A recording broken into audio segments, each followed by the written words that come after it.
Welcome, everybody. Thank you for joining us here at Backroads Broadcast. Today we're going to be going live here from the Flint Hills Area Home Show.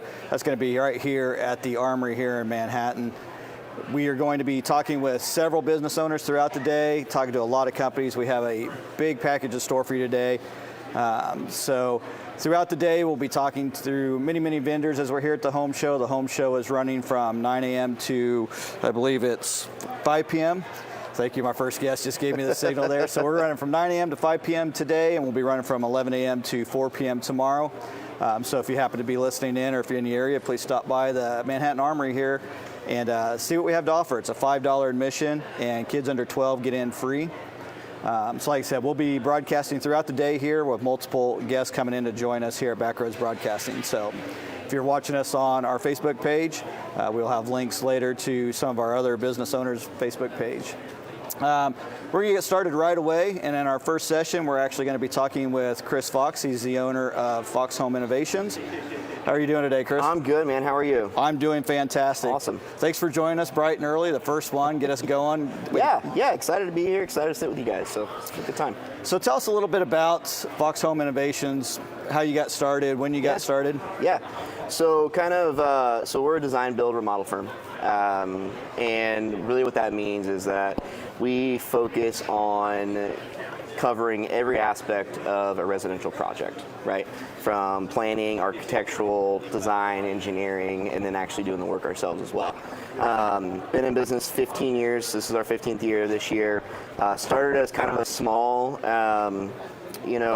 handyman service type of thing back then, and kind of slowly grew into larger projects. And then I would say probably about 10 years ago, we kind of really ramped up into our service offerings and our growth in people and that sort of thing. So that's kind of what we're doing now.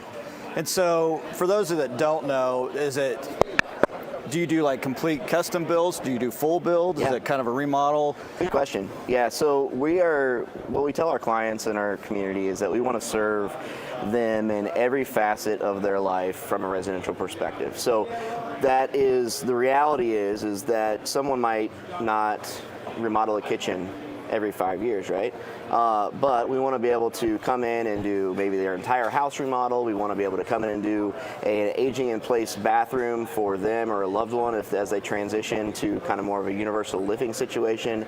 We want to take care of their rental property if that's a situation that they've got going on. And when they're ready to build a new home, we want to do that too. So relationship based is primary focus, what we're looking at there, and then using our skill set and our depth in our team to kind of deliver all those different sorts of projects. So with the makeup, we usually build 1 or 2 large customs each year. We do probably 20 to 30 bathrooms and kitchens, and we probably do another 30 to 50 other random projects, from very small maintenance type of stuff to residing, new windows, additions, that sort of thing. So you mentioned both kitchens and bathrooms. Do you do a lot of that design in-house when you're working with a customer, or is that some of that farmed out, so to speak? Yeah, so everything we do is in-house.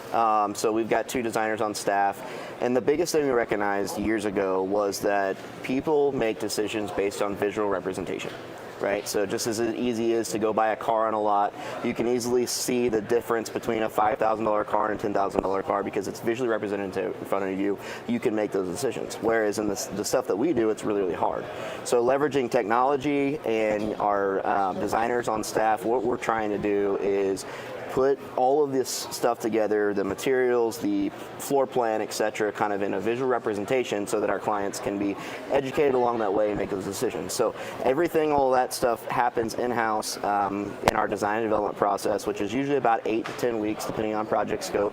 And really what that looks like is kind of a weekly meeting inside of our showroom where they're going to come in and have fun, have a drink of coffee, whatever the case may be, and just, it's supposed to be a fun, engaging experience. So we treat that very seriously, and what we're looking at there is just identifying what we're really going to be doing. And so basically a customer can come in, they can meet with you, any ideas that they may have, even if it's still in their head, not even on a piece of paper or anything like that. During that course, that interview, you really kind of draw out what their ideas are and kind of the personality of the customer, so to speak, to find out exactly what they're looking for? Yeah, because everyone uses their space differently, right? And so we are relationship based, so we want to understand, who's going to live in there, how are they going to be interacting with the space, what are their ideas, and identify that, needs, wants, and dreams, right? Because there's always a budget, there's always things that are coming into play, there's challenges with the existing home, so it's not like we can just have a blank slate, but we can kind of design solutions around what those goals are. And so when you're working on a home, you mentioned you also do remodels. So you could do a new build and you can do a remodel. Do you have to really get into an older home if you're going to do a remodel, kind of figure out what the space are, what your limitations are before you even start kind of working with plans and stuff like that sometimes? Sometimes, yes. We have a lot of experience in remodels. That's primarily what we do. We've got a lot of experience in various different construction methods that have been used over the last 100+ years. So we can recognize that pretty early on and recognize what type of challenges we can do based on the construction methods at that point in time.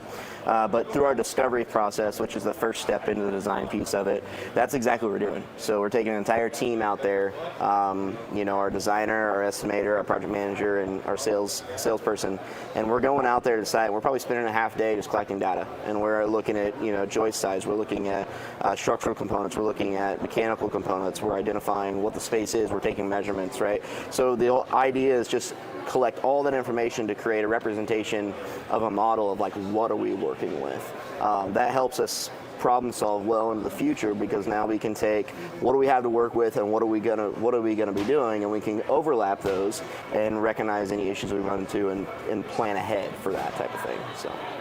So if somebody was coming into a new home, being able to take on even doing an addition to that home, not a problem for Fox Home Innovations. So there's things you work on. So you go out there. Talked about living rooms a little bit, bedrooms. So it doesn't really matter. You guys can do it all. Kitchens, bathrooms. We talked about that a lot. Yeah. Do you guys do any kind of outdoor living spaces? Yeah. So especially when it's nice out, like it has been this week, people want to get outside, right? And so we have grown over the years and done many different types of outdoor living spaces. One of the most popular projects that we have is probably a covered deck or a covered screen porch, that type of thing. We do several of those each year. As we kind of expand and look at how people live and how they use the outdoors, that's something that we're really passionate about, just because most of the time when people are outdoors, there's a sense of excitement. People are happy, especially in an entertaining capacity. I know myself, I have a large 4th of July party every year. We've got a nice outdoor space, and that's where everybody's at, right? So it's just a fun place to make memories. So it's something that we definitely do. We don't touch the landscaping side, so the living plants and that sort of thing. We partner with another landscaping firm locally or several others, or sometimes a homeowner to do that. But it's something that's kind of, we recognize as a big important piece. And with that, we kind of have looked back and looked at the local market and recognize that there's probably a little area missing when it comes to swimming pools. So that is something that we're excited to announce, that in this year we are a River Pools fiberglass pool dealer. And so really what that means is that we have access to these very high quality fiberglass pool shells. And so we've got 2 going in the ground this spring. We hope to add another 2 to 3 this year, and it'll be kind of a new part of our business as we kind of carry into the future. That's exciting. That's actually news that I wasn't even aware of before this morning. So thank you for announcing that here. So that's exciting. So now you can actually work on an outdoor deck, kitchen space, and now you can have the pool to go right in there with them, and you can design that all in-house so somebody can see exactly what you're working with. Right. You talked about working with the landscape, working with some other vendors, so to speak. When somebody's designing their home and they're working with you, I'm assuming that you have a whole assortment of countertops and cabinets and all kinds of things that you work with a lot of different people to get those supplies. Is it hard when somebody's coming in to manage that project beginning to end? I know you guys are responsible for that, but kind of walk me through some of that process of how you manage that project from the concept to guys on site. Good point. So one of the things that's in my core beliefs and that kind of echoes our company is we succeed at what we focus on. And when it comes to managing a project or people or resources, or the case may be, it's we're only going to be successful as the attention and focus that we bring to it. And so we recognize is the only way we're able to figure that out is what are our limits, right? So for projects, it's how many. It's how many projects can one person manage at a time. So we've kind of siloed our business different business pieces of it to, sales, design, project management. So that it's all project management. There's still a project moving forward through that linear path, but at the same time, there's individual accountability at each level, right? And so kind of how we do that is in the sales process, you'll be working with myself or another project developer on just the front side of things. Once we're in design, we've got 2 designers and they're working on 5 to 6 projects at a time until they move on to the next one, and we kind of complete that and then before we move on so we're not overwhelmed, so that they're able to focus that attention and all the communication that needs to be done with the client is happening in that period of time. And then once that's complete, we kind of hand it over to the production side, and then once we have 2 project managers, they're managing 5 to 6 projects there at a time as well. So there's that individual accountability to those project level. And so through communication and then leveraging resources like technology, that's kind of how we're doing that. We've got we use BuilderTrend, which is a project management suite. It's a software that we use that's kind of fully integrated through our entire business. But the cool part about it is it's very client-facing and client-friendly. So our clients can get on there from the very beginning and see all of our selections. They can shoot. We've done projects where they're completely remotely in another state. And they're able to go through and work on that and pick their faucets and countertops all through that digital portal. And then once the project starts, they're updated daily what's going on from a schedule perspective, daily log with photos, description of what happens. It's just a really good resource tool, not only for us, but we share that with our clients to let them know what's going on. So you just mentioned a digital portal, so I'm assuming that's tied to like a web page on your website, so it's all online. So like you said, you have customers that are not even in the state are able to go out on the website, really kind of start putting a vision together and may possibly see things that they hadn't even thought of. Mm-hmm.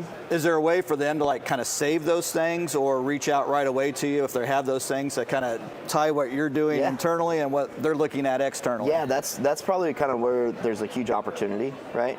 So when it comes to like, hey, they're out looking on Pinterest, for example, or see some boards, whatever the case may be. We've experimented with, having boards of our own that our clients could post things there we could use for inspiration and that sort of thing.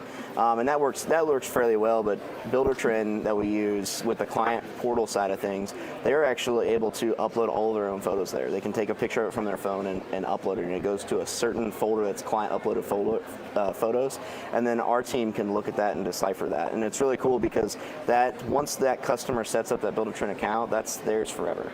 So whether we're around or not, or they're in another state, they have access to all those details from that project that can almost be a living and breathing file with the home, which is really valuable in the future as things could change, a new owner comes in, or whatever the case may be. So with that, then, so for a customer that's coming in, you may be working with 5, 10 vendors or whatever, but Fox Home Innovation's still the main point of contact for that customer to go through, because you guys are going to be taking care of all those other elements to coordinate and get that to the site. Yeah, so one of our 3 uniques is this idea of a one-stop shop. A lot of our clients are busy, we're all busy, everybody's got stuff going on, so there's so many options out there, and it can be really overwhelming to, hey, go pick out a kitchen faucet. Super overwhelming. So our goal is let's build a relationship with our clients well enough so that we can almost pick something out for them that they're going to be ecstatic about. So that's kind of where we start from a design standpoint, is just getting to know them, right? So that when the designer picks a kitchen faucet, they're going to probably pick 2 or 3 different options to present that to them. And most of the time they hit spot on, and one of those is perfect and it's great, and it's a win for everybody. But the idea is to make the whole experience fun.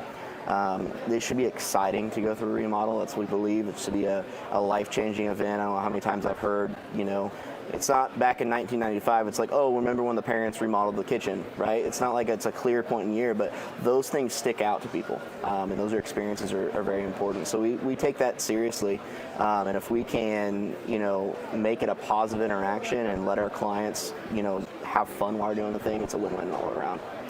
I like how you say that. I think everybody's always got a pretty good idea in mind of what they want to do, and then they go someplace and they see 100, 200 options, and all of a sudden what they thought they had in mind is now completely gone. Yeah. So the ability to get to know somebody and kind of learn kind of what path they want to take, so you can really kind of narrow it down. So I know my wife's nearby, so she'll be happy to hear me say this, but given 2 to 5 options versus 100 options always makes things go a little bit easier. It does.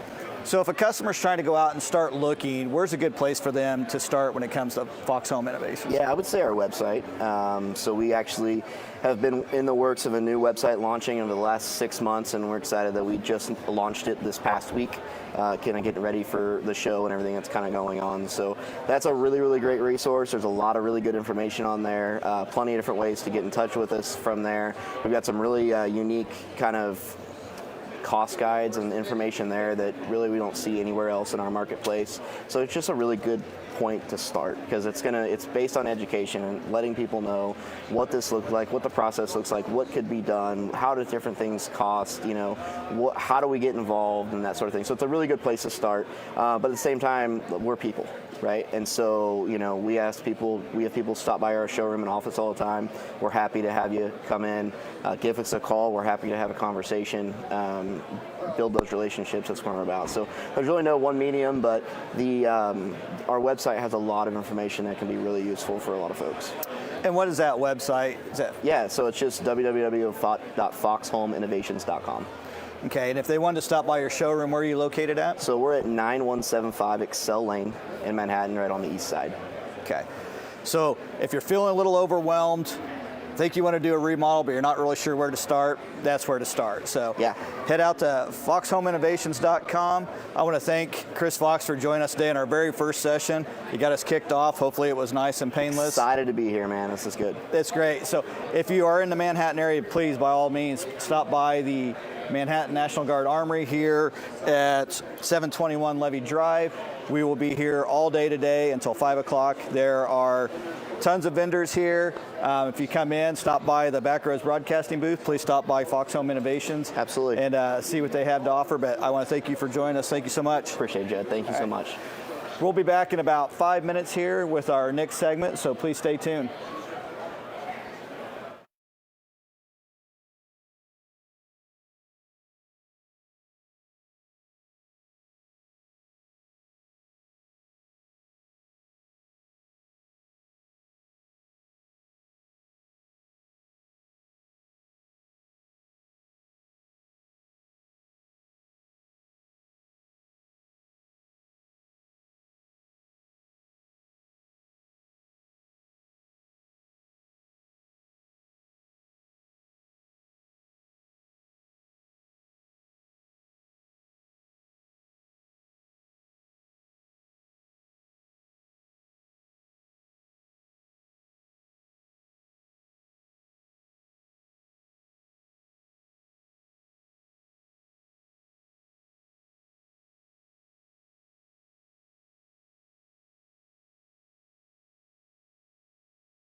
Welcome everybody back. We're here at the 2024 Flint Hills Home Show here at the National Guard Armory in Manhattan at 721 Levy Drive.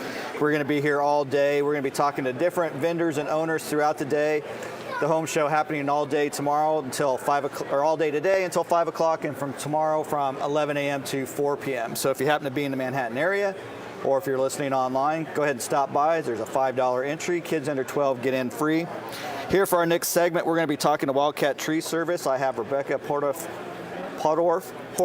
Sorry about that. She's joining me here to talk a little bit about her company and her services. So I want to welcome you. Thank you so much for joining us. I really appreciate it. Thank you for having me. How are you doing today? Fantastic. What do you think of the setup that they have here? Oh, it's great. I love to see all of the different vendors.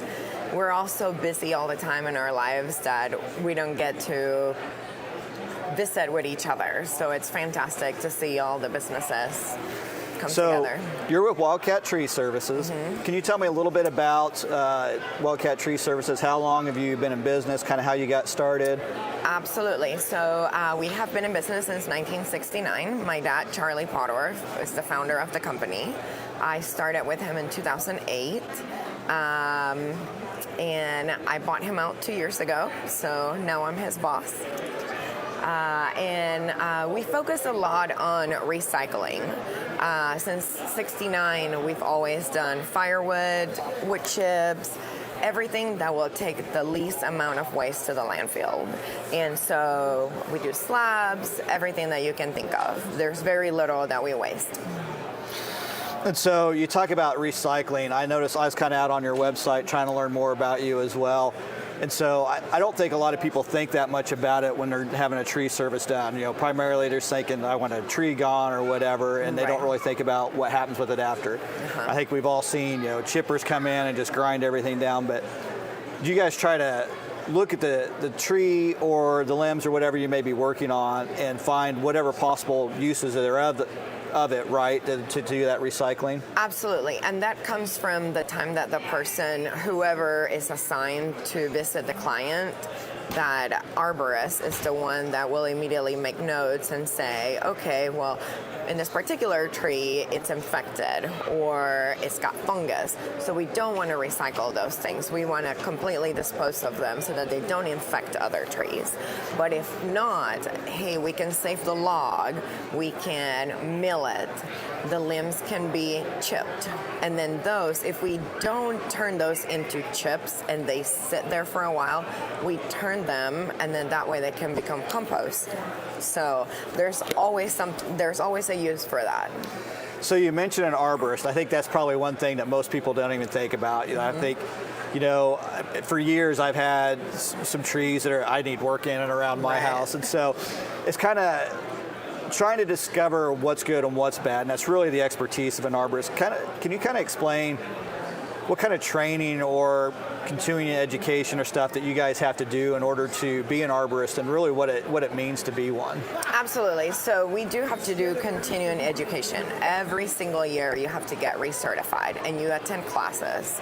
To start, you want to start without going to classes. You want to go into the field and rake and drag brush. Those things are super important because anyone can use a chainsaw in their minds and then just drop it anywhere and then just destroy everything. But at the end of the day, it's how can we take this tree from over a home, rig it just right so that it doesn't damage the property. But if that's what you do, which is the hardest part, and you leave twigs in that yard, believe me, when the wife comes back from work, that tree guy that the husband hired did a completely terrible job, but she forgets or he forgets that, something larger happened, that could have completely destroyed their home. So anyway, it's important to teach everyone before they go to class how, hey, the person's yards, their person's property, it's so important. Right. And you leave it even better than when you got there. So after they go to a course, In our area, we do the courses here in Manhattan. So every year, 40 students from the Midwest can sign up. And those fill quickly because our industry is growing a lot. And so you go to that. You don't get certified right away.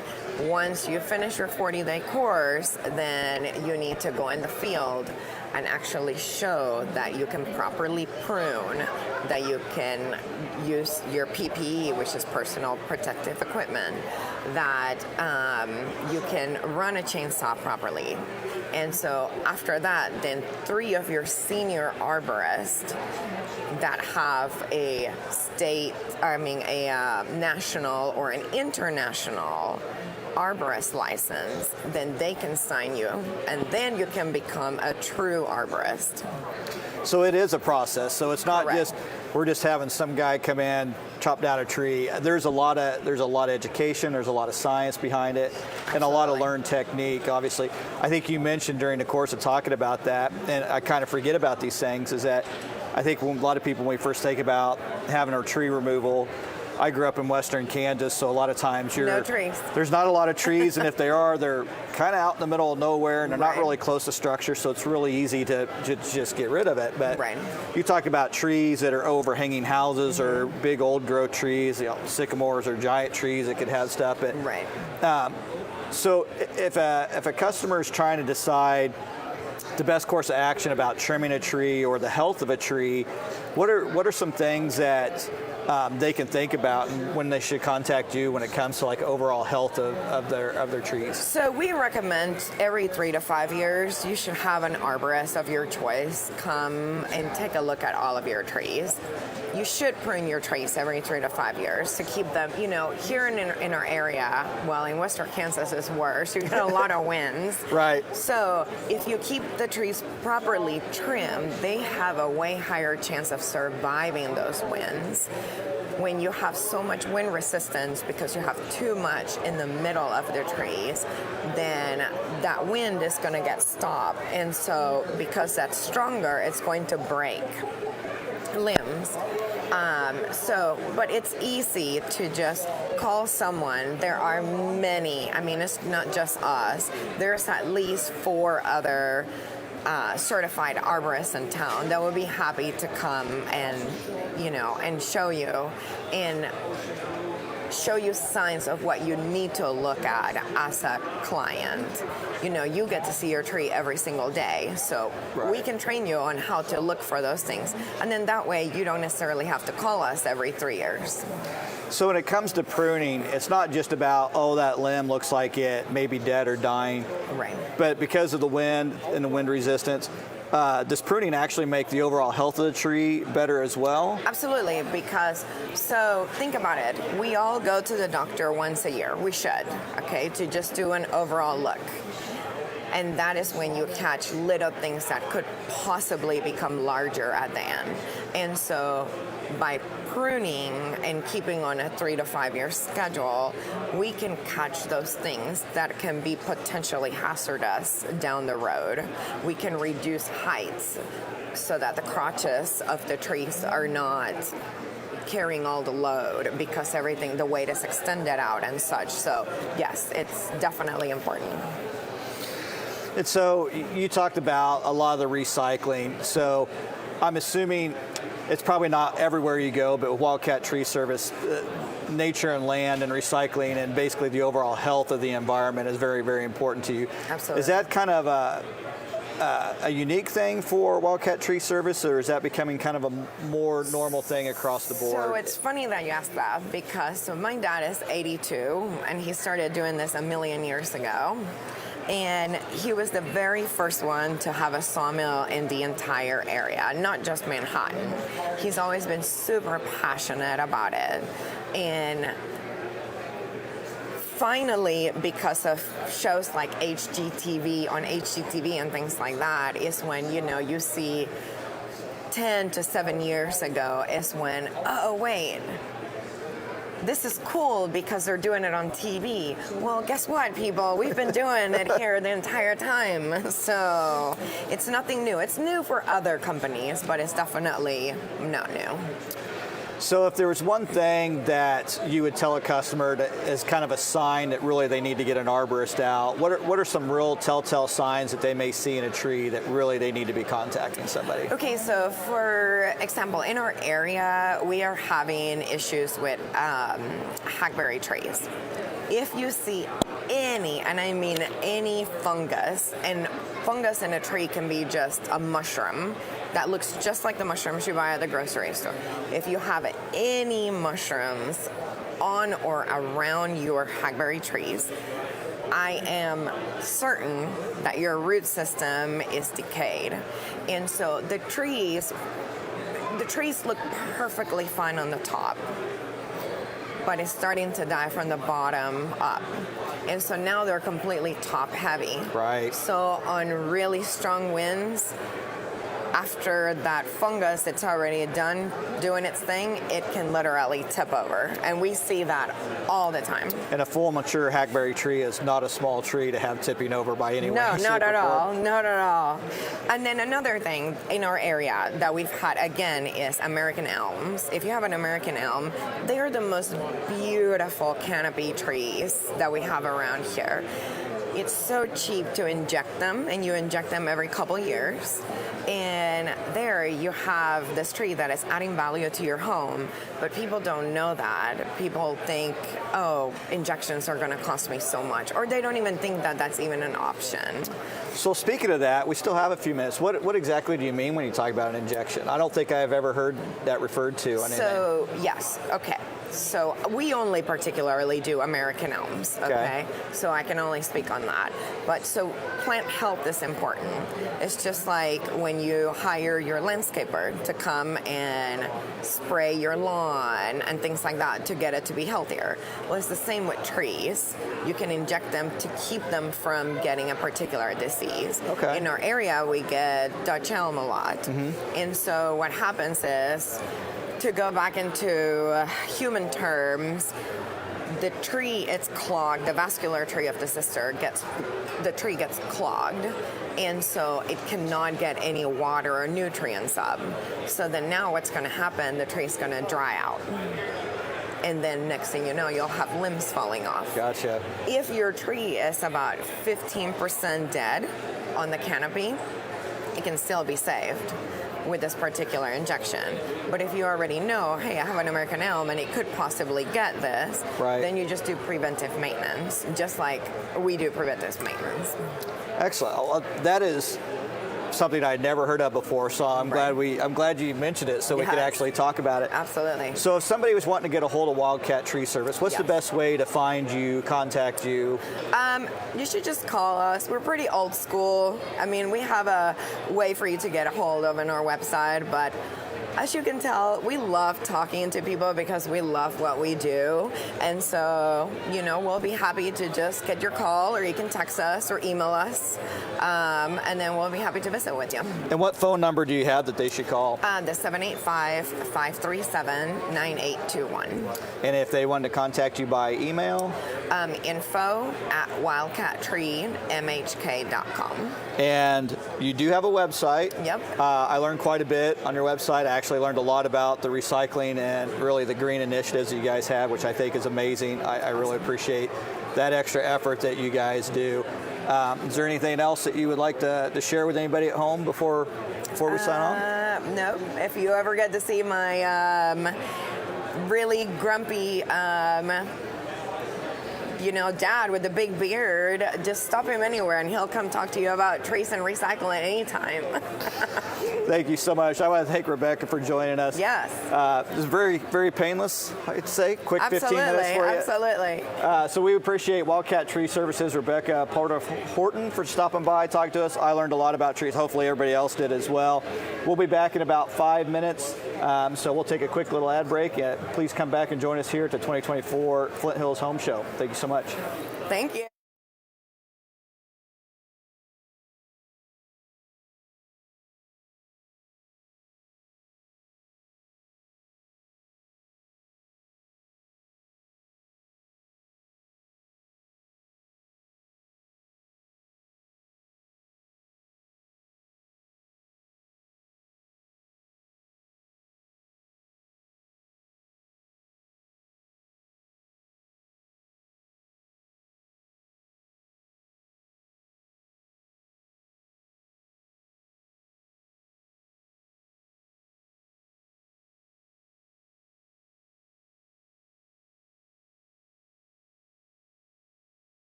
Founded in 2019, Frederickson Properties has built a reputation for the highest quality design and building. With us, you can expect builders and craftspeople with decades of experience, excellence in customer service, and the most competitive builders' fees in the area.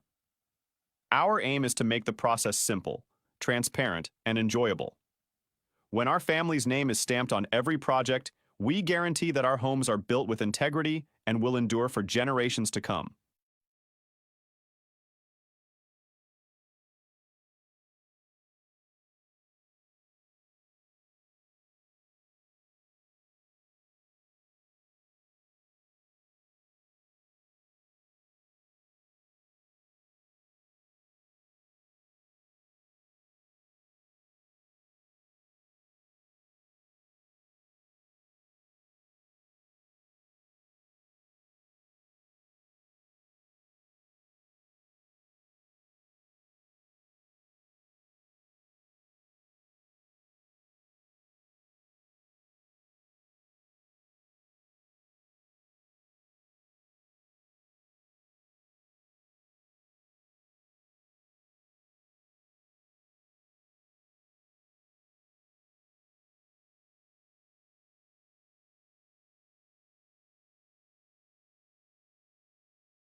Back, everybody, thank you for joining us. We're here on Backroads Broadcasting at the 2024 Flint Hills Home Show here at the National Guard Armory in Manhattan, Kansas.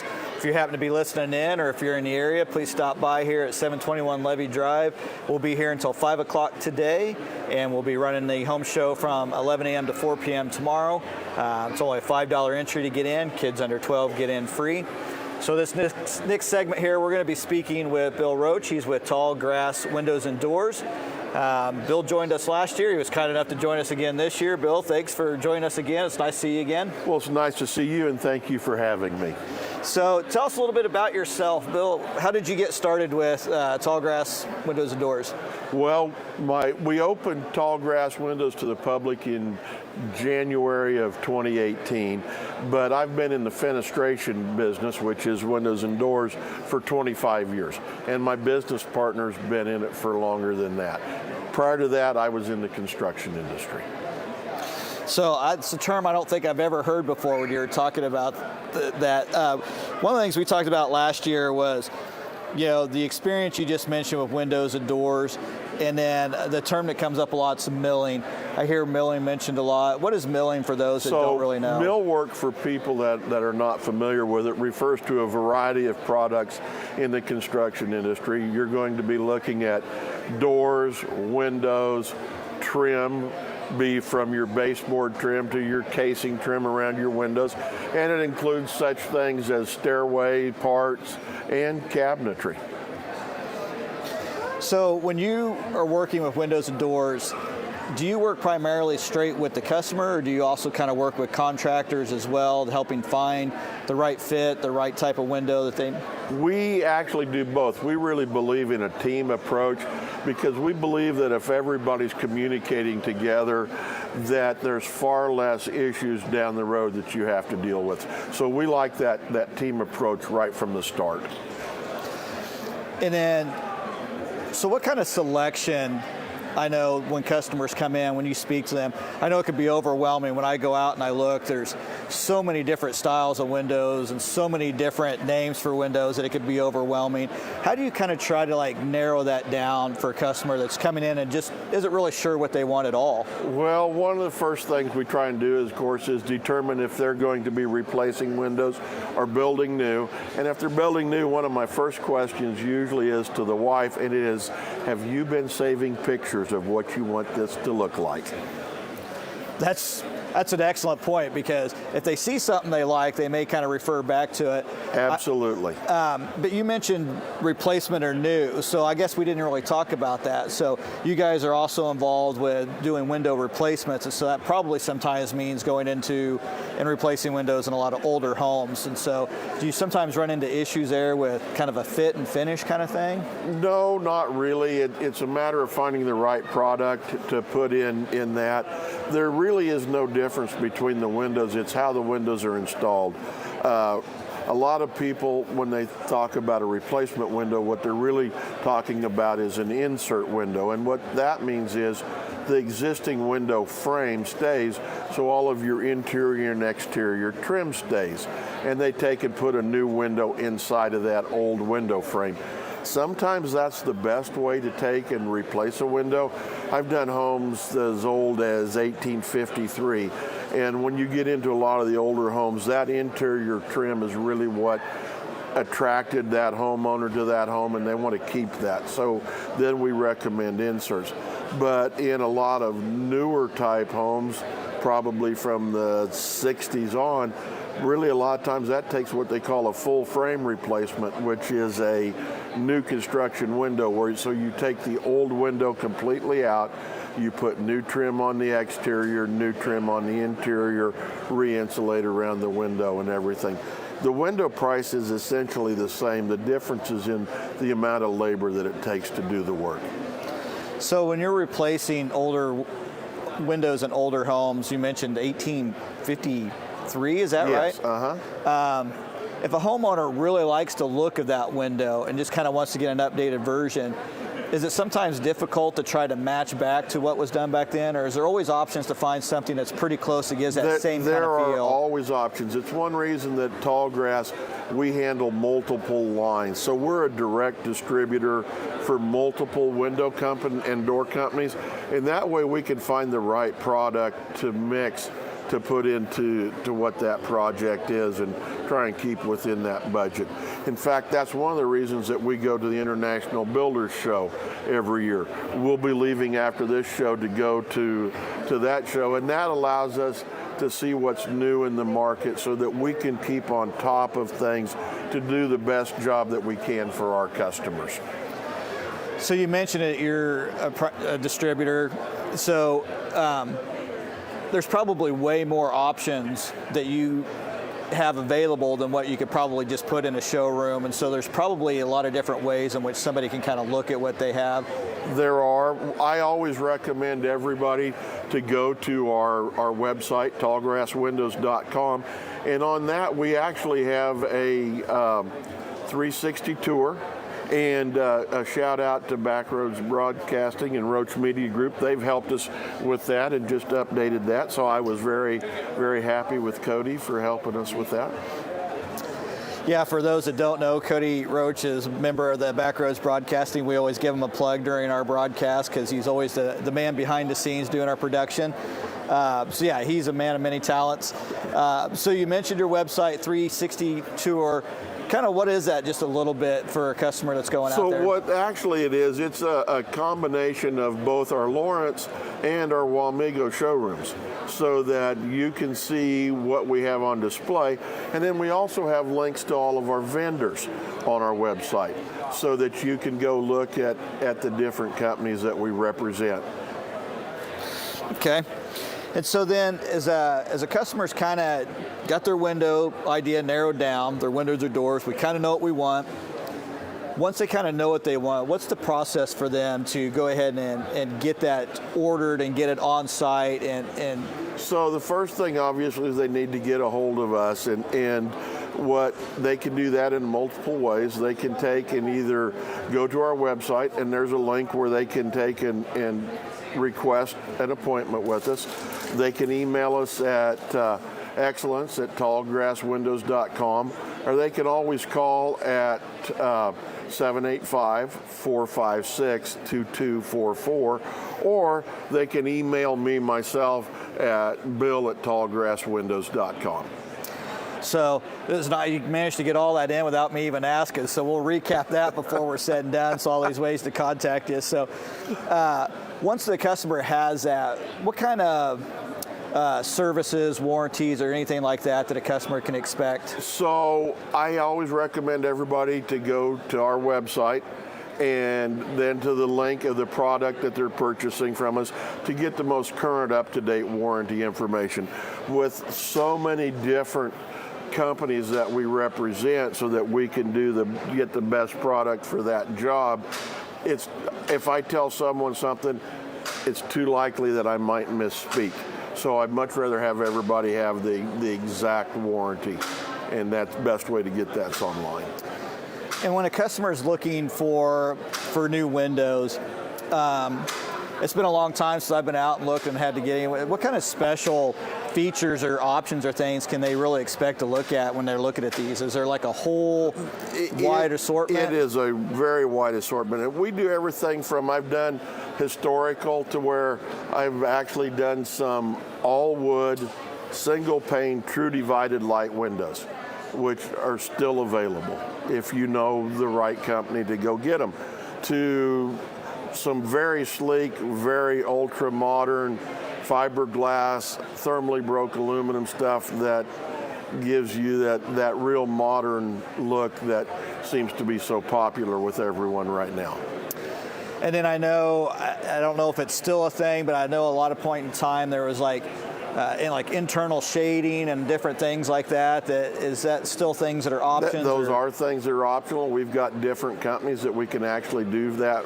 Now we also have a couple of companies that offer a product called Click Glass, which is an electronic glass where you can take and flip a switch and you can see through it, and then it becomes opaque when you flip the switch the other way. So lots of different options for folks. Same thing with doors. We do lots of big doors. I'm seeing a trend towards bigger, expansive doors that we can open up to really bring that outside living space, like some of the landscape folks we have here, to help bring that look and feel into your indoor living. And we do big multi-slide doors, bifolding doors, so we can do 20, 30-foot door expanses that you can open up if you want to. So it's just not front doors and storm doors. You're actually getting into all patio type doors. All types of doors, yes. So like if you've seen that on maybe a fancy LA home on HGTV, absolutely, where they open up a 25-foot span. The type of stuff that you see on HGTV, we handle those kind of things, so you can get them from Tallgrass. And then with any kind of like specialty screens or anything like that that you can have on windows? Actually, there are. We did a project here a while back. So we do a motorized screen system that comes out of Florida so that it is Dade County certified. For those of you that aren't familiar, a lot of your building products have to carry a Dade County certification so that they'll withstand the hurricane forces in Florida. And we can do screens up to 30 feet wide or up to 20 feet tall that are motorized. We recently did a project with 3 screens that were all 28 foot wide and 10 feet tall to enclose a patio area on a project. I didn't realize you could do something quite that big, so that's pretty amazing. And you said it's all motorized, so when you say motorized, it's just like raising and lowering? Yes. Kind of similar to like, I guess, a automatic garage door, so to speak, or is it kind of? Yeah, or more like the roll-up doors here at the show. So the doors that everyone came in to unload, that coil, that's actually what these are like. So, but it's a screen and rolls up into a head piece.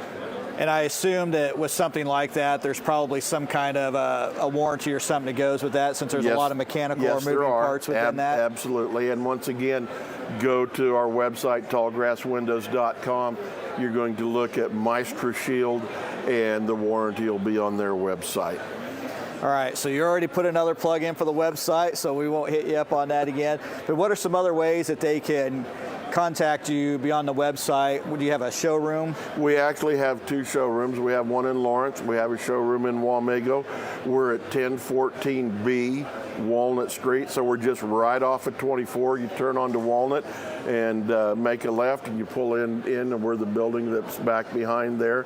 You can always call us, 785-456-2244, or just drop in. We're open from 8 to 5 Monday through Friday. Saturdays I'm open by appointment, unless it's going to be a Saturday like this when we're here at the home show. So if you're thinking about going to Wamego today, folks, please come see us here at the home show and see everyone else that's here too. Yeah, exactly right. So we're here at the National Guard Armory here at 721 Levy Drive here in Manhattan, Kansas. We are at the Flint Hills Home Show. We'll be here till 5 o'clock. Bill will be here till 5 o'clock today. We'll also be here tomorrow from 11 a.m. to 4 p.m. So please stop by, take a look at all the exhibits. As soon as you come in the door, hang a right. Tall Grass Windows and Doors is right there. Stop in, say, Bill, I want to thank you for spending time with us again this year. I always appreciate it. Well, thank you. I appreciate you having us on. We'll be back in about 5 minutes with our next segment, so please stay tuned here at the 2024 Flint Hills Home Show. Thank you.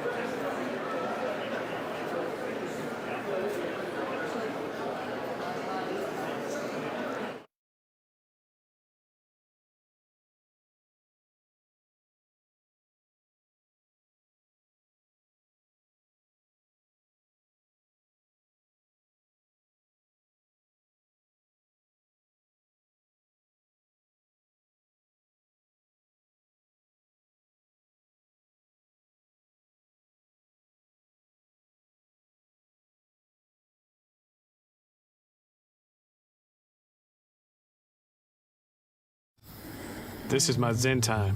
It's like a video game! This lawn brings me such pride, and I like to have hops. We grow our own. People say, well, what are you? Are you a farmer or a brewer? So I say, I am definitely a lines guy. When I'm done, I work on my mind and my brisket. There are millions of ways to make the most of your mow. How will you make the most of yours?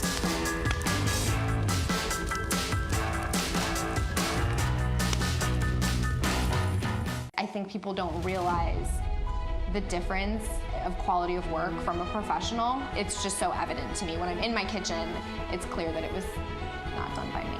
That to me is huge, where it's not just another job, it's not just we have to get through this. It's like this is something that showcases our workmanship. We need it to be perfect.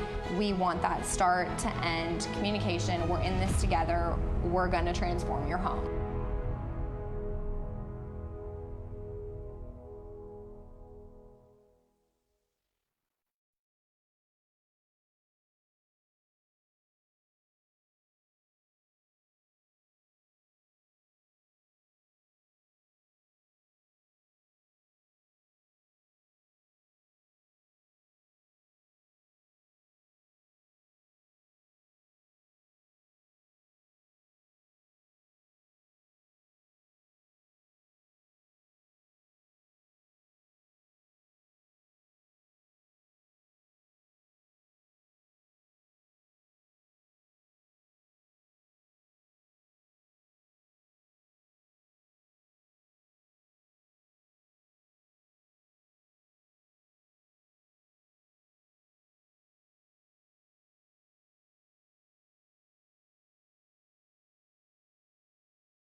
Welcome everybody back. We're here at the 2024 Flint Hills Home Show here at the Manhattan Armory at 721 Levy Drive. We want to thank everybody for joining us. If you're listening in on Facebook, we're going to be here all day at the home show.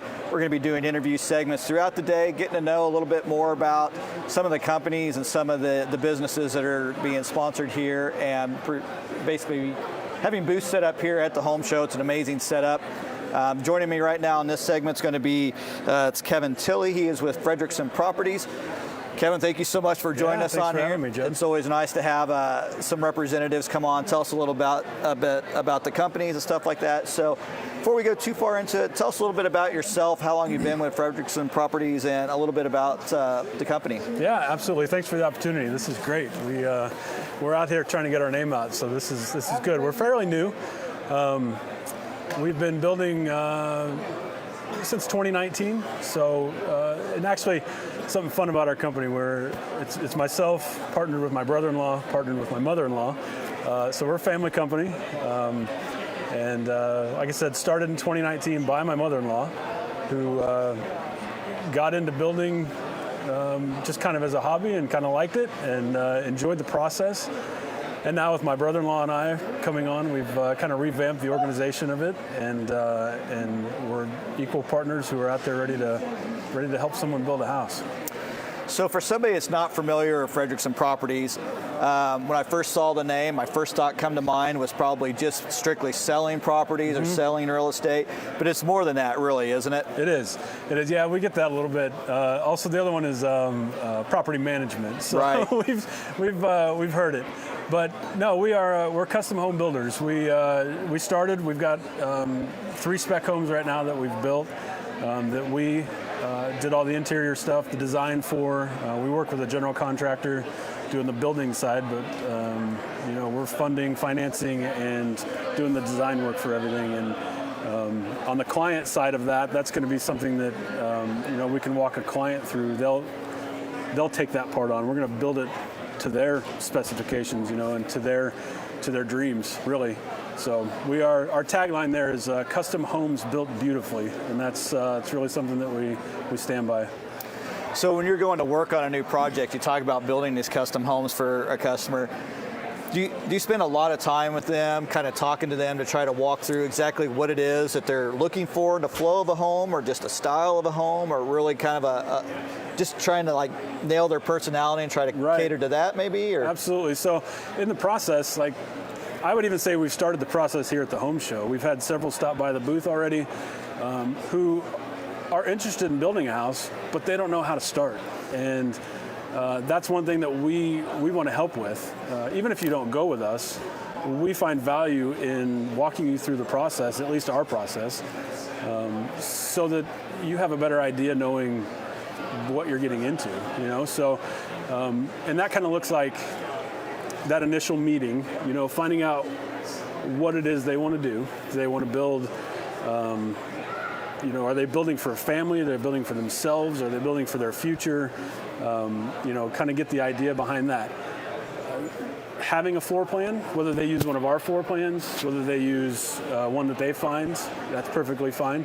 We want to take that floor plan, run it through our general contractor, get the bids for everything so we have some numbers for it, and be able to sit down with them then at that point and show them what it's going to take for them to build this house. So it's an interesting point you brought up. So I've been out on your website and I've seen some of the floor plans that you have of some of the homes you've built and some of the styles and designs. But what I didn't know, and what you just mentioned, is that so if a customer finds a floor plan that they may like, that they really think they love, which they may or may not love once they get into it and start kind of getting into the nitty gritty of it. But that's something you're willing to work with a customer as well. So it's not necessarily just we have 1, 2, 3, and 4 type of plans for you to choose from, but it's really kind of an open book, so to speak, for them. Absolutely. So I think in the industry, a true custom home is one that's, drawn from scratch. It's somebody's idea and it's on there. What we look at it as, we're customizing that house. We're making that house custom to this client, to this person. If they find a house that they like, but there's something like, we really like this floor plan, but I'd really like the kitchen to be a little wider. I'd really like this wall to change. Is there any way we can add a little more space or a closet in the front or something like that? We're able to do that. We work with draftsmen, we work with architects who can readjust those and truly make it custom to what that client wants. So really what you can be is, and I know it's very stressful and can be very, very overwhelming. We've had discussions about building a home at one point in time, and then we get so bogged down in just little tiny things, like even right down to, oh my gosh, we can't even agree on a handle for a drawer, let alone a floor plan. So for potential customers or families that's kind of going through that, what's some things that they can work with you guys on? They just really kind of narrow down that field a little bit, so it's just a handful of things that makes it easier for them to make those decisions. Sure. So let me even take this back a little bit. My wife and I built a house 3 years ago, and this is why I do what I'm doing with Fredrickson Properties. My wife and I built a house about 3 years ago. Everybody told us it's one of these things, you'll be lucky to be married by the end of this thing, right? We had an incredible experience with it, and we would have built a house the next day. Like, we would have started over and built again. We had such a good time with it. And there are the little details that get into that. There are the little things that you're just like, I'm tired of making decisions. I don't want to do this anymore. But that's why we're there. We say that we want to be as involved in the process with our clients as they want us to be. If they need us to go to one of our shops to pick out countertops, if they'd like us there because we have the experience with them and we have the connection, then that's fine. If they're like, nope, we've already been, we know what we're doing, we're going to take this, then that's great. Then that's what we want to do. If they need help finding out those tiny little details, if they're like, look, we just can't make this decision anymore, we're happy to take that on. We have the experience in the design of our own that gives us the opportunity to help with that. And we all know, all three of us have built our own houses, and we all know that you can get stuck in the mud with those tiny little things. So it's kind of a balancing act that you help provide with the potential home builders and homeowners. So you're not completely hands-on, take it out of it. Anything you want to go to, you go through us. But if they have some ideas, some things, you're there if they need you. But for the most part, you're just trying to make sure that the flow is going forward, they're getting what they're wanting, and that you're involved in, like you said, I think as little or as much as they're requiring. Exactly, yeah, and we know that fluctuates. That's a fluid thing. Like, they're not going to want to be, likely not going to want to be involved in the sticks and stones part of that. But once the details of it comes out, then you're going to have varying levels of interest. And we've seen folks who have been, I got this, I've already got a checklist, I know what we're doing, here it is, there you go. And we've seen ones that are like, I don't know, we haven't even looked at countertop, we don't even know what a countertop is or where to start with, So it's fun, and that's the fun for us, is to be able to be involved with that. And at the end of the day, what we're trying to do is make this process simple, easy, and fun for the client. And the way we're doing that is through the communication that we're going to have with the client, and the integrity that we bring, and the honesty that's involved in that as well. I mean, you're going to get updates from us. You're going to hear from us. You're going to know that, we had to change something, or we had to order more lumber, or we had to do this. Like, all those things are going to be known. There's not going to be any surprises in the build process, and I think that makes that gives peace of mind to somebody. So in the course of the process, for me, I'd have to think, at least from my standpoint, and maybe it's pretty normal in general, that really, I mean, the key thing is obviously when you're building a home is location, right? Sure. So sometimes is it trying to find the property first and then deciding what limitations that the home build may be. We may have a bright idea, oh my gosh, we want this big walkout basement and this and that, and then we buy a perfectly flat piece of land where you can't do something like that. So if somebody's coming in, is it kind of a mix sometimes? Can you help them find the property first? They have this vision of their home, it's going to take this kind of a property, or they want to get the property first and location, and then we figure out what are your options with a home built at that point in time. Is that something you guys are involved with as well? I think that's kind of a fluid process as well, and absolutely. We have lots of our own that we've purchased and that we pass on to our clients if they're interested in. We're also, the combinations are kind of endless in that, where you have your floor plan and your lot, we'll do that. You have our floor plan and our lot. You have your lot and our floor plan. It's really the client-driven side of that. And if the real estate side of that, if they need help looking for that, is not something that we're set up to do yet. We are at some point we'll have like a realtor or something like that that's working with us. It may even be me at some point. Who knows? But that is that's something that I think would be that we would help the client through if they need help finding that piece of property, the perfect piece of property. Because let's be honest, everybody has a little bit of that already built into their head. This is where I want to live, and on the side of the hill, walk out, facing the east, facing the west. Pond, like I watch and a grove of trees. Absolutely. And it's all there. Yeah. Start big and then scale down to what you really need. Exactly. But I guess the main point of that is if you are just starting to kind of get an idea that you're wanting to build a home or you're looking for a home, is really that regardless of what the first step is that they take, it's not the wrong step, because you can help them with either direction that they're really wanting to go. That's very true. That's it. And I think if there is a first step, it's to reach out and get a hold of us. And we'd like to sit down. We've got a little showroom where we've got some cabinets and countertops and stuff up that we have in Wamego, and we like to sit down and just have that conversation. What are you looking for? Do you have any of this stuff already? Have you even given a thought to it, or it's just something that you're just starting the process in? And like I said, we're over there at the booth right now. I mean, if anybody stops by, we can talk about those plans. Are you interested in this, and to what level? Do you just need to know what the process is? Right. And we're happy to walk through that process. And where's that showroom located at in Wamego? We're at 407 Lincoln Street. Right on the main street, kind of what would be down on the south end, before the stoplight right there, yeah. Okay. And so you have a showroom there.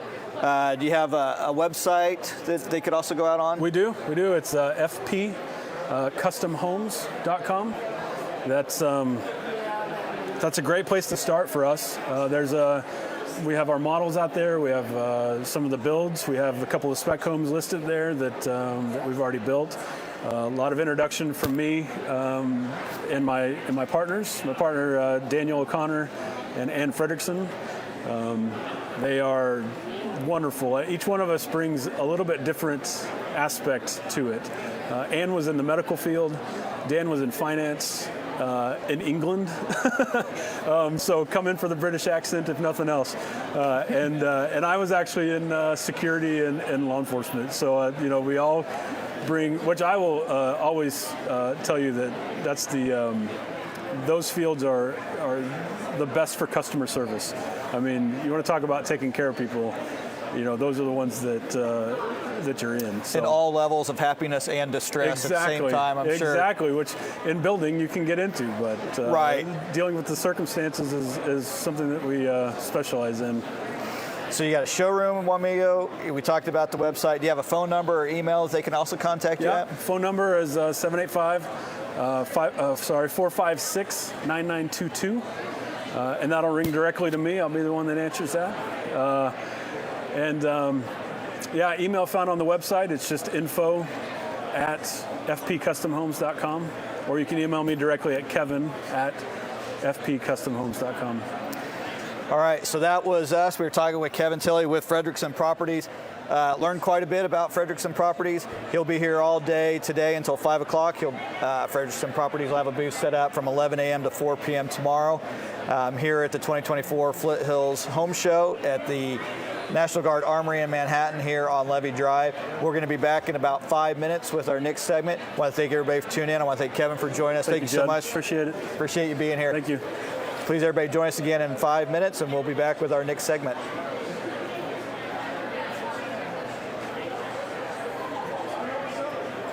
Thank you so much. You all right?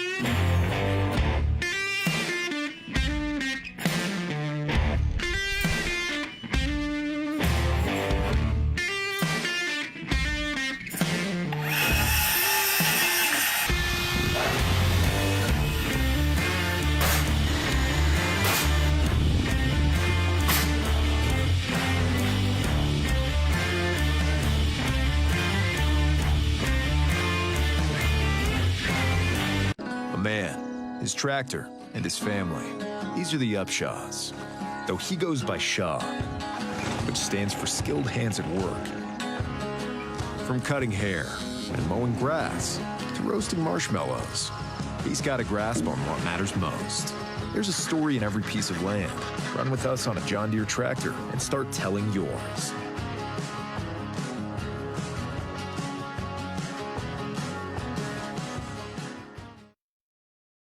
Founded in 2019, Fredrickson Properties has built a reputation for the highest quality design and building.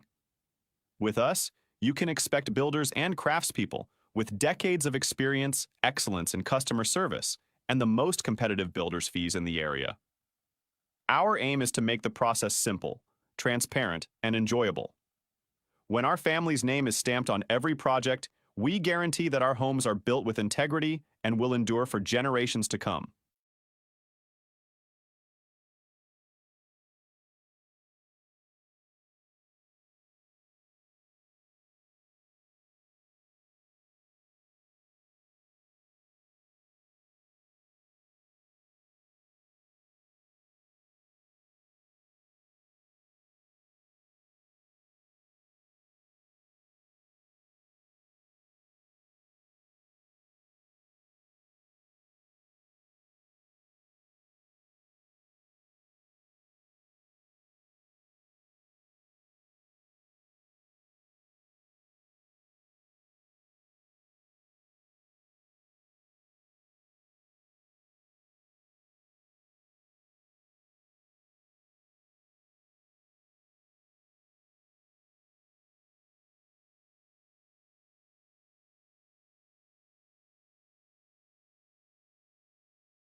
This is my zen time. It's like a video game.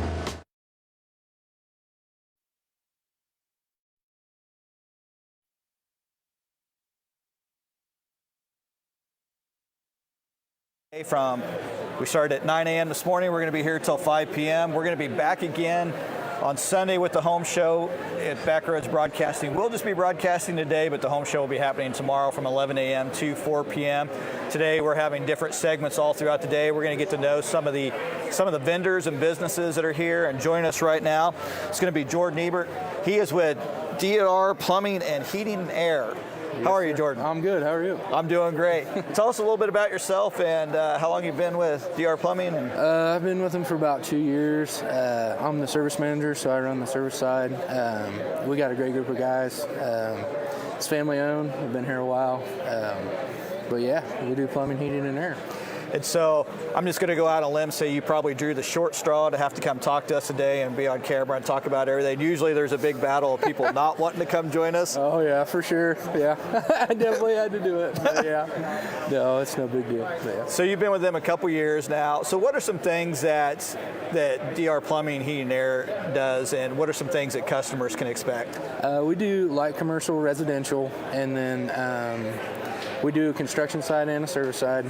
The construction does a lot of big projects. We've been doing a lot of old folk homes and stuff like that. In town, out of town, we do a lot of new construction houses.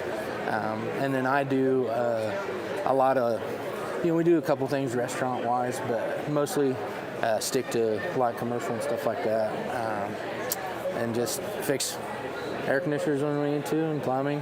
And then if you guys have sewer issues, we do that too, for sure. So when it comes to sewer issues, how far into it do you guys actually get into? Is it pretty much from anything on the homeowner's side, so to speak? Oh yeah. So if you have a clogged drain, for sure, we'll definitely come get her clear. We have a camera, so if there's any breaks or anything like that, or tree roots, those are a big thing. Usually if we pull tree roots back, we try to camera it just to see where they're coming from. And then once we get through that, just kind of a plan from there on what we can do to help it from coming back too quick anyway. Right. So you talked about you do a lot of service and repairs in existing homes. You do new builds as well. So do you work a lot with general contractors as far as that, or is it you kind of work more hands-on with the customers themselves?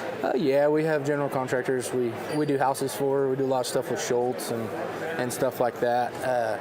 And then in the houses, of course, we deal with the homeowners. I love meeting new people. It works out great, and just getting to talk to new people is fun for sure. So in the world of plumbing, I'm not going to date myself too badly here, but once upon a time, I actually worked in the field of plumbing and electric. Back in those days, we were just kind of starting to switch over to some PVC, but there's still a lot of copper and soldering and stuff like that. Nowadays with plumbing, do you still deal a lot with copper and PVC, or you guys can kind of work with anything? Or? Yeah, we can work with anything. We do a lot of PEX, a lot of copper. Wurzbo is another one, and then PVC. Usually the repairs on that's kind of fun if it splinters, but on the water line side, sewers, we pretty much always do PVC back, unless it's in a business or something where you have to go back with cast iron. But just the longevity is definitely there with PVC on the sewer pipes for sure. Yeah, just my personal opinion, I think PEX is the greatest thing that happened to the world of plumbing. Yeah. It's so easy to work with, and it's amazing. So then when you talk about in plumbing, do you guys also get involved in installing like water heaters, water softeners, anything like that? Yeah, we do water softeners, tankless and tanked water heaters, anything from, like we just did an 80-gallon one for Dillon's not too long ago. We have a couple 100-gallon ones we've done, all the way down to like a 30-gallon or under the sink ones too. We do North Star water softeners, and then we usually do Navy and tankless water heaters, which we've had really good luck with them. I have one in my house. I love it. So when it comes to a tankless water heater, maybe not as much now, but I remember years ago, Like I have an all-electric home, and I was kind of recommending at that point in time, maybe not go with tankless if you got an electric, because gas tankless may be a little bit better. Has there been some changes in technologies over the years, and do you work with homeowners kind of where they're at and what might be best for them, whether it's a tankless or whether it's a 40 or 50, trying to figure that out? Or Yeah, for sure. Basically what you have there existing, if you have an open basement, that definitely helps with the remodel part of it if you went from a gas to electric. The electric water heaters have made strides to get better. I would definitely recommend a tanked one on electric more than a tankless, just for longevity reasons, and then power consumption. It doesn't spin all the time, but when it's running, it's going to spin the meter for sure. That's probably something that some people don't even think about right there, is the power consumption. So then you talk about energy efficiency and things like that. That's some things that homeowners may be aware of, may not be aware of, think they really want something. But then when you talk about energy consumption, and maybe, for example, if there's only 2 people in the home, they may not need quite the size of the tank or something like that. So those are things that they could kind of work with through you guys. Yeah, for sure. I know a lot of people, if you have young kids, they like tankless, and then when you get into the teenage years, they definitely like tankless because they tend to take longer showers for sure. And just the age of a tanked water heater affects how much water you actually have. If the bottom foot is full of sediment, right, you're going to lose. If it's a 40 gallon, it'll be a 30 gallon. So usually when they have young kids or more than 2 people, tanked water heaters kind of struggle to keep the hot water for sure. Right. And I assume it's probably something very similar when you're talking about, a heating air HVAC system when you're looking at a home. I don't think a lot of homeowners realize that there's different sizes for the amount of cubic space of your home or anything like that. If you have a customer, like, for example, when we moved into our home, we had an unfinished basement. So maybe what we started out with maybe wasn't going to be good enough by the time I got everything finished out and ducts around all those rooms. Is that something else, when homeowners are kind of looking at those things, that those are questions you're asking to make sure that they're getting truly what they need or what they might need in the future? Oh, for sure. I guess you try to tailor to what they have and then what they could have, for sure. Insulation goes a long ways especially on new builds and old houses. Sometimes they don't have quite the insulation that they should. On old houses especially, because obviously if it's a 100-year-old house, it's probably going to have some leaks and drafts for sure. But and I have a lot of people ask me if they go a ton bigger, a size bigger on the air conditioner, if it'll help. And sometimes it's not always the greatest thing. I mean, the ductwork's got to be sized correctly for the furnace and the air conditioner, because if you could put the biggest air conditioner in the world in there, but if it can't move enough air, it's not going to do what they need. And that's probably a thing that's probably overlooked by an average person like myself, where they think, I can just put more in there, but they're still trying to pump through a 6-inch duct. They're still going to get exactly what you're getting out of that. Absolutely. And so then you mentioned like working in 100-year-old houses. I grew up in a 100-year-old house that did not have central heat and air. Is that something that you guys can also work with somebody that's trying to move into new central heat and air that maybe doesn't have anything like that, knowing kind of what you're dealing with in an old house? Yeah, the biggest thing would be trying to do it without being as invasive as possible. I mean, obviously if it's a 100-year-old house, it's going to have some pretty stout walls, and something's going to be built pretty good if it's that old. So it gets a little tricky sometimes running the ductwork, but that'd be the hardest part of that, is trying to find a chase or somewhere you might have to add a wall to run some ductwork, especially if it's a 2-level house for sure, because you're going to have to get from the basement to the top or something like that. Or you could even look at a mini split or something like that option if you had to, for sure. A lot of people are putting those in old houses. What exactly is a mini split? So basically it's just a smaller air conditioner. You can get a 4-way cassette, or you could get one that just hangs on the wall and it'll blow straight down on you. We have an exhibit here, but say you have a hot spot or a cold spot in your house right now, and you can't change the ductwork. A lot of people will put a small one. They go down to 9,000 BTUs, so that would take care of a 10 by 10 room pretty easy. I mean, me personally, I wish I'd have put one in my room just so I could have the control, because I like to be cold and I like to be hot when I sleep if I want to be. But That's where most people put them, or in an upstairs or in a basement if it's cold. So it's basically a unit that you could use to kind of give more exact to a particular area. Yeah. So even if you have, and I've been in homes, obviously, even if you have central heat and air system, sometimes that room that's furthest away from the actual intake, if it's not centralized, maybe it's a little bit colder in the winter, a little bit warmer in summer, and that's kind of a way of working around that a little bit. Yeah, absolutely. That's where we put most of them, or in a sunroom. Some people, if they have like a patio with a hot tub, a lot of times they'll do one just to kind of take the edge off. Instead of it being 30 degrees outside, even if they had it at 60, when you get out of that hot tub, it'll feel a lot better for sure. Is that also a unit that you could use in like maybe a garage or a smaller, more medium-sized shed or something like that as well? I don't know what the proper name is, like a she shed or something. Yeah. people if I like want to go out and work on some artwork or yoga and I want to work on my nice 120 square foot shed in wintertime. Absolutely. We actually had someone talk to me about it this morning. They do woodworking in one of their sheds, and they asked if we could put one in. But that's a great application for them. And then beyond the installations and stuff you do, what is some like general maintenance that a homeowner should be aware of that DR can help with? Biggest thing on anything is cleanliness. I think that gets overlooked a lot. Whether it's the inside of your furnace or the outside of your air conditioner. I mean, in the summertime when it starts snowing, cotton, it's definitely important to get that out of there. We usually say that's snowing dollar bills because most people don't know that. But keeping it clean is a big deal, especially on water heaters too. A lot of people don't drain their water heaters. If you take a tank water heater and valve it off and drain it every year, the longevity of that will significantly last a lot longer. Yeah, I think the general maintenance is probably one thing that's vastly overlooked by a lot of homeowners. I myself, I think we're on our third hot water heater because, and I just now have been informed about draining it once a year, running water through it, shutting everything down. Blissfully unaware things like that. I am quite aware of the snowing summer because we deal with that as well. So just knowing that you have those things, can they, for general maintenance and inspection and stuff like that of an HVAC, of a heating system, is that something that you guys do as well? Yeah. We're running a deal this weekend where if you sign up for 2 years, it's $200 for 2 years. Basically, we check your heating once a year and the cooling once a year. Then I'll give you a report of what we find and where we're at on age and condition of the unit. If there's any repairs needed, we'll check charge on your Freon, wash it out, check all the motors, lubricate what needs lubricated.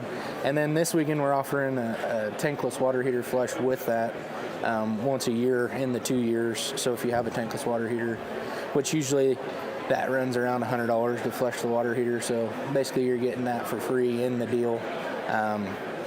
But it's definitely something that is overlooked, like you said, for sure. And so then if a customer is wanting to contact DR about some of these maintenance, or if they're coming by today, what are some ways that they can contact you guys? We can call the office or get a hold of anybody. We have one out on Rory Road, 2757 Rory Road, out by the dam. And then it's 785-320-7527 is the shop. And then we have a sheet metal shop and a service shop, which is off of Hostetler, over by Walmart, kind of. Sometimes I'm there if anybody wanted to swing by. We'd be more than happy to talk to them. And if you don't mean to put you on the spot, but do you guys have like a 24-hour on-call kind of emergency number that people can contact because not everything breaks down between 8 and 5? Right, it's the same number. We have it on call and phone, and it'll ring through to that person. But yes, we 24/7, 365. There's somebody on call. All right, so DNR here at Flint Hills Home Show. They got a booth set up. Jordan just mentioned a couple great deals they got going on. If you happen to be watching at home, want to come by the Flint Hills Home Show here at 721 Levy Drive. We're at the National Guard Armory. I want to thank Jordan for joining us here today. Thank you again for being here. We really appreciate you joining us on Backroads Broadcasting here at the Flint Hills Home Show. Man, I hope you have a great weekend. Yep, you too. Thank you. All right, thanks so much, Jordan. Yeah, thanks.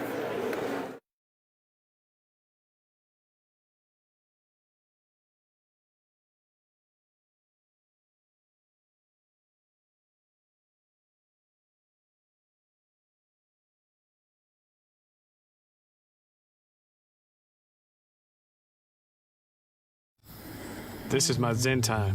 It's Like a video game. this lawn brings me such pride, and I like to have Hops. We grow our own. People say, well, what are you? Are you a farmer or a brewer? And so I say, I am definitely a lines guy. When I'm done, I work on my mind and my brisket. There are millions of ways to make the most of your mow. How will you make the most of yours?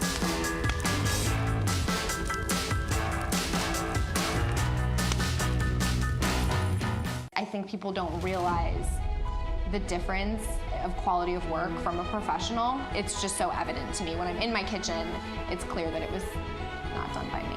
That to me is huge, where it's not just another job, it's not just we have to get through this. It's like this is something that showcases our workmanship. We need it to be perfect. We want that start to end communication. We're in this together. We're gonna transform your home.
Welcome everybody back to the 2024 Flint Hills Home Show. We are here at the National Guard Armory in Manhattan at 721 Levy Drive. We're going to be out here filming all day today at Backroads Broadcasting we started at 9 a.m. this morning. We'll be rolling up through 5 o'clock today. We're going to be meeting with different individuals, business owners today, letting you get to know them and their company just a little bit more. Flint Hills Home Show will be going on again tomorrow from 11 a.m. to 4 p.m. So if you're in the area, you can stop by here. $5 entry fee. Everybody under 12 can get in free. Joining me on this segment is going to be Jamie Musa. He is with Midland Exteriors. And so I want to welcome you. Thank you for joining us here on Backroads Broadcasting. How are you doing today? Good. How are you? I'm doing great. How's the home show working out for you so far? That's pretty good. Traffic's really good, so hopefully it continues.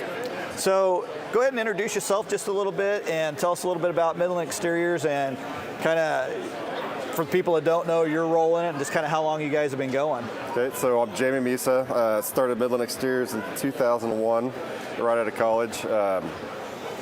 Located here in Manhattan. We don't do any subcontracting like a lot of our other competitors do, so everything's in-house, so with a lot better quality control. Yeah. So when you talk about doing it in-house and not subcontractor, so basically you have all of your carpenters that you have on site. And so with Midland Exteriors, so some of the things that you guys work with, windows, doors, siding. Yep, so we do Infinity from Marvin fiberglass windows, all types of siding, and then of course your guttering and gutter protection systems. And so then with the windows and doors, do you work with a lot of other local distributors? Do you kind of work with your own? Is there a wide variety of the windows and doors a customer can look at, work with? So we buy the windows directly from Marvin, so we're factory direct. We are part of their elite installer program. So all of our guys have gone up to Minnesota for their training. So we just sell the one brand. Okay. And with that brand then, they have that wide assortment, so you work with the customers, kind of get an idea. I know there are a ton of different choices when it comes to that. I was not even aware of all the different names for the types of windows they had until coming here. So it could be overwhelming for a homeowner or somebody that's looking for those new windows. Do you guys have a process that you sit down with to try to get an idea of, what are they kind of looking for in a window, the sizing of it, the space that they're trying to do with? I know there's so many things that could go into it, so for a customer it could be completely overwhelming. Can you just kind of walk us through some of your guys' process just for that example for windows and doors and how to kind of narrow that down? Yeah, so basically you give us a call, we come out, we figure out what all you're needing or wanting in your home, and then we'll show you all the different options that we have and kind of walk you through the entire process to get exactly what you want. And you do that for both new home builds as well as replacements? So we are mainly replacement, but then we have a sister company, MB Supply, that would do for new construction homes. Okay, so then for replacement windows, sometimes it's easier to kind of match up sizes and design, sometimes not so much. So when you're working with a customer, is that kind of one of the main areas of focus, is if they want to try to find something as close as they can, or we kind of look at energy efficiency? I know that's a big thing with Marvin Windows. The kind of difficulty is it sometimes of trying to match up an existing home. Actually, it's not really that hard. I mean, we've done it enough times that, we can give you the exact look you're looking for and make it look like it's not been replaced. So that's probably one thing that customers don't realize. They probably think it's going to be this horrible process. I really like the look of this window in this really old home. I'll never be able to duplicate it, but in fact, yes, they probably can. Yes, they can. And so, windows and doors. So when it comes to doors, tell us a little bit about, you guys do door replacements then as well? Yep. So we do Provia entry doors. They do steel or fiberglass. They're also customizable, so you get different colors, kind of whatever you're looking for. They do come also with a lifetime warranty. So a door is something that people don't want to skip out on cost, because that's one thing that gets used all the time. Right. And so you talk about door replacements. Is there all kinds of options? I'm not an expert in the field, so you see doors, that have side panes of glass and the upper side lights, and then what's above? The transom. The transom. It's all fancy names that I'm not aware. So those are all options that a homeowner could possibly have as far as a replacement if they have those things that you can look into doing. Yeah, usually a door, everything comes completely out, and then a whole new frame comes in. So if it has side lights and transom, that's all going to come put together. And so, So that's windows and doors. Some of the other things we talked about. So exterior of the home, basically anything that's on an exterior home you guys work on, right? Yep. As far as like siding. What kind of options does a customer have when it comes to re-siding a home? So for siding, there's quite a few different options, really. I mean, you can go cheap and do the vinyl. And then there's also the LP Smart Side, which is like an engineered wood. It's got a really nice look to it. And then we also have a machine that we can come out and make seamless steel siding. So if you have a wall that's 80 foot long, we'll make an 80-foot piece of siding and put on there, so you have no seams. So really then, regardless of size of the home or how tall a home may be, that's something you guys can handle if you want to go with seamless or basically any kind of look that a customer's trying to go with on the outside of their home. Yep, and then we can also, we don't do like stone looks on the front, but we can help design and then get you pointed in the right direction on somebody that can do accent walls as well. And so then we talked about gutters. I think that's something that's probably drastically overlooked by homeowners, is the importance of gutters and just a job of gutters. What are some of the things that a homeowner can expect when it comes to a new gutter or a gutter replacement, as far as what you can offer as length, size? Not sure exactly if the gutters are in the right place, or maybe they were missing from the get-go and they didn't even realize they need them. Yeah, so one of the first things I look at when I go out to your house for guttering is obviously which way the land is flowing away from the home, because we want to make sure we put the downspouts in the right areas where it's going to get the water away. Otherwise, you're not really doing any good. You also want to look at how big the roof is to see what size of gutter you need. So we do 5, 6, and even 7-inch guttering that we could put on there to eliminate downspouts and carry more water away. I'll be perfectly honest, that's not even something I ever even thought of, about the size of the roof or the pitch of the roof and how much water's coming off of it. I guess I always assumed a gutter was a gutter, and that's why you guys are here to do that. You're the experts in the field to tell us. And so you can kind of control really how the water's coming off and where it's draining as far as the property goes. Yep. If a customer thinks they need new guttering or not really sure, what's kind of one of the first steps or things for them to look for when it comes to that? Obviously, if you get water leaking behind it or if your corners are leaking. And then a lot of times, the previous gutter companies will put on the really small downspouts. I always advise to go with the big ones just to help get that water out. So usually 15 to 20 years on guttering is probably about time to get it replaced. So it's 15 to 20 years, so then there's a life cycle that, again, most people probably don't even think about. So if you've been in your home for 30 years, you've never had it looked at, that's probably something that you should probably have come looked at.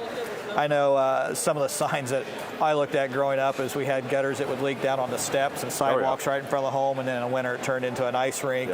Very, very dangerous. But another problem that we run into a lot more here than where I grew up, because we didn't have a lot of trees where I grew up, but really a lot of clogged gutters and gutters that are full of stuff. Do you guys have anything that kind of helps out with that? Yep, so we have a couple different systems there as well. We have the just regular gutter screens, and then we have the gutter gecko, which pretty much gets everything out. So, I mean, you won't get like the asphalt gravel, you'll get nothing in your guttering. So that stuff works really, really, really well. And so when you come to put that on, if they were doing that, do you guys clean that gutter out obviously first before doing that, so the homeowner doesn't necessarily have to climb up on a ladder? Because my ladder climbing days are done after the last time I went up to look at my gutters. I'll never do that again. I'll use guys like you to come in. So with that, when the customer is having you come out, kind of warranties and guarantees and stuff like that, is it kind of dependent upon the service that you're doing? Windows and doors may have something slightly different than the siding or gutters, but is there always some kind of an after purchase, so to speak, that they can expect or service they can hope for? So the other day, I had a lady call that we put her windows in 19 years ago, and she had a defect, and we just took care of it. So I mean, basically, if you're a customer of ours, we're going to take care of it forever. Well, that's good to know.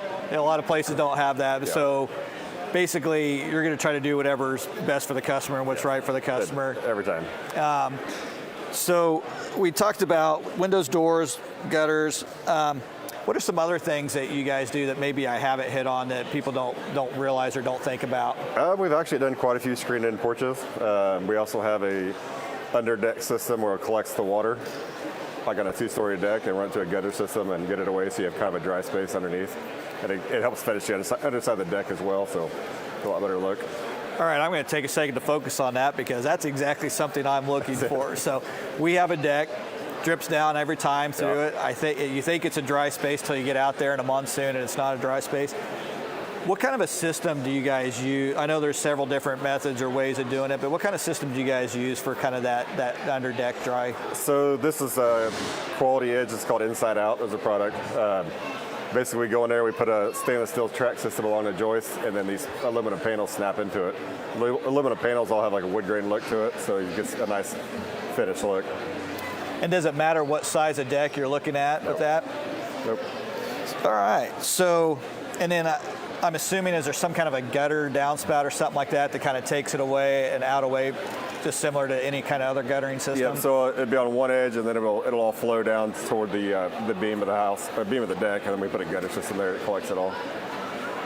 So if somebody was looking into that, say like today, I want to come talk to you about that after we're done filming, which I just might, or looking at any kind of windows and doors, do you guys have any kind of financing or any kind of options like that for a homeowner to work on a purchasing of those types of items? Yep, we have quite a few different financing plans. We can do as little as 30 days same as cash, up to 2 years same as cash, and then we also have financing out to 12 years. So if you have a bigger project and you want to pay smaller payments on it, then we can get whatever we need to do whatever we need to get inside your budget.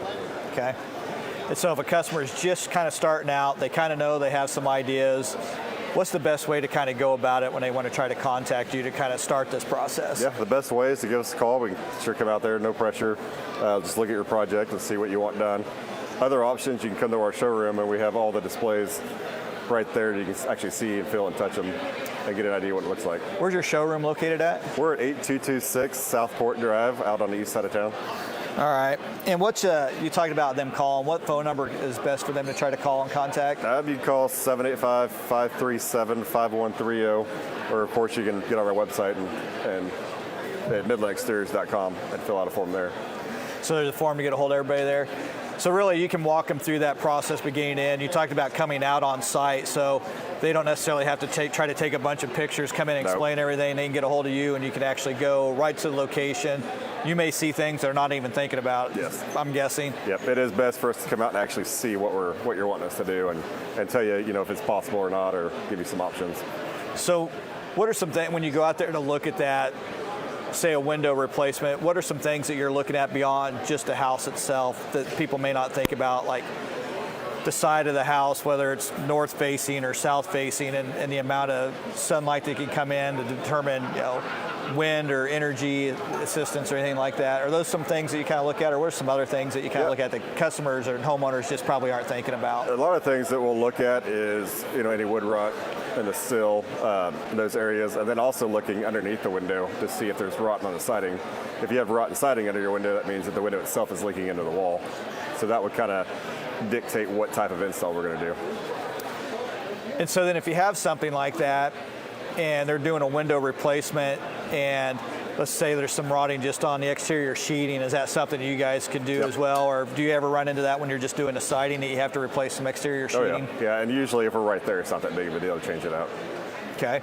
So we talked about the under deck water system, and then screened-in porches, I believe, was the other thing you're saying about. So when a customer is looking into a screened-in porch, what are some options they have there that they can look at? Is there any kind of size restrictions or?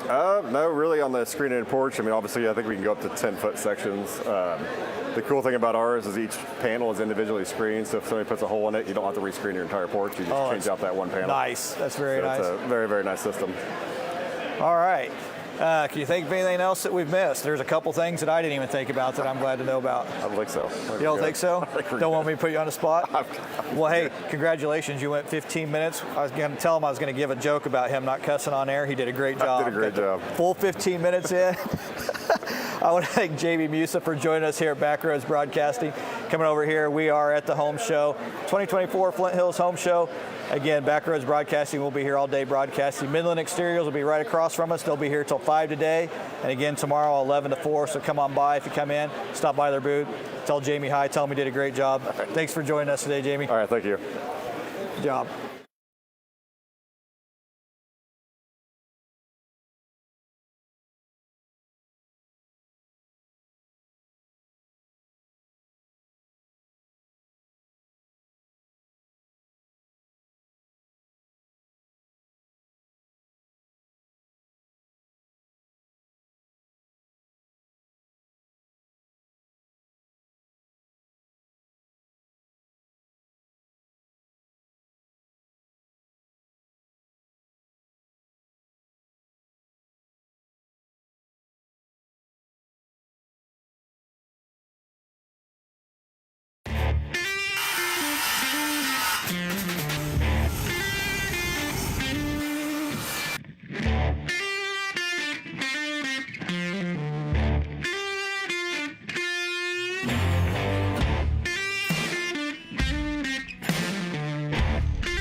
his tractor, and his family. These are the Upshaws, though he goes by Shaw, which stands for skilled hands at work. From cutting hair and mowing grass to roasting marshmallows, he's got a grasp on what matters most. There's a story in every piece of land. Run with us on a John Deere tractor and start telling yours.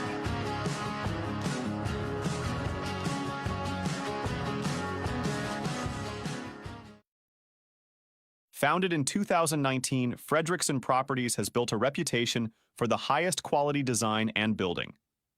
With us, you can expect builders and craftspeople with decades of experience, excellence in customer service, and the most competitive builders' fees in the area. Our aim is to make the process simple, transparent, and enjoyable. When our family's name is stamped on every project, we guarantee that our homes are built with integrity and will endure for generations to come.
Welcome everybody back to the 2024 Flint Hills Area Home Show. We are here at the National Guard Armory in Manhattan at 721 Levy Drive.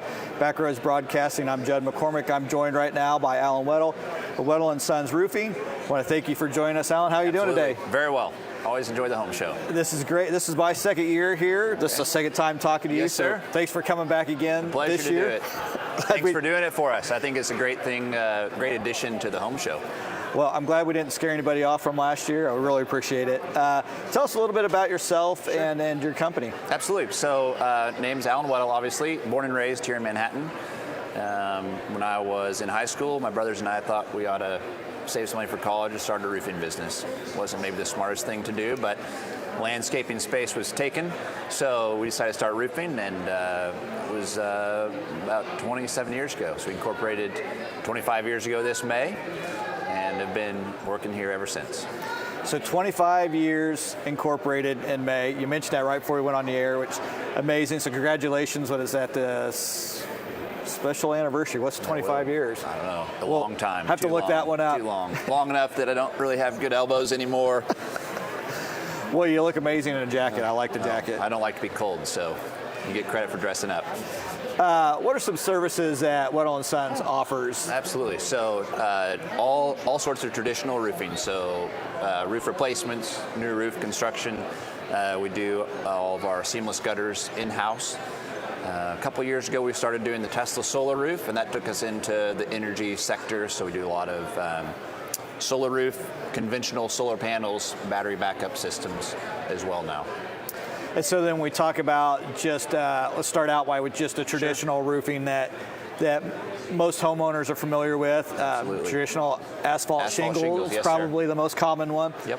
What are some other roofing materials or designs or ideas that a homeowner could look at that they may not even think about? Well, yeah, so we do a lot of the asphalt roofing. 30-year and 50-year shingles are kind of the standard that we'd quote or propose to clients on any project. You come to Home Show, a lot of times people are thinking, like, what's new? What's something I haven't seen before, maybe is new to the market? The question I've been asked this morning a lot is about metal roofs. There's always interest in metal roofs from a longevity perspective, from a fire-rated perspective, and then also from impact, which hail damage affects people in our area quite a lot. And so, yeah, we do standing seam metal roofs. We do exposed fastener metal roof, like a barn tin, sort of a metal roof. We do a lot of synthetic slate and shake, and I know we talked about this last year, but Da Vinci Roofscapes is a manufacturer we worked with for a long time out of Lenexa, Kansas. They're the industry leader in synthetic products. So it's a polymer material that's a Class 4 impact rated material and a Class A fire rated material, and it imitates the look of a shake roof. And as you know, those are not popular anymore, mostly from insurance companies. They're worried about how much they cost and how risky they are from a fire perspective. So when you talk about that impact rating and that fire rating, what exactly does that impact rating mean for an average person that maybe didn't even know it existed before today? So, I mean, the rating is something obviously that happens in a lab. It's tested by the manufacturer. The Class 4 rating is the highest rating that you can go. It's by Underwriter Laboratories. But where it really affects homeowners is most insurance companies will give a discount if you upgrade your roof to, say, a Class 4 impact rated roof.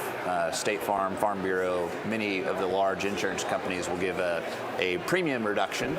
And so we always advise our clients when you're looking to replace your roof, at least to look at the price difference on the material, and oftentimes you'll actually save money after a couple of years off that premium. So when we talk about impact rating, like you mentioned, that's primarily for hail damage that we have in this area. Is there a rough quantifiable size of hail? I know all hail is a little bit different. Tell you, so every hail is different, and even the orientation of your roof and the direction of the hail. Did it just hit your roof coming straight down? Did it hit siding and windows? And you need to go talk to Jamie about that. But when they do that test, so the Class 3 test is they drop a steel ball, it's 1.5 inches down a tube from 20 feet twice, and they're looking for fractures in the mat of the shingle. And if you pass that test, you can get a Class 3 on your shingle. If they drop a 2-inch ball for the Class 4 test twice on the same area with no fracture to the mat of the shingle. So a lot of times people wonder, do I have hail damage or not? We had a storm blow through, it was small hail. We offer free inspections, so we always want people to have peace of mind. Call us, we'll come take a look. But what you're looking for, hail damage, is not just are a few granules gone, because that happens as a shingle ages. Sure. But you're looking for, is there a fracture to the mat, or is there a place where the hail has displaced granules and exposed the mat that then is going to break down in the UV? And then you talked about the fire rating as well. I'm going to assume, and again, correct me if I'm wrong, which I often am, as my wife tells me, when it comes to that fire rating, since it's on the exterior of the home, is that kind of designed in mind of like, say, like wildfires and stuff like that with embers Correct. that could be falling down on the homes? Absolutely. So wood shakes are a fire concern no matter where they are, obviously, but we do a lot of work. So we started here in Manhattan. We do have branches in Nebraska, Colorado, and Idaho. We do a lot of work, outside of cities where fire is a big hazard. It used to be mostly worried about in the mountains. Right. Now in Kansas we have more wildfires than we used to, at least that I remember. But yeah, you are worried about embers landing on the roof and starting up a fire. Also, you tend to have, if the wind is blowing really fast, you might have embers suck in your ventilation and can start a fire that way too. But that Class A fire rating is the highest you can get, and most asphalt shingles achieve that. Metal achieves that, and the Da Vinci or the synthetic polymer shingles achieve that. The main one that doesn't is obviously the wood shakes.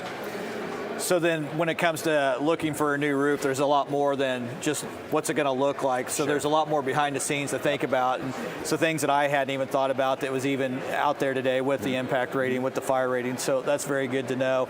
So if a homeowner is thinking that they need a new roof, what's kind of a process that they would go through if they contact Weddle & Sons? Absolutely. So we like to set up an in-person visit. We need to climb on the roof. So it's helpful now, the weather's cooperating, we can get out and inspect things. We're looking for wind damage or there are broken seals on the shingles. Again, as a shingle ages, especially the older 3-tab shingles, you're going to start to have some of those loose or flapping. Oftentimes those can be resealed, but there becomes a comparison. Do I want to keep putting money into this roof or get a new one? But we're going to take a look at that from how many years do you have left in that roof? Are there repairs you should do now to buy you some time to budget money for that? And then what are some actionable budget prices you should be thinking about for a roof? So we can look at 30-year asphalt shingles, which is the main kind of entry-level product, or impact resistant. Most of those shingles, they call it a limited lifetime warranty. But start to put budget numbers together and then help people plan for where they need to invest. And then if the sheeting of the roof needs replaced, that's something you guys can take care of well. So it's not just the shingles or what's going on it, but if there's a problem with the sheeting, you guys are there to inspect that and make sure that that's replaced as well. And obviously you never know what's underneath until you pull it up, but oftentimes we can tell in advance from walking on a roof, one, are there more than one layer of shingles on the roof? That's always a no-go. You need to tear the whole thing off. Two, if there's soft spots, oftentimes you can get a sense from looking at it, but really from walking on it. If you notice things are really soft decking wise. And three, we like to do a visual inspection of the attic for a couple reasons. One, it's important to have balanced ventilation, keep the moist air out of your attic. But two, you can see the underside of the decking and see if there's damage that you can visually inspect and help someone prepare if they do need to spend money on that decking replacement. So that's probably something that most homeowners probably don't even think about, is getting in the attic space and seeing that. That probably also allows you to kind of see where the trusses are, how much there is there, and make sure that, if they're changing a different roof, or next segment we'll get into talking about solar panels, whether the roofing can actually handle the solar panels and stuff like that. So actually getting in there and seeing what they have going on kind of gives you a heads up before you get there. Exactly. And so to talk about solar panels, though, you guys do traditional solar panels. That's correct. So I always hear back and forth, boy, solar panels would be great, but you live in Kansas, this or that. Solar panels would be great. So when it comes to looking at solar panels for a home, what's kind of the first step for a homeowner that's kind of going through that process or thinking about it? Sure. So we always encourage when we visit people today, they're thinking about solar as one, let's do an evaluation on what you're using right now, what electricity you're using now, what's that costing you, and then two, planning for the future. Do you anticipate changing appliances from a gas hot water heater to an electric hot water heater, for example, or your heating system, or are you thinking about adding an electric vehicle in the future and preparing for that?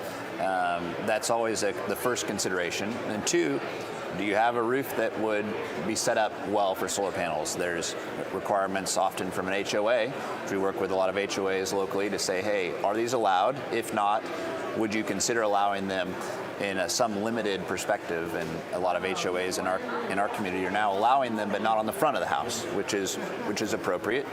But then evaluating, is there an orientation that would work well for the solar that you would need to offset some percentage of your power.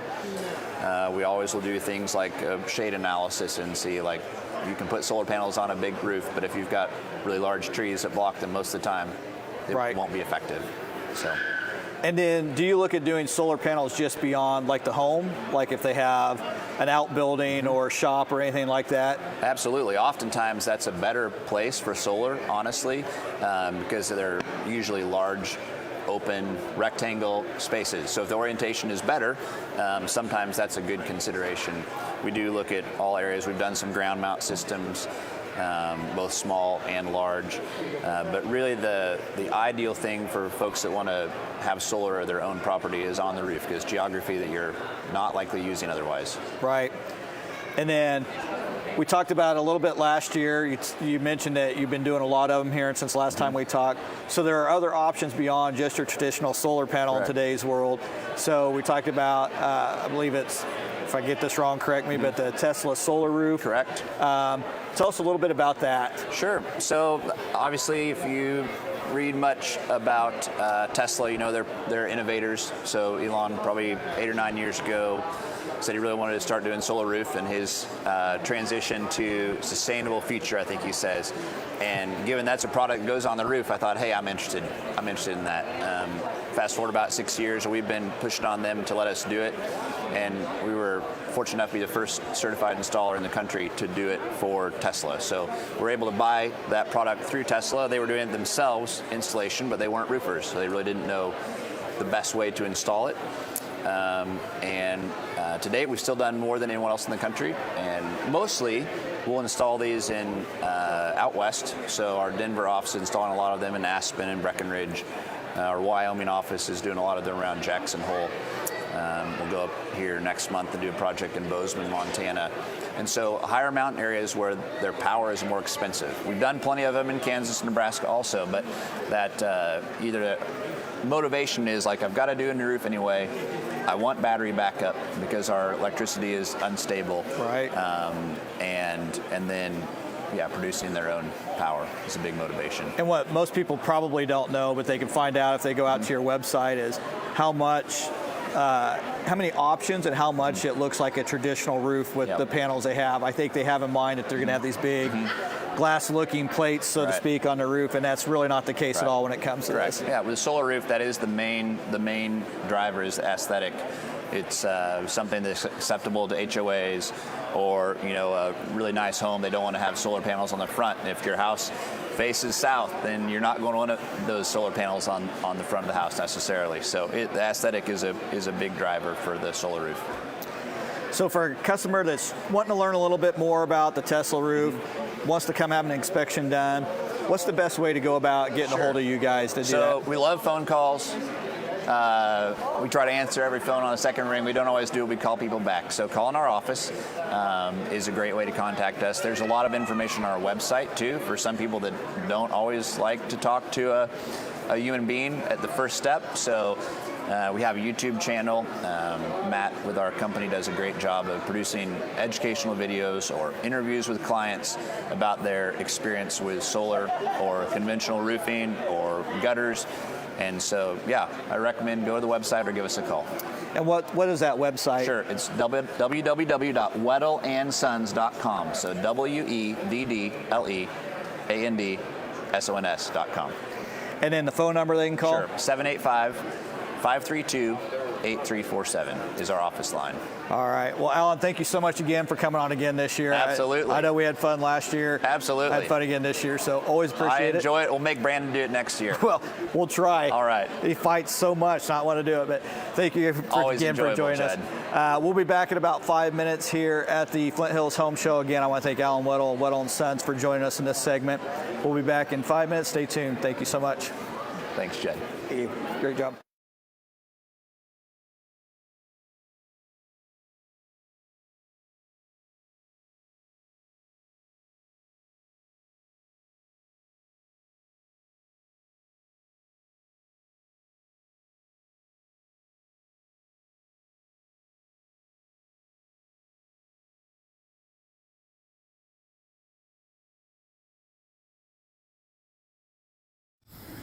This is my zen time.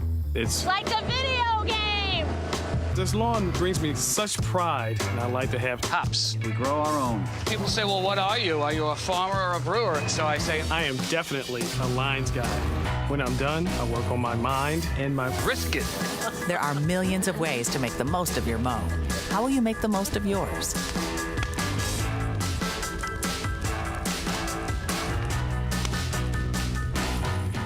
I think people don't realize the difference of quality of work from a professional. It's just so evident to me. When I'm in my kitchen, it's clear that it was not done by me. That to me is huge, where it's not just another job, it's not just we have to get through this. It's like this is something that showcases our workmanship. We need it to be perfect. We want that start to end communication. We're in this together. We're gonna transform your home.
Founded in 2009.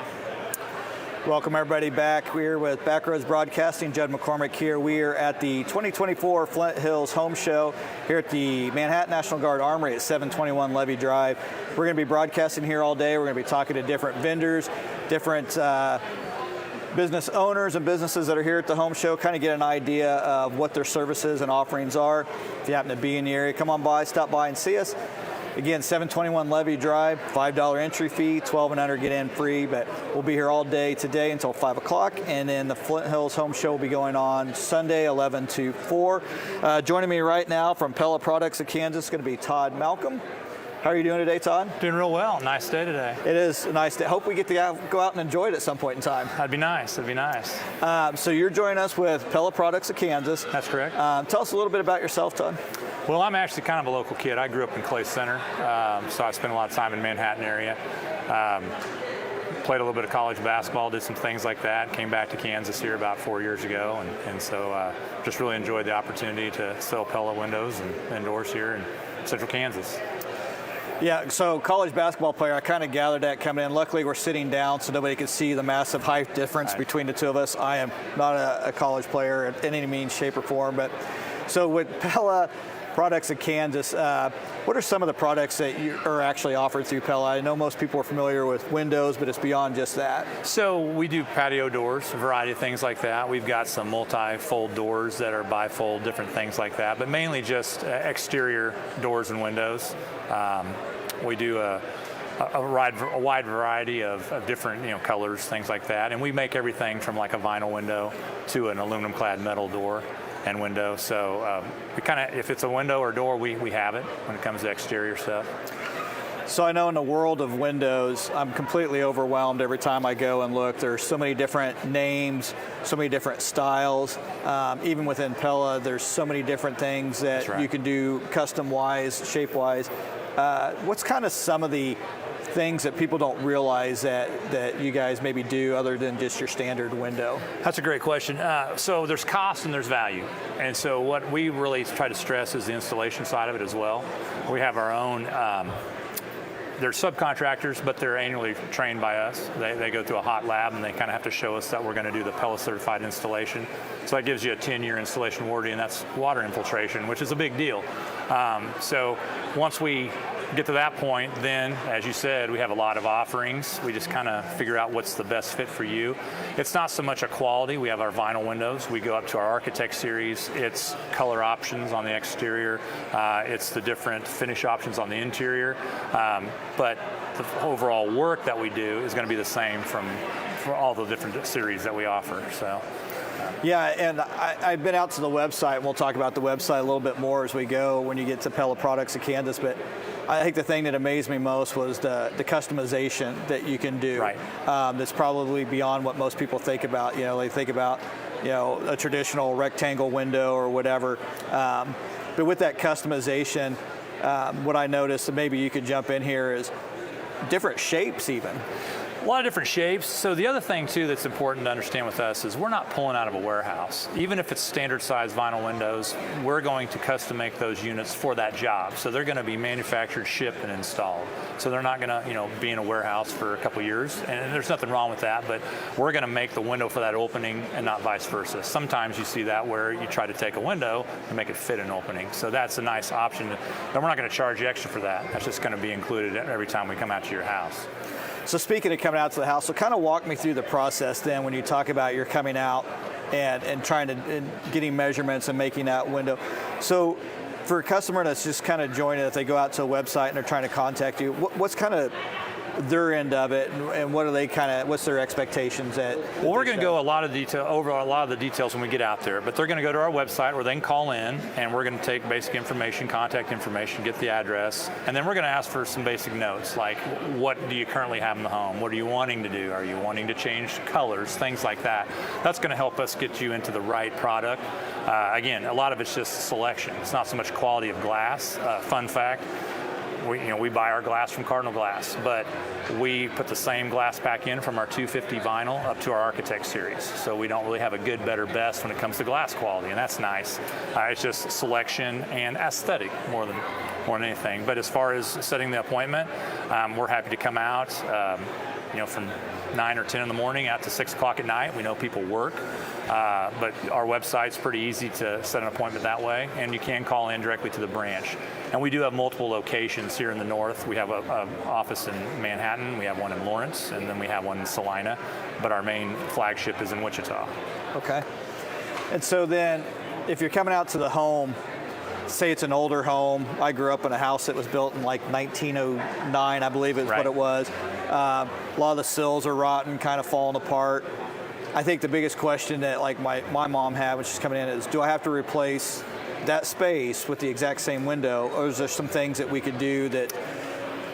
That's a great question. So it depends on the condition, absolutely. If it's something that can be painted, old growth wood lives a lot better, so sometimes you can scrape and paint it. If there are issues that we need to rebuild, our guys are all trim carpenter trained. I mean, they can do any of that on the site. As far as changing openings, old windows like that are the old weighted windows, and so we cut those, drop them, and we foam those cavities. That was a different construction method back then. Right. So we do have some techniques that we do that it would be a little bit different for that vintage of a house. College Hill in Wichita, for instance, has a lot of those 1900s houses, and you see a lot of farmstead houses that are that way. So we can certainly make that work. Any repairs needed, we can also do those as we put the windows in. We don't have an x-ray machine, so once we start pulling stuff out, sometimes we see issues that weren't visibly recognizable when we first were out there doing the measure. And we always send a measure tech out. After I come to your house and we get you down to the penny and move forward on a project, then we come back and have a second set of eyes and make sure we don't want to order the wrong window. So that's how we do that every time too. No matter how, one window, 20 windows, same process. Gotcha. Like I said, I'm always amazed by the selection and the amount of ideas that they're out there. I know when I was out on the Pella Products of Kansas website, I think the thing that blew me away that I hadn't even thought about was mixing and matching different windows to kind of get a complete look where you could have, a half round, and I'm sure there's technical names, but I'll just say a half round like top to like a set of 3. So really you can, I like that, and I kind of like this. How can we get that work? Will it work in our space? But those are kind of some of those questions that a homeowner may have that you can provide those answers for. Especially shapes and size. So if you have big walls of glass, we have limits on what we can ship, fully mold. A mullion is when you attach windows together, but our guys can field mold. So sometimes big windowscapes, we kind of call them, come in pieces, and we just put them together on site. But it works, the end product's the same. So that is something we certainly specialize in. Our Architect series, for instance, was kind of designed to go in 300-year-old buildings back east. We don't necessarily have that kind of antiquity here, but they're super efficient, but you can still get the aesthetic you want. That's kind of an older vintage look. So, and if we're changing out a window, and say they're going with a bigger design, it may have to do some changes structurally with maybe like as a header or whatever. Is that something you guys can work with on all those changes that happen? So we do. Of course, there's limitations structurally, depending on the county, depending on the municipality. Sometimes they're more stringent on permits. We're going to handle all that for you. If we need to get stamped engineered drawings, when you make an opening bigger, a lot of times you have to do that. Making one smaller, I had a conversation earlier today with a gal that was wanting to maybe do that. But yes, we can certainly handle that project start to finish. Just a few more layers. We have to make a few more calls as opposed to just taking a window out and putting another one in. So for a customer, it's dream as big as you want, and we'll work with you to see what we can do based off the limitations of where you're at in the home and stuff like that. So that's windows. So you mentioned also with the door side of it, patio doors, a lot of sliding glass doors, bifold doors. When a customer is going to look at that, is there any kind of limitations when it comes to an existing space if they, like, say they only have a single size patio door but they're wanting to go to a bigger sliding glass door? Yeah, we can certainly address that. A lot of times it's the header space, but we can make multi-panel doors, 4-panel sliders. We actually took a company over that makes some bifold doors that are a vinyl clad wood as opposed to aluminum clad wood out in California, I believe they are. That was in the last year. So we're actually looking at other great products on the market and trying to bring them under the Pella umbrella as well. So yes, we can go fairly big. custom sizing doors can be a little bit expensive, but we can certainly make it fit the hole if we need to. I think, again, I was surprised by the number of options that's available now, and just what you think is a traditional patio door. A lot of people either think of a sliding glass door or maybe the old French style doors, but right. There's so much beyond that now that you can look at to really match styles and particular homes. Is it kind of the same process for the customer then if they're looking at something like that? Yeah, so the other thing too is entry doors. There's so many options. There's Absolutely. literally maybe millions of options of entry doors. I liken it to, sometimes I have the conversation, it'd be like walking into a car dealer and say, hey, I want to buy a car. Well, what kind of, you want a big car, a little car, a truck? What do you want? So a lot of times I recommend to customers doors, entry doors, go to some different websites. House is a good one to get some design ideas, because then if you have those, you can show me pictures and I can say, oh yeah, we've got that, and then this is what it is. And so having a little bit of an idea in your head what you want doesn't hurt. You don't have to do it. We'll certainly walk you through it. But yeah, there's a lot of options when it comes to doors specifically. And so you talk about entry doors. What are some of the options that a customer may have with an entry door? Do you also offer like storm door type? We do some storm doors as well. A lot of times storm doors, unless you open your door to ventilate, say you got pets that like to have that breeze come through or something like that. We romanticize ventilating houses in Kansas a lot more than we actually do it. I lived in Colorado for a while, and there's no humidity out there, and so people have their houses open a lot. Ventilation was extremely important out here. I still recommend it. Storm doors, they're more, a lot of new home builds, you put a quality door in, you don't really need a storm door, right? Hence where the name came from, like storm windows. You put the right product in today, you don't need that extra protection. So side lights, transoms go over the door. Those are things we can certainly come in and help take care of for you. Storm windows and storm doors may be a term that's starting to get lost on the newer generations. I think those of us that probably grew up in older homes that remember every year taking the storm glass out, putting a screen in. I enjoy the 10 days a year that we get to actually open our house up for the screens. And so when we talk about screens and stuff like that, does Pella offer like any kind of specialty or any technologies when it comes to those types of things? We do. We have a roll screen, and what's interesting is we're going to celebrate our 100th anniversary as a company next year in 25. So we started in 1925, and we started as the Pella Roll Screen Company. Ironically, in Pella, Iowa. And we didn't make a window until 1936, but we've been doing it a long time. So yes, the hidden screens, they go away when you don't want to see them. A big thing out in Colorado. Imagine, mountain views, you pay that $1 million lot fee, right? You want to be able to see the mountains.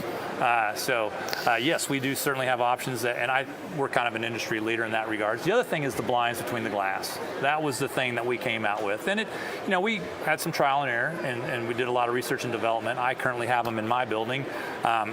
They go between the third hingeable panel of glass, and they stay clean. So that's another thing that Pella is known for, is the blinds between the glass. Yeah, and I think the other thing that I noticed that you don't think about till you're inside your home or you're thinking about it is some of the performance things that you can get out, like sound resistance and wind resistance. And so some of those performance areas that Pella offers, can you maybe here in just the last minute or two that we have kind of talk about some of those things that you guys... Sure, and I'll briefly touch on the tax codes too. So there are some rebates out there. They're not extreme, but we actually came out, we had a new R&D design for our Sun Defense Plus. So from 2023 to 2024, the requirements for that rebate went up a little bit or down, right? I mean, the efficiency had to go up a little bit. So we do have a product that conforms to that. As far as going back to what we do on the performance side, sound, we change the thickness of the glass so it doesn't vibrate at the same frequency. That's kind of our sound package that we have. If you live out in a quiet country setting, not something you necessarily need unless you don't like to hear the tractor fire up, but it's one of those things we can't offer. Again, a lot of times it just depends on, we take each case one at a time to see what's the best fit for you. So yeah, and we have different performance of glass for like a basement situation where you don't need necessarily the UV protection on a western window. So we might put different types of glass in the same house, depending on what elevation, which way it's facing. So. And I think that's a great point. So when you come out, you can kind of see how the house is to kind of help make that better decisions for the customer. Well, I sure appreciate you coming on and joining us today. I know the segment probably seemed like it flew by, but I learned a lot about Pella products of Kansas. Hopefully everybody listening in learned a lot as well. Talked Todd, thank you again for joining us. Todd Malcolm, Pella Products of Kansas. We'll be taking a lunch intermission, so stick with us. We'll be back this afternoon. But yeah, once again, I want to thank Todd Malcolm with Pella Products of Kansas. If you have any questions or anything about it, go out and visit your website. Yep. And please get on there and contact them. You'll be overwhelmed by the amount of choices and decisions you have to make, but they're there to help you with that. That's right. All right. Thank you so much, Todd. You bet.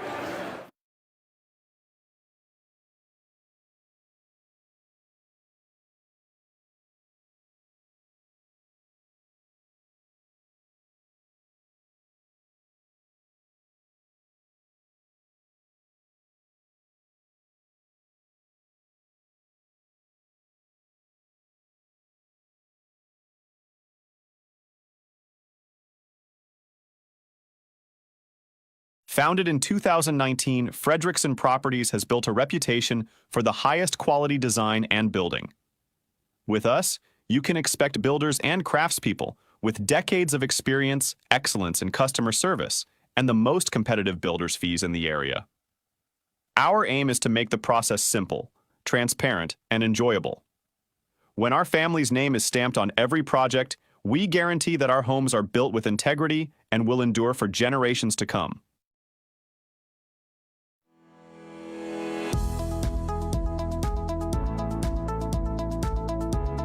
It's a basic construction technologies program, basic construction, basic carpentry. And these skills you learn here are transferable to all the trades. How do you use a skill saw properly and safely? How do you use a nail gun properly and safely? How do you handle the tape measure? It's more than just reading the tape measure, it's how do you apply that actual tool and transfer it to a piece of wood and cut it.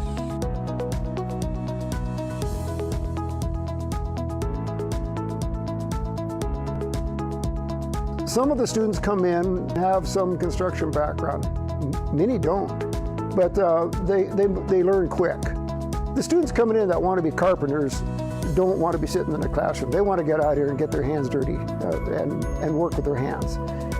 In the classroom, you learn the theory, you learn the why. Out here, we put that to work and you learn how.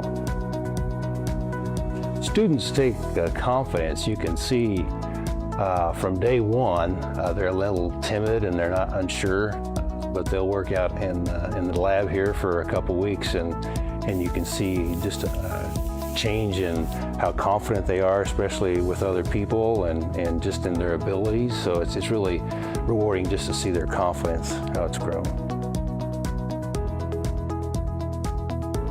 The students get quite a bit of interaction with employers, particularly at Habitat.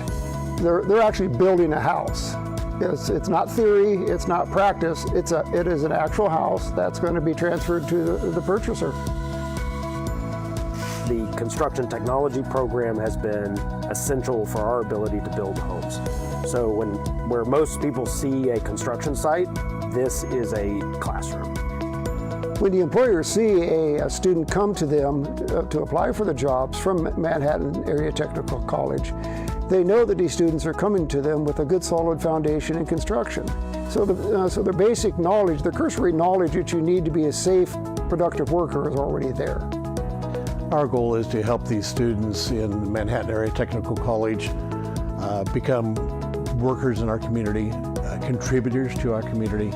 2.2 million new construction workers are needed in the next 2 years nationwide. The opportunities are great. The pay is fantastic at times.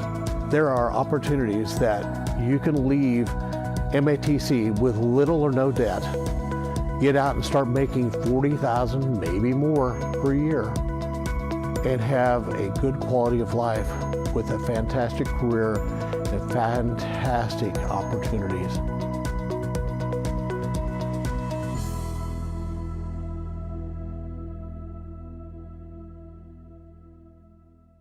When this purple-loving family needed a spot they loved full well as their K-State game day headquarters, they made the call to Fox Home Innovations. They already had the perfect place in mind and were looking for a total remodel, creating a home-away-from-home setup that's perfect to gather in and to cheer on the cats.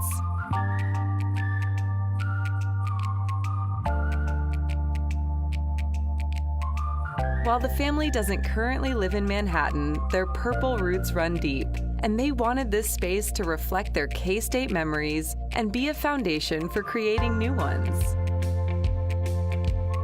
Their new home is modern, open concept, and sleek, with a large gathering space to welcome friends and family before, during, and after football games.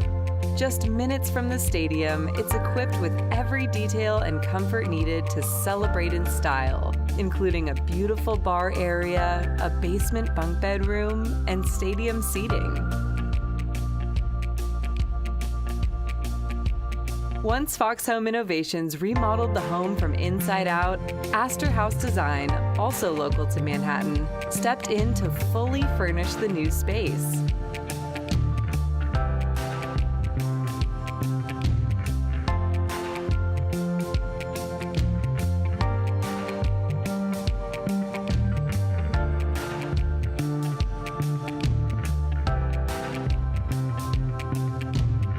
It's safe to say that this K-State crew will ever be fighting for Wildcat victories long into the future. And Fox Home Innovations is proud to play a role in creating their gorgeous new space.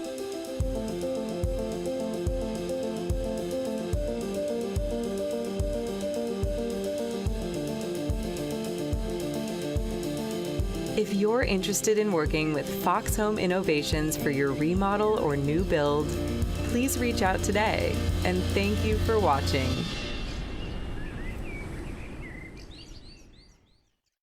At Budget Blinds, every single thing we do is custom for our customers. Not just our beautiful window treatments sourced from all over the world, but in every step of our local service. Your Budget Blinds design consultant partners with you from start to finish, with professional installation, all covered with the industry's best warranty, no questions asked. Maybe that sounds like a lot of work for window treatments. Well, it is. And it's work we're proud to do.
his tractor, and his family.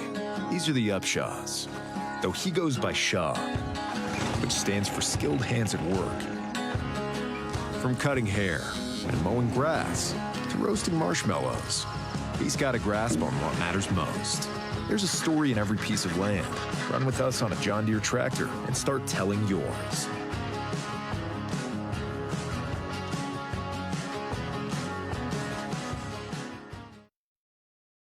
Founded in 2019, Fredrickson Properties has built a reputation for the highest quality design and building. With us, you can expect builders and craftspeople with decades of experience, excellence in customer service, and the most competitive builders' fees in the area. Our aim is to make the process simple, transparent, and enjoyable. When our family's name is stamped on every project, we guarantee that our homes are built with integrity and will endure for generations to come.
This is my zen time. It's like a video game.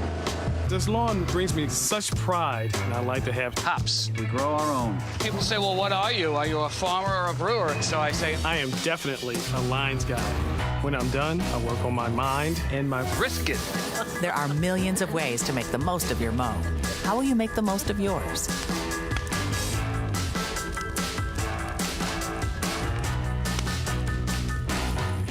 I think people don't realize the difference of quality of work from a professional. It's just so evident to me. When I'm in my kitchen, it's clear that it was not done by me. That to me is huge, where it's not just another job, it's not just we have to get through this. It's like this is something that showcases our workmanship. We need it to be perfect. We want that start to end communication. We're in this together. We're gonna transform your home.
Founded in 2019, Fredrickson Properties has built a reputation for the highest quality design and building. With us, you can expect builders and craftspeople with decades of experience, excellence in customer service, and the most competitive builders' fees in the area. Our aim is to make the process simple, transparent, and enjoyable. When our family's name is stamped on every project, we guarantee that our homes are built with integrity and will endure for generations to come.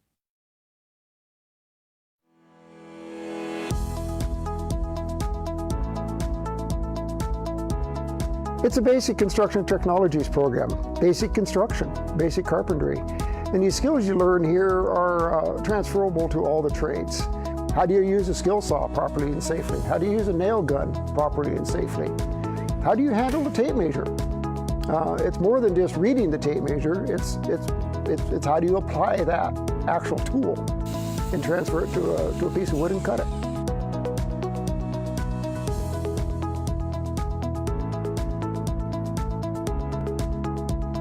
Some of the students come in and have some construction background. Many don't, but they learn quick. The students coming in that want to be carpenters don't want to be sitting in the classroom. They want to get out here and get their hands dirty and work with their hands. In the classroom, you learn the theory, you learn the why. Out here, we put that to work and you learn how. Students take confidence. You can see from day one, they're a little timid and they're not unsure, but they'll work out in the lab here for a couple weeks, and you can see just a change in how confident they are, especially with other people and just in their abilities. So it's really rewarding just to see their confidence, how it's grown. The students get quite a bit of interaction with employers, particularly at Habitat. They're actually building a house. It's not theory, it's not practice, it is an actual house that's going to be transferred to the purchaser. The construction technology program has been essential for our ability to build homes. So where most people see a construction site, this is a classroom. When the employers see a student come to them to apply for the jobs from Manhattan Area Technical College, they know that these students are coming to them with a good solid foundation in construction. So their basic knowledge, the cursory knowledge that you need to be a safe, productive worker is already there. Our goal is to help these students in Manhattan Area Technical College become workers in our community, contributors to our community. 2.2 million new construction workers are needed in the next 2 years nationwide. The opportunities are great. The pay is fantastic at times. There are opportunities that you can leave MATC with little or no debt, get out and start making $40,000, maybe more per year, and have a good quality of life with a fantastic career and fantastic opportunities.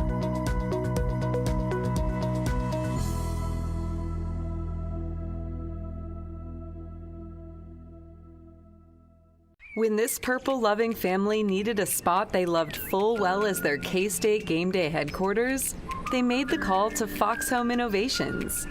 They already had the perfect place in mind and were looking for a total remodel, creating a home away from home setup that's perfect to gather in and to cheer on the cats.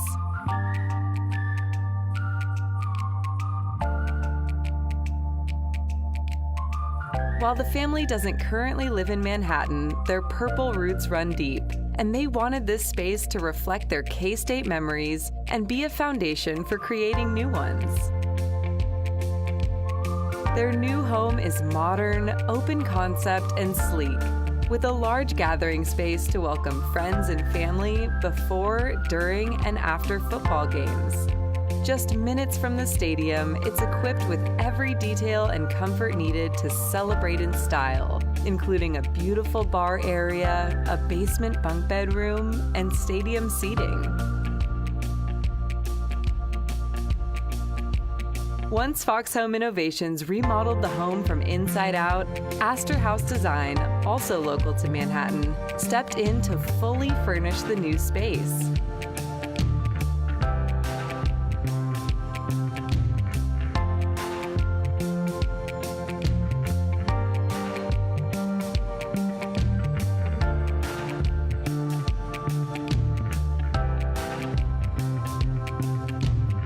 It's safe to say that this K-State crew will ever be fighting for Wildcat victories long into the future. And Fox Home Innovations is proud to play a role in creating their gorgeous new space.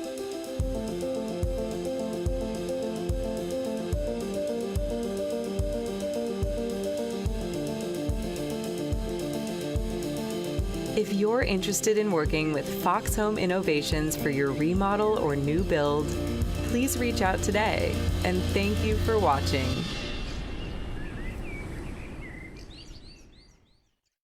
At Budget Blinds, every single thing we do is custom for our customers. Not just our beautiful window treatments sourced from all over the world, but in every step of our local service. Your Budget Blinds design consultant partners with you from start to finish with professional installation, all covered with the industry's best warranty. No questions asked. Maybe that sounds like a lot of work for window treatments.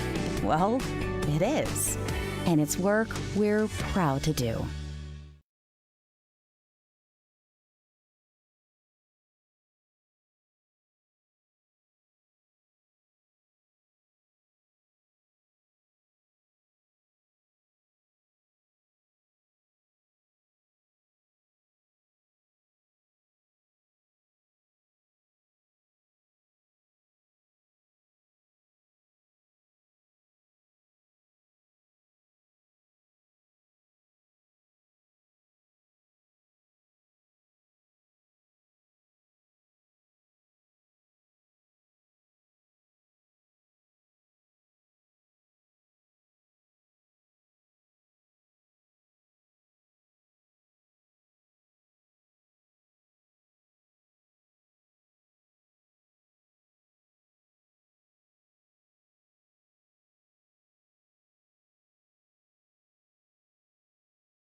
man, his tractor, and his family. These are the Upshaws. Though he goes by Shaw, which stands for skilled hands at work. From cutting hair and mowing grass to roasting marshmallows, he's got a grasp on what matters most. There's a story in every piece of land. Run with us on a John Deere tractor and start telling yours.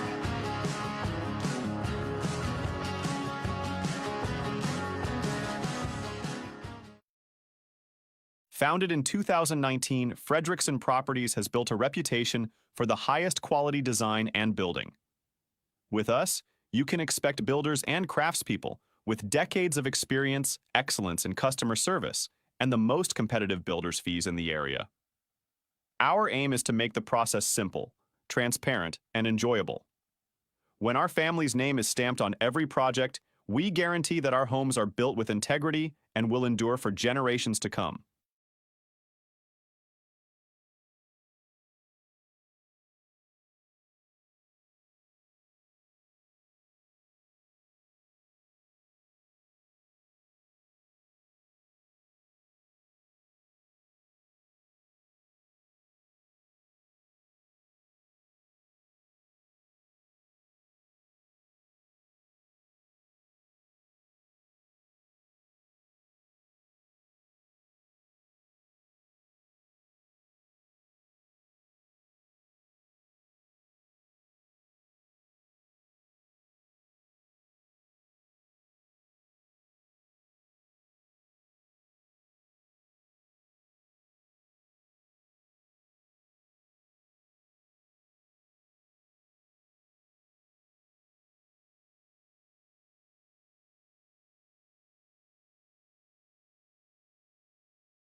This is my zen time.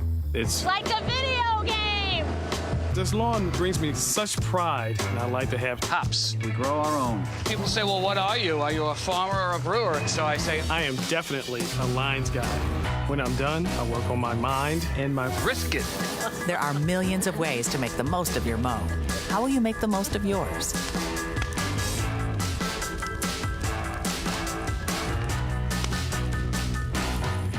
I think people don't realize the difference of quality of work from a professional. It's just so evident to me. When I'm in my kitchen, it's clear that it was not done by me.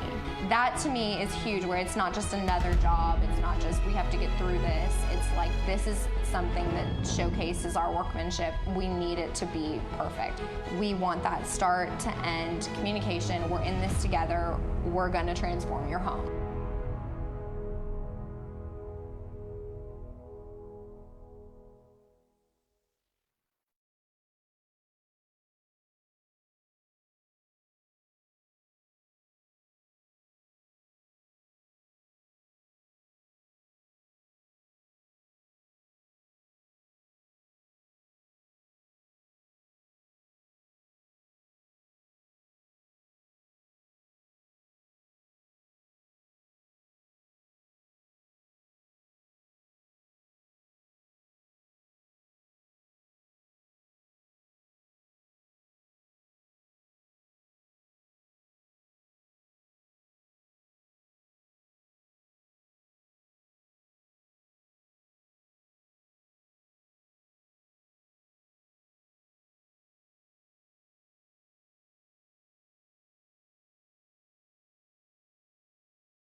Founded in 2019, Fredrickson Properties has built a reputation for the highest quality design and building.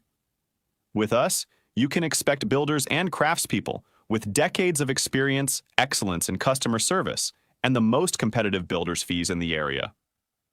Our aim is to make the process simple, transparent, and enjoyable. When our family's name is stamped on every project, we guarantee that our homes are built with integrity and will endure for generations to come.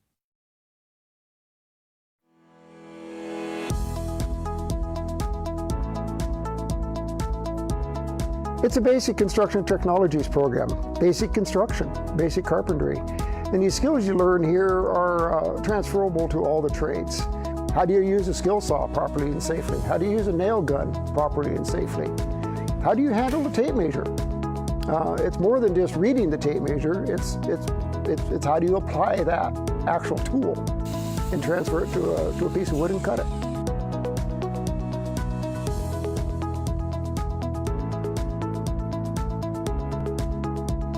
Some of the students come in and have some construction background. Many don't, but they learn quick. The students coming in that want to be carpenters don't want to be sitting in the classroom. They want to get out here and get their hands dirty and work with their hands. In the classroom, you learn the theory, you learn the why. Out here, we put that to work and you learn how. Students take confidence. You can see from day one, they're a little timid and they're not unsure, but they'll work out in the lab here for a couple weeks, and you can see just a change in how confident they are, especially with other people and just in their abilities. So it's really rewarding just to see their confidence, how it's grown. The students get quite a bit of interaction with employers, particularly at Habitat. They're actually building a house. It's not theory, it's not practice, it is an actual house that's going to be transferred to the purchaser. The construction technology program has been essential for our ability to build homes. So where most people see a construction site, this is a classroom. When the employers see a student come to them to apply for the jobs from Manhattan Area Technical College, they know that these students are coming to them with a good solid foundation in construction. So their basic knowledge, the cursory knowledge that you need to be a safe, productive worker is already there. Our goal is to help these students in Manhattan Area Technical College become workers in our community, contributors to our community. 2.2 million new construction workers are needed in the next 2 years nationwide. The opportunities are great. The pay is fantastic at times. There are opportunities that you can leave MATC with little or no debt, get out and start making $40,000, maybe more per year, and have a good quality of life with a fantastic career and fantastic opportunities.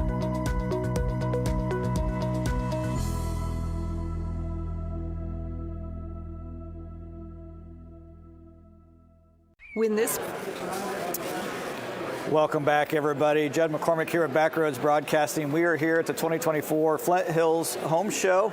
We're going to be doing segments all afternoon until about 5 o'clock this afternoon, talking to different businesses and vendors, getting to know a little bit about some of the people that are behind the scenes, getting to know a little bit about the company. And joining me right now for our first segment here after lunch is going to be Carolyn Gray. She's with Custom Wood Products. She joined me last year. It's always a pleasure to have you on. Thanks for joining us again, Carolyn. Well, thanks, Judd. It's a pleasure to be here. So I give everybody a little bit of grief because it seems like everybody I talk to is like, who drew the short straw, who's actually coming on. Everybody's a little bit nervous about coming on with us, but you're a veteran now. This is your second time, so. Well, that's true. That doesn't make me any more, less queasy. You'll be fine. So tell us a little bit about yourself, Carolyn, and tell us a little bit about Custom Wood Products. Okay, well, Custom Wood Products has been in St. Mary's, Kansas since 1981. And myself and my husband own Custom Wood Products and have. I've been there since '99, and Kevin, my husband's been there since '87. So we work pretty well together. We're together 24/7, and we enjoy it. We enjoy being together and running the company that way. And so for somebody who's not familiar with Custom Wood Products, what kind of products and services do you guys offer? Well, we're custom cabinetry and very unique in the cabinet world. Not only just completely custom, but we have something called gang built. Actually, in the cabinet world, gang built is just now becoming a little more popular and getting a little more recognition, but we've been doing it since 1981. So it's kind of original to us. And And gang built is when you take a face frame and you take several cabinets like they're built together, only they have a shared face frame and shared partitions. And what that allows is for not only for easier installation, because you can install custom wood product cabinets in about half the time, but the best part is it allows you to have more of a furniture appeal. And it's one of those situations where you can build those openings and you can design how the face of your cabinet looks. So when you walk into a kitchen and it just looks really awesome, you don't really know why. It might be the symmetry or the asymmetry that makes it look so great. And so when we talk about that, I know in years past when I've visited your setup that you've had here last year, you gave us a great tour of some of the products and ideas you had. The amount of choices that a customer has can be a little bit overwhelming because there's such a broad range of things that they can have. And with it being completely custom, I can imagine that it can be completely overwhelming for that customer. So what are some of the processes and procedures that you kind of work with a customer or a contractor to kind of maybe limit those choices down to a little bit an easier pick, so to say? Sure. Well, it's all in the communication between the customer and the designer.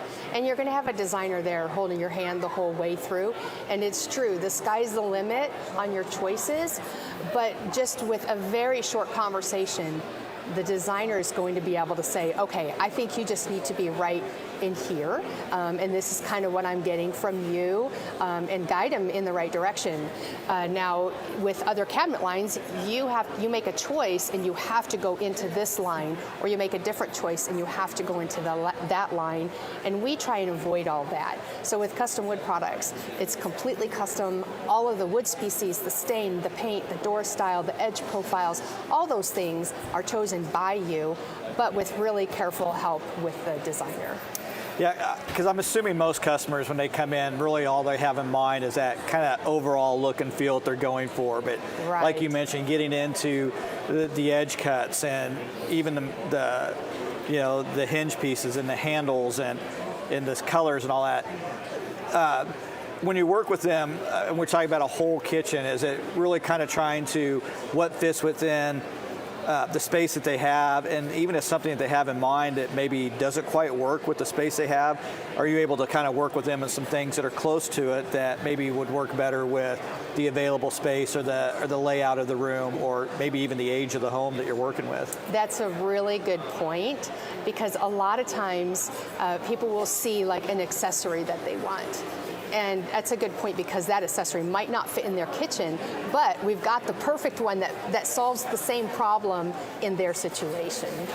So again, that's part of the designer's job of talking the customer through those things.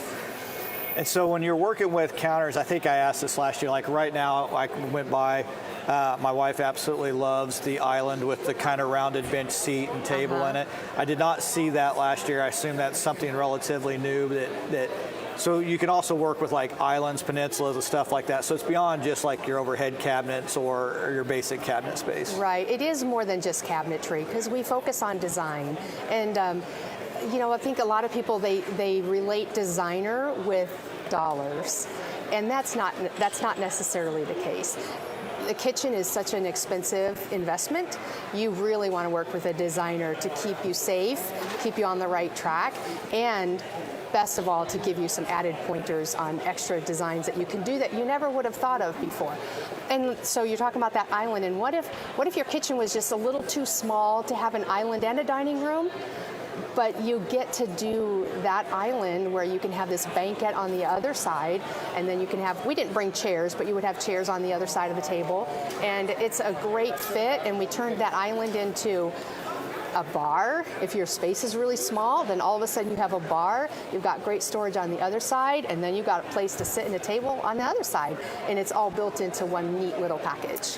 Yeah, and I'd never seen anything like it, and so when we first saw it, I thought, what a brilliant idea for a space-saving idea. So I imagine the Custom Woods is probably constantly trying to look for new innovative ways to kind of really produce age-old things that have been there forever, but kind of give it a new look and feel. Yes. And so I know, like last year, you had a setup with probably one of the most amazing pantries that I've ever seen. It was amazing. So it's not just even kitchen counters and stuff like that. You're also talking about pantry spaces and other things within that kind of a living space. Is that true? That's right. It's so important to have an entire cohesive design, and incorporating or thinking about the way the rest of your house is and where your kitchen is situated in the house, and even just where the walls are and how you want to utilize and traverse around the house.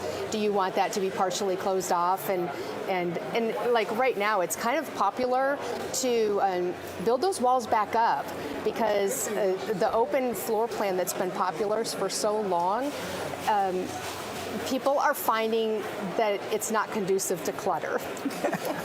And they struggle with that. But the reality is, let's not build the walls back up. Let's get smarter with design.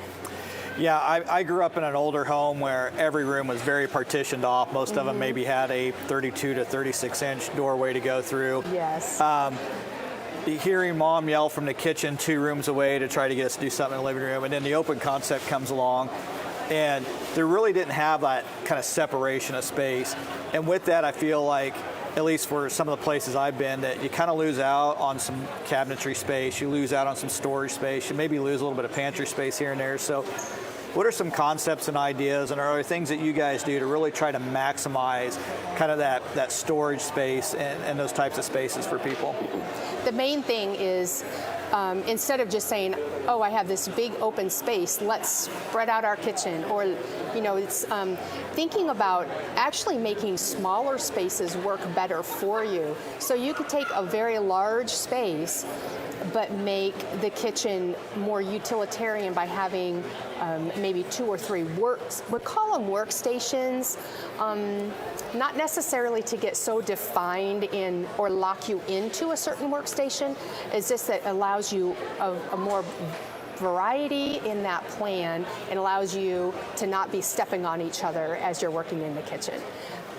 I like how you mentioned, even having smaller kitchen spaces and making that work for you, because I know a lot of people could see on TV on some of these shows, there's these big grand kitchens and all these ideas, and they would love to have that, but maybe they don't have the space for it in their home. To be able to work with you guys and maybe take some of those elements and find what really they're looking for to try to fit it in that space they have. Yeah, and it's so important, the smaller the space, the more crucial the design is. And I love designing small spaces because you really get to pick apart every single inch and make it purposeful. When I like my work triangle to be very small, so when I'm cooking dinner, I'm not running all over the kitchen grabbing things. I have my cooktop here, I've got my sink here, and I have my refrigerator right behind me. So that really is ideal, but when you have something that small, it allows you then on the other side of the kitchen, maybe you're going to have a bar, or maybe you're going to have a baking area, or something like that. And we've been talking a lot about kitchens, but Custom Woods does a lot more than just kitchens, obviously. So what are some other elements and some other rooms and things that people who may not immediately think of Custom Woods is something that you can actually provide services for as well? Yes. Our showrooms we're working towards our showrooms be called Kitchen, Bath, and Home. You need cabinetry or furniture anywhere in your home, from things like, where to set up a bar. Some people think, I don't want a bar, but it's so great to have a little bar somewhere. You don't have to have a sink, you don't have to have running water or even a refrigerator, but you can have just the setups for a bar. And you could have a dispenser of water for your family on the weekend, but just having that designated space. And it requires a very small cabinet or a huge pub, right, like you have in your basement, right? You can, again, the sky's the limit there. Bathrooms are so important and are really getting larger, and in the future you're going to see bathrooms be a little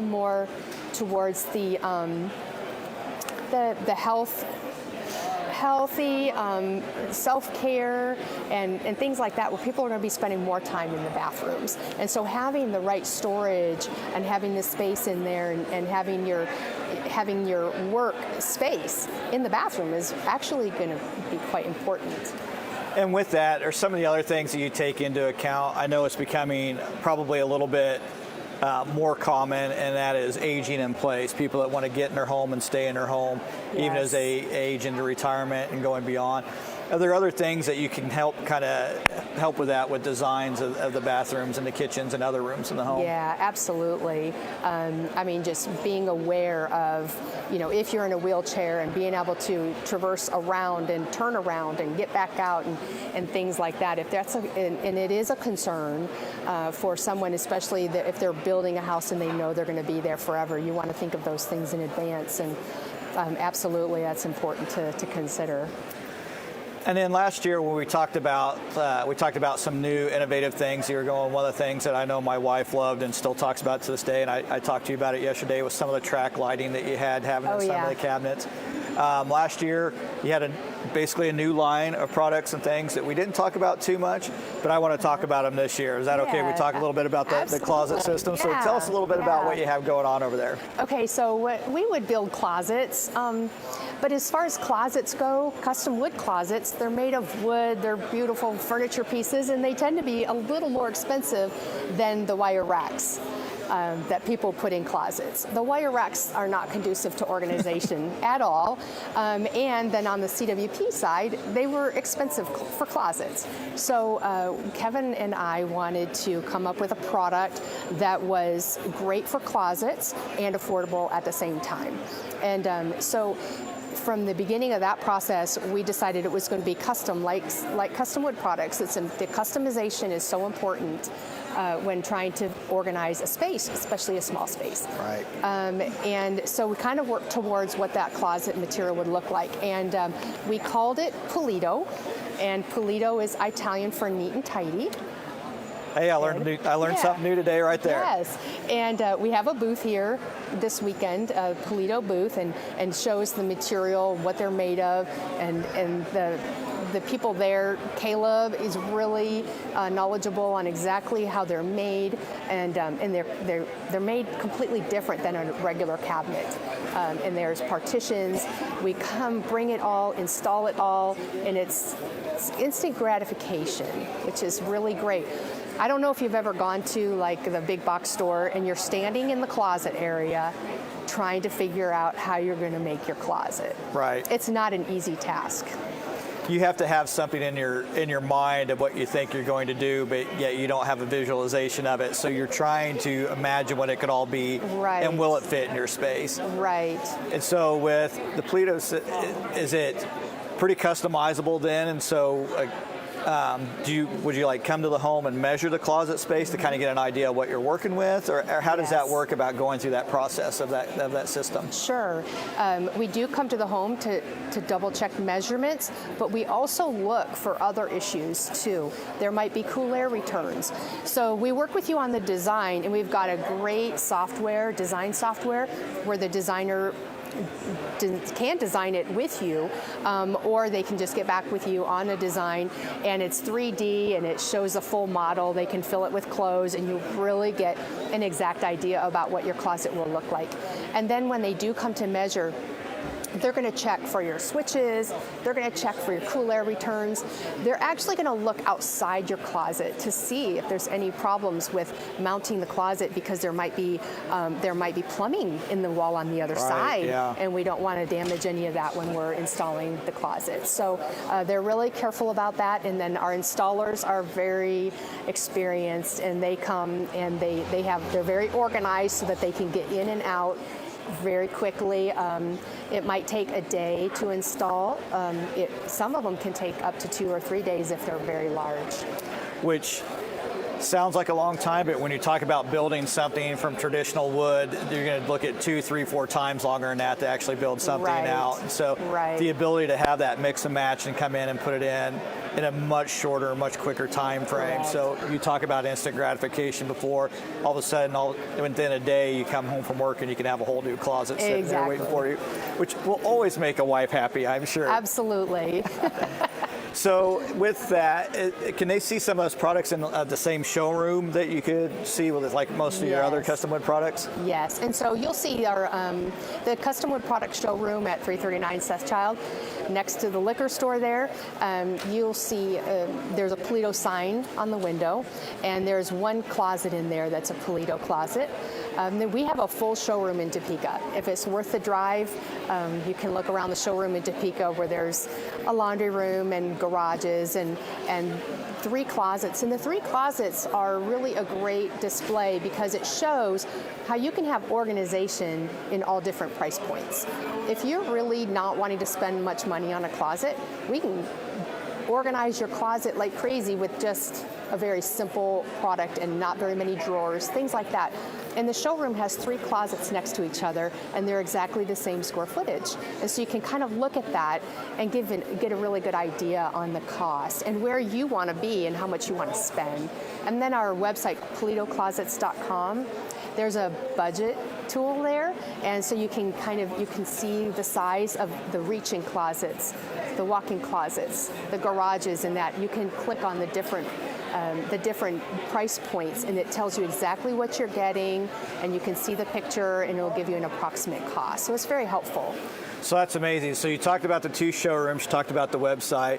If a customer's trying to reach out or just looking, is there any other way that they can contact Custom Wood Products?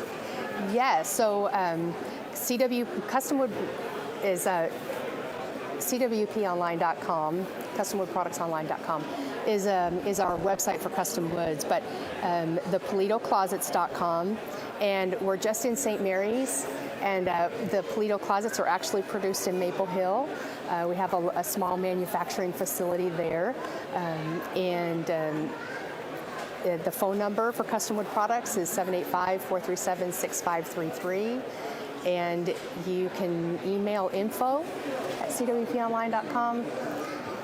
Anyway, I think that about takes care of it. I think that takes care of it. I tried to remember all the addresses and phone numbers. It was fantastic. So, if you're in the market, you want to take a look at what Custom Wood Products or the Polito Closet Systems, visit them online or stop by their showroom in Topeka or Manhattan.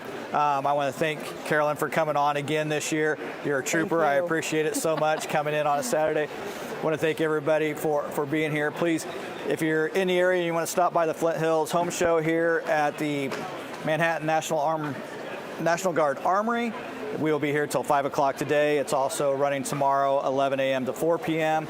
$5 entry fee. Anybody under 12 can get in. Once again, I want to thank Carolyn for joining us. We'll be back in about 5 minutes, so stay with us. Thank you. Thanks, Judd. Thank you.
his tractor, and his family. These are the Upshaws, though he goes by Shaw, which stands for skilled hands at work. From cutting hair and mowing grass to roasting marshmallows, he's got a grasp on what matters most. There's a story in every piece of land. Run with us on a John Deere tractor and start telling yours.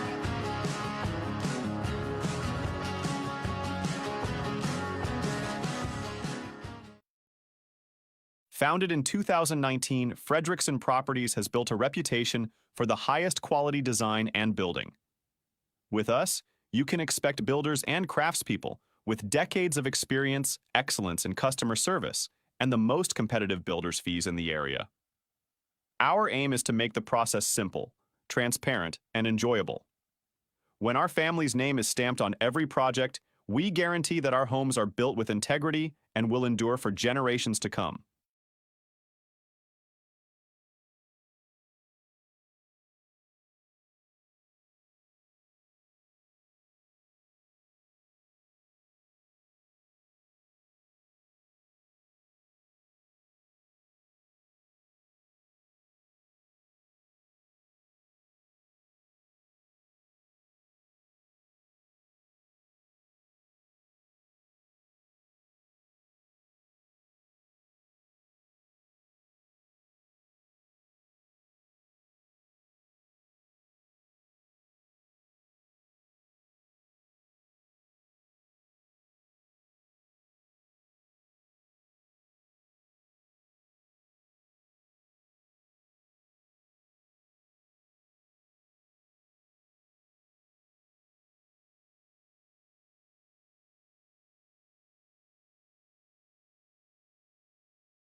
This is my Zen time. Welcome everybody back here at the 2024 Flint Hills Home Show. I'm Judd McCormick with Backroads Broadcasting. We're broadcasting here throughout the day, talking to different vendors, businesses. Now we're going to get to talk to basically continuing education here.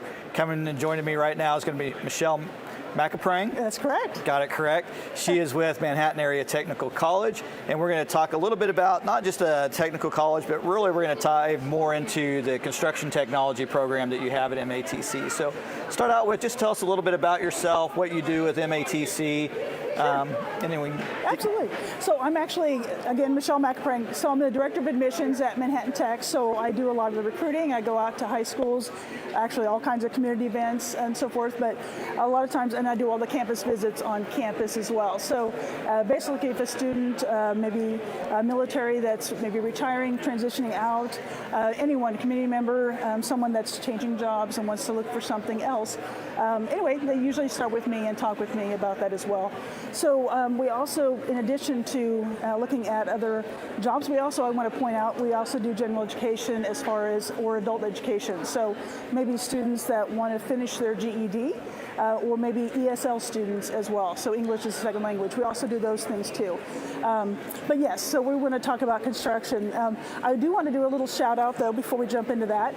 So we are ranked #2 in the nation on Wallet Hub as one of the best community college. So they kind of rank it as community, as technical college, still in that category. And #1 in Kansas. So we'll do a little shout out there. It's kind of exciting. Yeah, and actually I apologize. I actually knew that going in. Yeah, so I jumped the gun. That's all right. No, that's perfectly fine. So, my primary position, I actually is with the Board of Regents, so I get to work with MATC, and so I'm a little familiar, but I want to make sure that other people who aren't maybe as familiar with MATC, that's a good thing for them to hear, and with you being located here in Manhattan, and kind of really what goes into and what a technical college has to go through. But like I said, we're here to talk a little bit more about construction technology program. And so with that construction technology program, can you just basically just start with, just tell me a little bit about the concept and the idea of starting that program and the benefits. Absolutely. So as I mentioned, we get a lot of non-traditional students. We get students who are coming right out of high school. And as I mentioned, already transitioning out maybe of the military. So anyone that's interested, there's options. That program starts in August of every year. So we are really getting pretty ramped up for that program now. I know August might seem like a long ways away, although now that it's starting to turn spring, it seems like that's getting closer and closer. But yes, August is so close.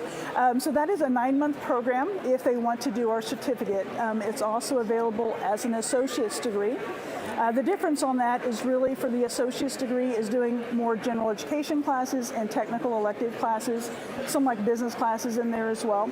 But they have 2 choices on that. Some students just want to get out in the workforce as soon as possible, and that's where that 9-month certificate comes into play. But they have those 2 options available to them to get out in that industry. And so you talked about the certificate, so I'm a little bit more familiar with it. I know you really kind of have 3 stopping points, so to speak. So you have multiple certificate levels as well as the associate degree. So when you talk about like those multiple stopping points, you did say that it's an August enrollment. And so it's a once a year kind of enrollment. So if they're just looking at that first year, I believe, is it a cert, what they call Cert B that you start with? Yeah, we actually have a Certificate A that's okay. And that's really more for someone that maybe in the industry maybe sends their employee out there to just do some of the basics. Okay. To just do we follow the NCCER, National Center for Construction and Education Research. Well, that was a little quiz, get all those letters in there. But that's like just getting carpentry level 1. But most of our students want to do the full 9 months and get carpentry level 1 certification and carpentry level 2 certification, which would take the whole 9 months. And that would be Certificate B. So that is the more common. We don't get too many students that want to just do the partial. They want to get the full certification. Sure. And so then when you're looking at it starting in August, you're doing it in 9 months. What kind of hour commitment a week are you looking at for the student that has to work on that? A very good question. So it's going to be a Monday through Thursday program. They go from 8 a.m. until 4 p.m. And we do a lot of things off-site as well. So we actually work with another vendor that's here today, Habitat for Humanity. We work with them a lot. And so we actually get a lot of experience, hands-on experience. We actually will go out and we will actually work and build a house. And so we work with Habitat every year. Sometimes we even do 2 houses. It just kind of depends on how that works plays into that. But that's some really good experience for our students, getting that hands-on experience as well. We also work with a lot of business and industry leaders as well. We do that with all of our programs. With this program, we work with some of the big names, and I don't know if you want me to throw some names out. Sure, okay? Sure. So like BHS, McCall-Gordon, KBS, High Tech Interiors are some of the ones that are on our built committee. And we work with those kind of companies, and they're really instrumental in helping our students as well. And we want to make sure that we're staying current on technology too. So maybe there's some new technology that's out there. We want to make sure that we're not I guess falling behind or something, or if there's something new, we want to make sure that we're current on that, and so that way our students are staying abreast of it, on that as well. So I like when you talked about, I think everybody's first probably thought or inclination when they're talking about I'm going to school to learn this, that they're worried that they're just sitting in the classroom all day long and having somebody talk at them at how to do something or how to construct something and stuff like that. So when you mentioned that before, it's not just sitting in the classroom, it's much, much more than that. Exactly, and that's one of the nice things about a technical college is that it's an extremely hands-on approach, and so our students enjoy that. Granted, there's going to be a little bit of class time. We do need to learn some of that, but ours, the nice thing is they are very hands-on programs, and I sometimes will get asked if there's an online portion, for that, and for our trades programs, it's not. It is extremely hands-on, just that, and so it's really difficult to teach some of those programs online, welding and so forth. We need to be in person, and so, but students absolutely love that. They want to do that, and I talk to a lot of parents and students that are maybe the classroom portion of that is what's kind of burnt them out, and they just don't like that. And I think when they come and talk to us and they realize that they're going to spend so much time working with their hands, and it's like, okay, I can do that, and then it's just like there's something out there for me, and that just lights them up, and that is, for me, is just the part that I just love that part of my job, because it's like you just see that and they're like, okay, there's something out there for a future for me, and I love that part. So let's say that we have somebody that's new in the area that may have started a similar program at another school that's looking to try to maybe pick that back up. For a transfer student coming in, is there advisors and counselors that kind of help look at maybe what is done and see what kind of translates over, or where they kind of have to start from, or is it kind of a start from fresh no matter where you're coming from? Or Kansas Board of Regents, there we go. You just led me right into that, didn't you? So yes, so as you well know, so obviously most colleges in Kansas members of the Kansas Board of Regents. So we have that to where those things are transferred if they're all part of that curriculum. And so obviously we're members of the Kansas Board of Regents as well. And so the construction program follows that curriculum too. So, and that has come into play. I've had some students that have come and transferred in that maybe started some concurrent classes maybe through the high school they were doing at wherever they were at, and so they have transferred in some credits, and so yes, that can come into play as well. And when you talk about the coursework within the program, I looked at some of the courses just kind of get an idea, but it's not all just pure construction. There is some basic courses that would help an individual with basically everything else that may happen in life. Can you talk about like some of the what I'll refer to as a general education courses that they can expect to see that's more than just the construction program? Well, one of them, and it's not necessarily general education, but I will point out OSHA 10, which is a requirement really for all of our trades programs, and so Occupation Safety Hazard Association, I believe it is, but 10 hours of training. And that's really transferable to a lot of our trades programs and trades fields, but also general education classes. So for the certificate for the construction program, they would need to take at least a math class, which require at least like beginning algebra or technical math, but they can transfer in a higher math class as well. So they might have done a concurrent class, maybe while in high school, maybe beginning intermediate or college algebra. So those classes could transfer in if they got a C or higher. And then oftentimes like an English class, so English composition. And again, if they took it in a college in Kansas, it's going to transfer in as well. So that makes it really nice too. So those general education classes, maybe even a psychology class, if they're doing the associate's degree, those kind of classes as well. And so if they're in a construction technology program, we talked about a lot of it's hands-on, and so you're not just going to a campus, you're not just sitting in a classroom, but you do have student services and things that a student can take advantage of just by simply being a student with MATC, going through the construction program. What are some student services or support services that a new student can come in that would help them out at MATC that they may not be aware of? Oh, absolutely. So obviously some students might have some needs. Maybe they had maybe just need some student accommodations. Maybe they had, well, let's just say like maybe an IEP in high school, for example, or maybe they have maybe a learning disability, or maybe a hearing disability, whatever the case may be. But yes, they can definitely apply or talk to our student student accommodation specialist and get some assistance with that. So definitely can use those resources. We always encourage students to utilize financial aid. We obviously work with a lot of veterans from our military services, so they can utilize veteran benefits as well, utilize their GI Bill, but obviously applying for financial aid. I also want to point out that this definitely have a lot of students using our Kansas Promise Scholarship, which is obviously put out through the state of Kansas. So construction program, along with all of our trades programs, are eligible for the Kansas Promise Scholarship. So I talk to a lot of students about that, and I definitely promote that because a great way to help pay for their education as well. So, so those kind of services too. Yeah, and if you're not familiar with the Promise Act scholarships, if I recall, for those that qualify and get some of that, also with job placement, that basically that's money that doesn't have to be paid back if they're working a certain amount of time within the state. Correct. So once they would graduate, they need they have to commit to working in the state of Kansas for 2 years. Obviously, Kansas, it's a Kansas scholarship. They want some tax dollars. Sure. I mean, that's fair. So they just need to work in the state of Kansas for 2 years. Now, let's say they get this great opportunity to go out of state, which we want them to stay here. But if it would become a loan if they would go out of state for a job instead of staying here if they don't fulfill that. But most students typically do stay in the state of Kansas and stay here. So it's a wonderful opportunity for that. There are some rules. They had to live here for like 3 years prior to that, graduate from Kansas High School. I mean, there's some rules to that. But a good number of students we talked to would qualify for that. So.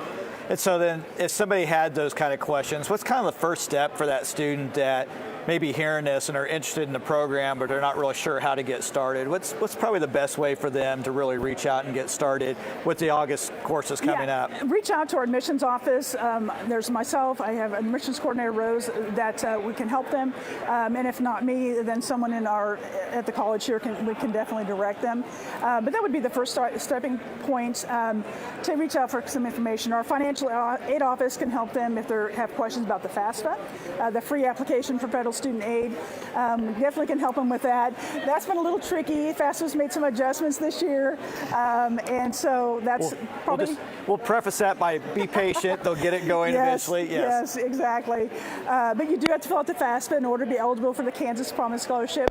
I will point out too, there's been a lot of commercials about Level Up Kansas, which is really a third party that's talking about the Kansas Promise. So if you hear that, that's referring to the Kansas Promise Scholarship as well. And I'm kind of the lead on that too for Manhattan Tech. So if you hear about that, that's legitimate, and that's through that as well. So what would be a good phone number that they could call to try to get into the MATC's admissions office? So for the admissions office, 785-587-2800. And then, of course, just admissions at manhattantech.edu will get to admissions and most likely to me as well. And and just to let everybody know, MATC is actually located physically in the city of Manhattan. Correct, in Manhattan, and yes, so right across from Seco Park, if you know where Seco Park, most people do. So on the west side of Manhattan, and we're currently expanding our campus right now, so it's exciting times for us, growing programs. In fact, the construction program will move into the new building that we're putting on, a 47,000 square foot building. So that's really exciting, and that'll grow that program as well as numerous other ones too. So, yes. Well, thank you so much for coming on, Michelle. My pleasure. If you have any questions or you're interested in joining the construction technology program at Manhattan Area Technical College, please call that number that Michelle gave. Once again, we thank you so much for joining us and telling us a little bit more about what MATC has to offer, particularly construction technology program. So hopefully we'll get the word out. We'll be back in 5 minutes here from the 2024 Flint Hills Home Show. Please stay tuned.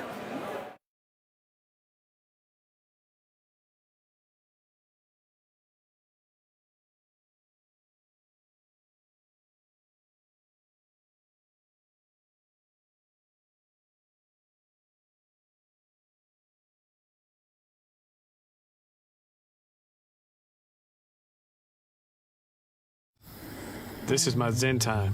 It's like a video game. This lawn brings me such pride, and I like to have hops. We grow our own. People say, well, what are you? Are you a farmer or a brewer? So I say, I am definitely a lines guy. When I'm done, I work on my mind and my brisket. There are millions of ways to make the most of your mow. How will you make the most of yours?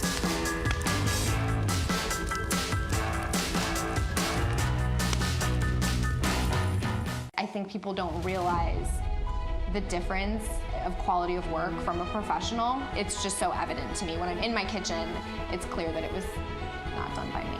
That to me is huge, where it's not just another job, it's not just we have to get through this, it's like this is something that showcases our workmanship. We need it to be perfect. We want that start to end communication. We're in this together. We're going to transform your home.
Founded in 2019, Fredrickson Properties has built a reputation for the highest quality design and building.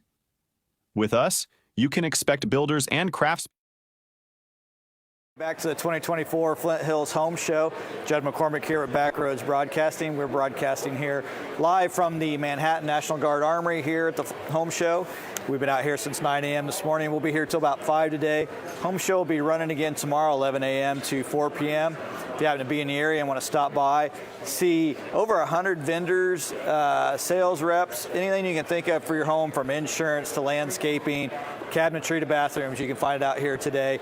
Like I said, we'll be talking to different vendors, different owners, representatives, just learn a little bit more about different companies and what you have to offer. Joining me right now for this segment, we're going to be talking to Kevin Gray. Kevin Gray is going to be talking to us about units. Yeah. So tell us a little bit about yourself, Kevin. Well,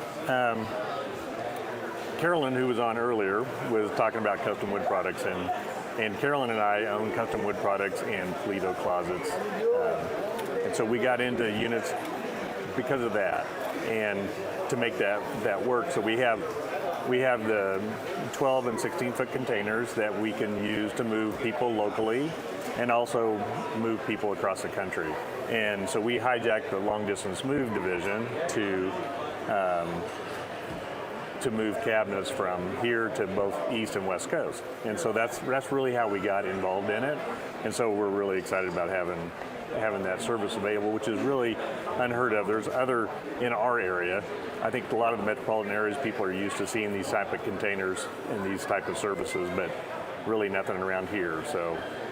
Yeah, and you remember when you mentioned that you got into it, if I remember right when I talked to you last year, it really was being able to get your product shipped cross country without damage and all that, because customers spending all this money to get this product, and then they get to the site and there's something wrong. So you kind of took it in your own hands, really, with the units containers, which, like you said, last year when we talked, didn't see too much of them. You see a lot more of them now, and it's really becoming more commonplace, and I think really a more feasible thing for homeowners or people that's looking to make moves or have just temporary storage and stuff like that. Yeah, for sure. And we've done since last year, because last year about this time we were just getting into it, and so we've got we have a sales representative named Jake, and he's out there hitting the roads talking to people and contractors and businesses that can use the containers. And there's so many ways to use it besides moving. But I think that's what most people think of, is using it for the moving side of it. But there's a ton of reasons why you need these containers, and we're just trying to get that word out. And so that's why you're seeing more and more of them around in the neighborhoods, and I think it's going to take another year or so before we get everybody understanding. So when you talk about that, what are some of those instances that homeowners or people that are trying to find a solution that may not even be thinking about units as a possible solution for them? Yeah. So, I mean, this is a good example at the Home Show. You've got remodelers and flooring contractors. When you're looking at replacing your floor in your home, the first thing they want is to get your furniture out of the way, right? And so what do you do with it? Well, you try to move it in the garage. A lot of people like me, sometimes you can't put anything in the garage because there's stuff in there already. And so we can mobilize a container to your site. You can load all your furniture in, leave it there on site while they're doing the flooring or the remodel work, or we can take it to our warehouse in Maple Hill and store it inside in a safe location. So that's one thing. Obviously, restoration companies use these type of services, and we have some here at the show that work with us. And so if something, where you have water damage or something, you have water lines that thawed out after the winter and flooded your house, I mean, the first thing you want to do is get everything out of there as quick as you can. And so we're real responsive. We can get that container to the house and make it where they can use it. And again, we can move them to our warehouse until the restoration's done, and bring your belongings back.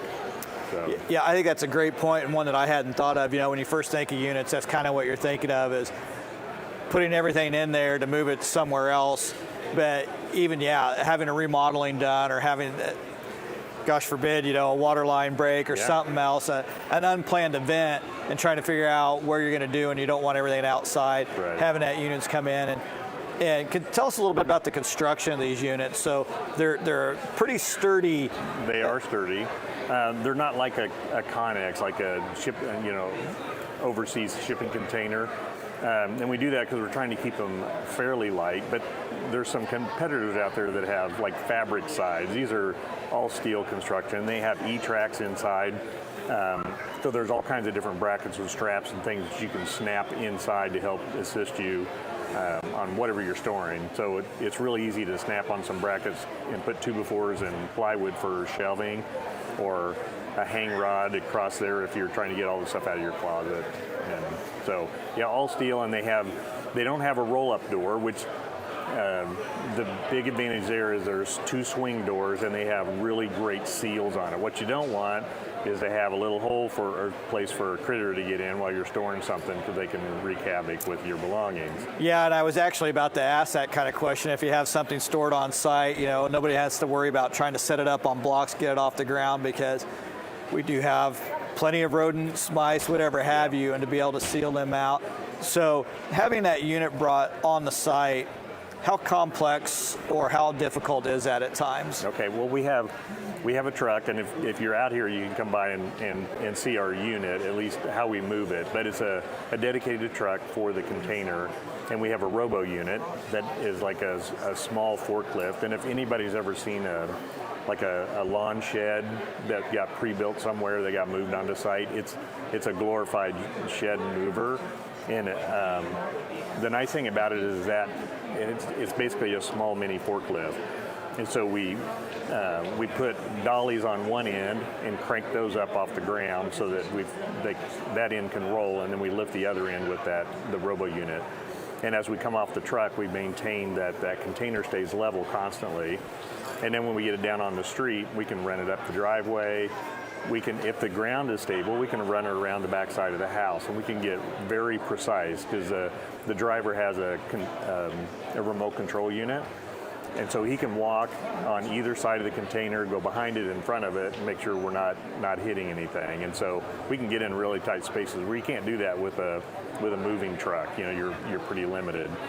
And so we can get it right up against the garage doors, right next to the garage doors, where you can pull the garage door up, and that's how you have access. So there's a lot of flexibility on how we move it and where we place it. And with that, I'm assuming one of the big advantages of that is if they want it somewhere in the yard or backyard, if you can get to it, it leaves a minimal footprint, so to speak, so you're not really tearing up any of the property of the yards as well. Yeah, we try not to do that, but if it gets muddy, that's going to be a problem. So. And so some of the other things that we talked about as possibility units, I know you talked about originally you got into it to kind of move the cabinets and the Polito closets, pretty much anywhere in the country. Here locally, what are kind of some options for people that are moving, and how can they use units if they're moving from one place to another, and kind of the distances that they may be looking to go? So we own 126 of these containers here in Northeast Kansas, and of course we want to get them all into circulation, but we can move you locally anywhere from Salina to Lawrence. That's our territory. We're really good partners with the Kansas City folks and Lenexa, and so we can go on in there if we need to. So anything you're doing in Northeast Kansas, we can take care of, moving from one location to another. And it's really nice if you're moving to another home in this area. We'll leave the containers there. You're renting them for the entire month at a time. So if you load it at one house and you're done, you want us to move it to the new location, you just let us know. We'll move that container over, and then you could actually just use one and just keep going back and forth. There's just a small charge every time we move, but it's reasonable. But if you're moving across the country, that's when we use the corporate-owned containers. And I'm just going to tell you, on the long-distance move, the reason why we like it for custom wood products cabinetry is because at every location, there's a local location for units. And those people are just like Kevin and Carolyn and Jake and Randa and Eli. They're local people. And so your belongings are going to go to your destination, say in Baltimore or Charlotte. And those folks there, we know them, and they're going to take care of you. Just like it's not some big corporation that you don't have access to them. And so that's why it's so nice for us for cabinets, is because once we ship it to that other end, those same great people are working with my dealers at that end and making sure that the container gets there on the day they need them for the installation of the cabinetry. And so your belongings would be the same way. So the customer service and the customer satisfaction basically is picked up by somebody locally there. So now if you're living in another new area, now you have new contacts for units and what you need in that area for those. Yep, and you're not worried about, okay, my stuff is getting down there, I don't know where they're storing it, because you know exactly where they're going to store it. They're going to go into a climate-controlled warehouse, and your container is going to be stored there safely until you get there and you're ready for it. And so you'd mentioned earlier, and it's kind of one of the things I'm sure people are kind of curious about, is kind of like the timelines of which you can have it. So you set about 1 month at a time. Is that a calendar month, or is that like a set 4 weeks? Or? Yeah, just a month from when you get it. So Gotcha. Once we deliver, you got it for 30 days for the same price, and it really makes no difference to us if you go an extra month or two. It really doesn't matter, and that's the beauty of it. If you're, we have, Fort Riley here. If you're military and there's going to be a disruption in, moving your things, you can either store them here in Maple Hill with us, or you can ship it to where you're going to be stationed, and that your belongings can stay in the warehouse there as long as you need it to. You're just paying for, by the month for that container. And so when you talk about the storage in the warehouse in Maple Hill, can you tell us a little bit about that? So would those all be basically inside of an area? Yeah. I mean, because people are obviously going to be, how secure is it, Right. Kevin? Let us know. Yeah, so it's a 10,000 square foot warehouse, and we also manufacture cabinets on an adjoining building right there, so we've got people there all the time. But we have the 10,000 square feet dedicated to the containers, and we can stack them 2 tall in that building. And so, depending on how long you want them, we're going to place them in that building where we're going to be able to access it when you're needing it. And we keep it heated in the summer. I mean, in the summer here, but we keep it heated in the wintertime, and it's just not out there. We recommend having the containers come back to Maple Hill because the sun's not beating on them, and you're not worried about rain. And not that rain shouldn't be a problem, but just the heat on the containers. But they're all white, so they do reflect the heat pretty well. I think that's a good point. So, like, for example, my backyard and the side of my house is completely exposed to sun, pretty much sun up to sundown. So if I have that in July or August, I may be thinking about things that I have stored in there. Maybe I don't want it sitting outside the whole time based on what I had it stored in there. So there is that option to take that and have it stored somewhere else where it is inside. It's shaded, a little bit more climate controlled, things like that.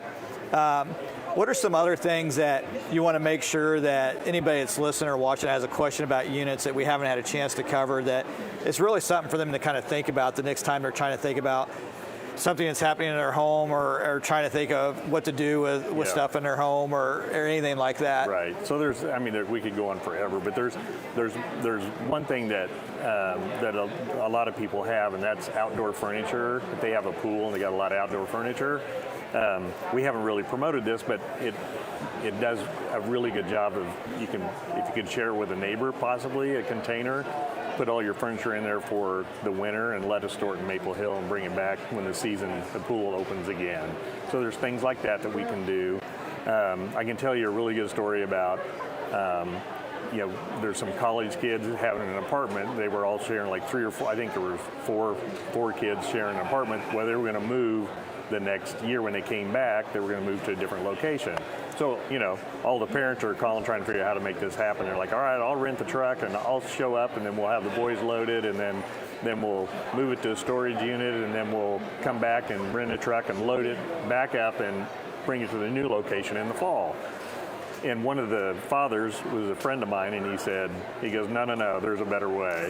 That is a much better way. So the parents never had to get involved. The container showed up at the first apartment. The boys loaded it. We took it to Maple Hill for the summer, and then we redelivered it in the fall at the new location. And the parents wrote the check, but they got to share that expense. Right. And it worked out great. So there's situations like that come up, and we just need to promote that and get the word out. And so basically anything that you could think of for any kind of temporary storage in the area, or having it stored at Maple Hill, really, like you said, anything to store over the winter just for a couple months while you're out of town or anything like that.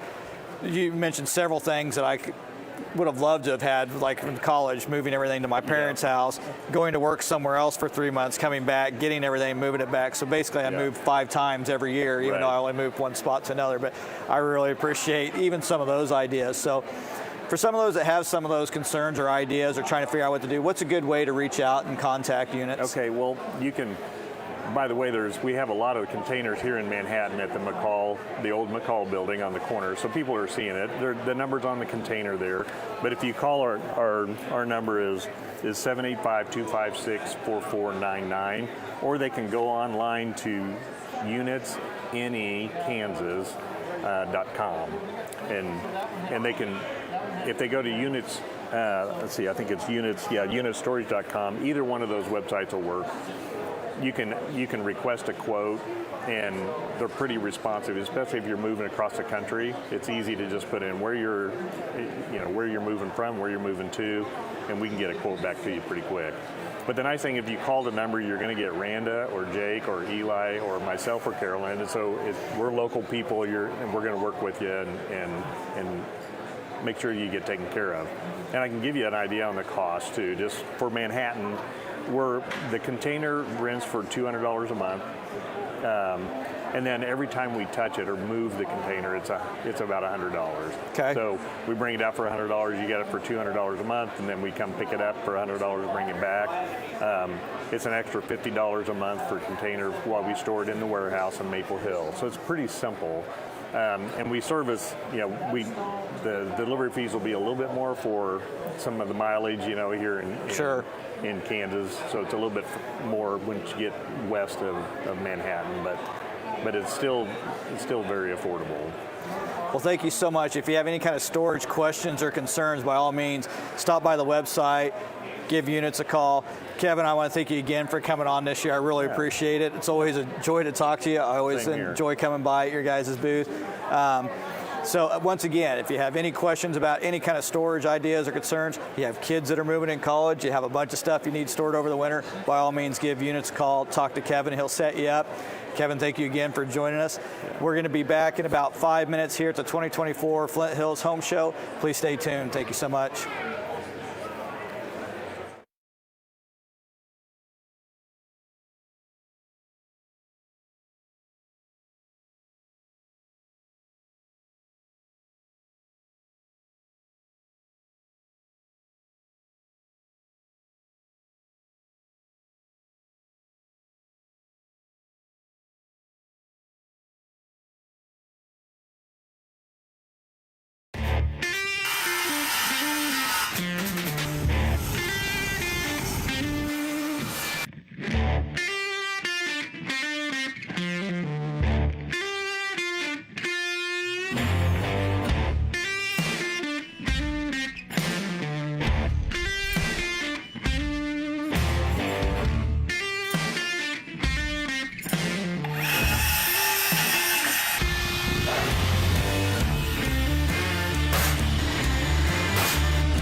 His tractor, and his family.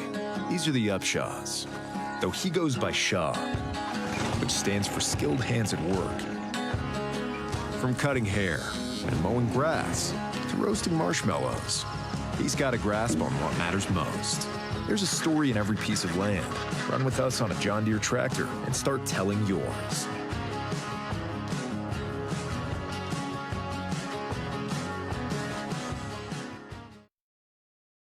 Founded in 2019, Fredrickson Properties has built a reputation for the highest quality design and building. With us, you can expect builders and craftspeople with decades of experience, excellence in customer service, and the most competitive builders' fees in the area. Our aim is to make the process simple, transparent, and enjoyable. When our family's name is stamped on every project, we guarantee that our homes are built with integrity and will endure for generations to come.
Welcome back to the 2024 Flint Hills Home Show here at the National Guard Armory in Manhattan, Kansas. I'm Judd McCormick, Backroads Broadcasting. And joining me right now is going to be Robert Weeman with Sarto Countertops. How are you doing? Good. How are yourself? I'm doing all right. Just had a little momentary panic there. Thought maybe my microphone wasn't working, but I think everything's going all right. So tell us a little bit about yourself, Robert. Yeah. So I personally, I'm originally from California. Moved here about 16, 17 years ago. Out of college, got married, and had 2 children when we moved here. And we live outside of St. Mary's, Kansas, Emmett, Kansas, out in the country on a little farm. And and currently have 8 children, 5 girls and 3 boys, and owner of Sarto Countertops. So, small family, probably have plenty of time for all kinds of things. All kinds of things. So you're the owner of Sarto Countertops. Tell us a little bit about Sarto Countertops. Yeah. Kind of what was the driving force behind the ownership of it, and really kind of what got you into it? Sure. So Sarto was formed in 2005, and it was founded by Kenneth Moats and their family. And they had the mission, kind of passion at the time, to bring stone surfaces and countertops to the Midwest. And so we, myself, bought that from them in 2015. And so it's been about 10 years that we've owned it, and pretty humble beginnings back then. We started out back in Emmett, Kansas, where we live, a small, tiny town. We started in what referred to is the old Ludig building, Dale Ludig, and he's a well-known guy in the area for a variety of reasons. But one of those reasons is, we were small at the time, probably 3 to 5 employees. And I would say that we were probably better known for servicing Dale's old people that wanted to come out. He was well known probably in the world for his license plate collection. And so we had more people coming out there to see his license plate collection and get tours than we had customers at the time.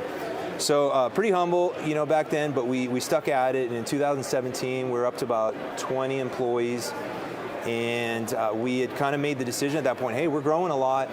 We're going to have to look at a new building and new technologies. So we had made the decision at that point to do that. In 2018, we moved to St. Mary's, into a building that we built, and with new technologies.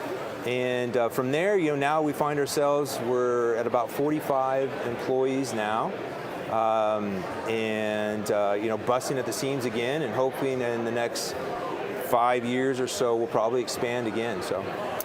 Yeah, and I definitely want to talk about the technologies you mentioned. I've been out on the website and I've seen some of those technologies, so I definitely want to make sure we talk about that at some point in time.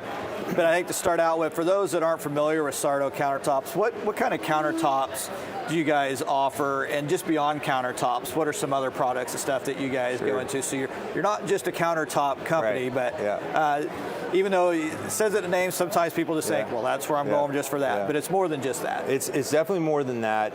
Even though we're known for our countertops and what we do in people's homes, but so we offer all the modern stone options that homeowners are looking today to put in their homes, and that's from your natural stones like quartzite, granite, marbles, all the way to your manufactured stones like quartz and solid surfaces. And then, like you mentioned, in addition to that, it's other applications as well. So like fireplace surrounds, tub surrounds, outdoor kitchens, wall cladding. So there's a lot of other things outside of just that horizontal surface, those countertops that we're putting in. And not just to mention that, what we talk about most, and most people think about, is the work we do in the home. But we do a lot of commercial projects as well.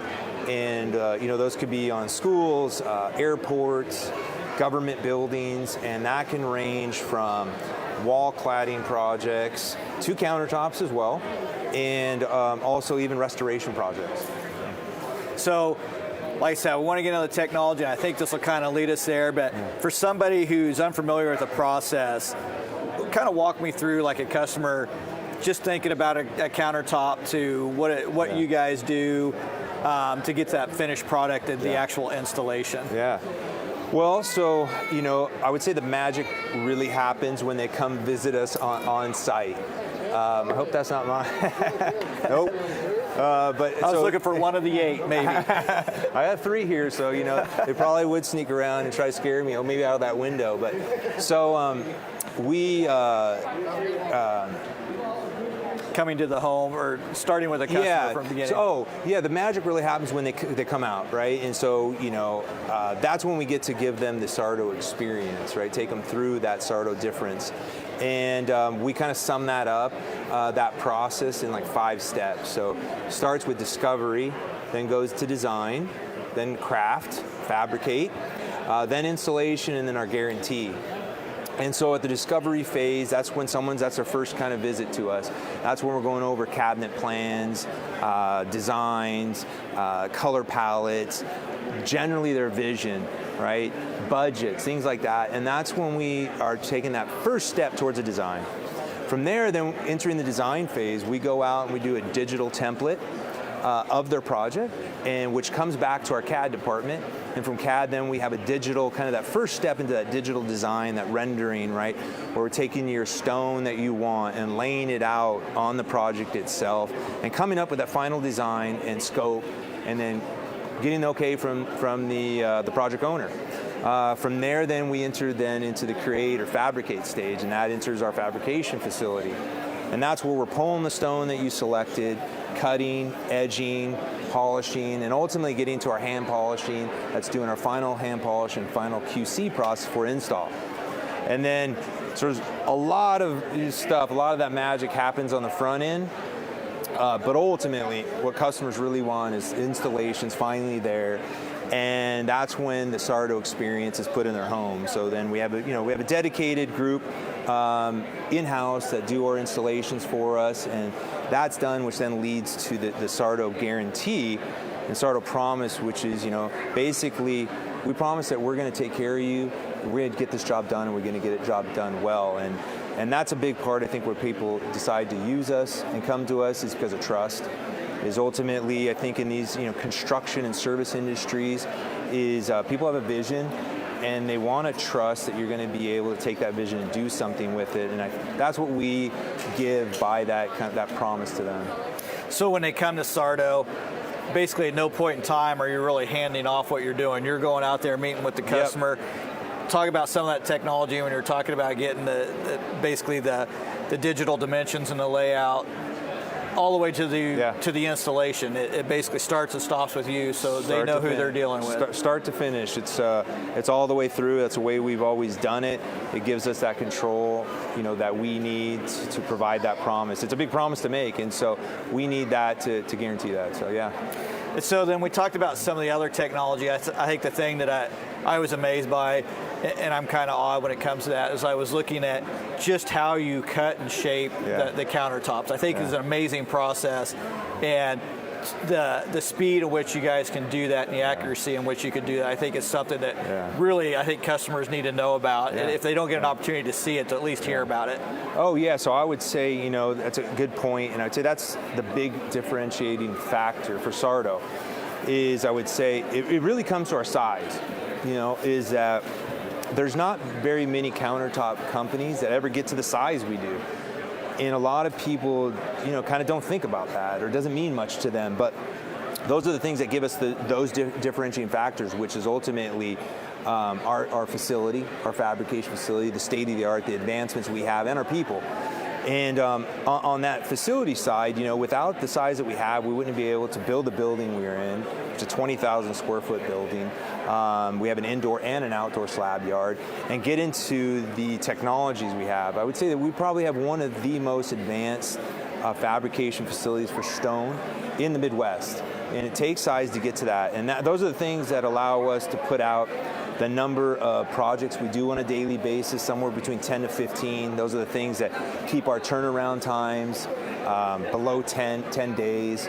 And ultimately, again, that promise that, hey, we're going to do what we say. We're going to do this job. We're going to do it well. And we're going to get it done when we say we will. And so that's really comes back again to that size. And then ultimately, in all good companies, that are providing a great service, it's back to our people and our size. has allowed us to retain really good, talented people. I think without that would be really tough to do. And so, we're able to train, internally. We're able to promote internally and pay really well, which again has allowed us to attract and retain dedicated talent. And these dedicated people, they're the big difference in Sardo. They care deeply about the company, deeply about the people they work with, and ultimately the customers we serve, which is a long-winded way to say, when we talk about the value or the differentiation that we have for Sardos, we kind of sum it up in 3 points. And the one is our people truly care. 2 is we will do what other companies won't. And the third one, which again is that promise and that guarantees, we'll make it right. And so that trust is big, and we say, hey, we're going to do the job, we're going to do it well, we're going to make it right and make you happy at the end of it. So I think that's an important point. It's probably one that customers don't think about when you talk about the employees you have and basically working with them and they're sticking around and all that. That probably, I would imagine, helps really reduce turn time on these projects because you're not spending lots and lots of time constantly on training and retraining new people and all that. So you have that constant experience, you have that constant craftsmanship that's going through. And then I assume that having, I believe you called it both an indoor and outdoor slab yard, having some of that on site. So really, does the turn time that you guys have, is that really a huge benefit to maybe somebody who's thinking about some other projects they have and the things that you can do that maybe they can't find elsewhere? Right. Well, I think there's two big things we see on that turnaround time that are kind of tied up together, but not necessarily exactly the same. But one is, a lot of people come in and don't fully understand scope of construction projects, and they come in late to the game, or whatever that is, or they're way behind because of other things going on. They need to get this bank loan, and we're one of the final contractors in the home, or on projects in general. It doesn't commercial projects as well. And so it's super important, those timelines. And we've always prided ourselves. There's a lot of companies come with this mentality of saying, hey, your lack of planning is not my emergency. Right. And we always looked at it like, hey, your lack of planning is our opportunity. Right. And it's our opportunity to do well for you, right, and provide that, hey, we're going to make this right. And to get in with a turnaround time, get a project done, and hopefully speed things up for you. But then the second part I was mentioning was just keep the timelines. In the construction service space, there's a lot of small operators, which is good. Right, and is really nice to do. We started there as well, but that can be a real challenge for small people, is to keep the timelines. Hey, I schedule you for this date, and I'm going to get it done on this date. And that was something we differentiated ourselves in as well, is by saying, like, here's your schedule, we're going to keep it. Outside of acts of God, which we did experience in January this year with all the snow and different things. Sure. That's a challenge, to get to be able to have to put those out and then get them in as soon as possible. But outside of that stuff, when we say we're going to be there, we're there. Yeah. So we're running out of time just a little bit. Is there anything you'd like to tell us about Sardo that I didn't have an opportunity to kind of ask and bring about? We talked about it's more than just countertops. We talked about technology, but Well, I would sum it up by, again, what I mentioned is the Sardo difference, which is our people truly care. We're going to do what other companies won't do, and we promise we'll make it right. And we have other thing we have is, because of our size, we have showrooms in Manhattan, Topeka, St. Mary's, and Kansas City. We're soon to be opening up a showroom in Salina. And so we have that going for us, where people can go out in these different locations near them to start this discovery process, right? The first step in this. And as well as you can find us, on the web with sardocountertops.com, where you can see our inventory online, and you can also use the kitchen simulator there, where you can kind of get an idea of your colors in a kitchen example or a bathroom example. So, yeah. Well, you pretty much did my job for me right there. You got the showrooms, you got the website. Yeah. So I'm glad we got that in as we're running out of time. So I appreciate, Robert, you stopping by and talking with us. So thanks a lot, Joe. We're talking with Robert Ween, owner of Sardo Countertops. Yes. So if you have any questions or if you're in the market and looking, like I said, visit one of their showrooms, visit them online today. We're going to be back here in 5 minutes. Again, I'm Judd McCormick, Backroads Broadcasting here at the 2024 Flint Hills Home Show, and we'll be back in just a little bit. Thank you.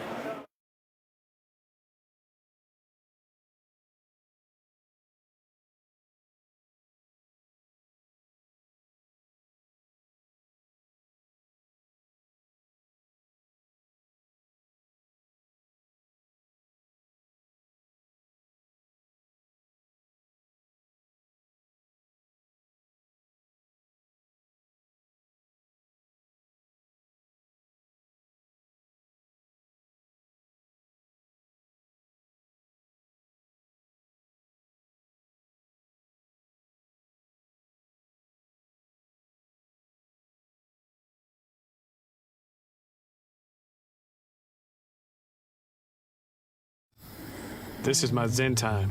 It's like a video game.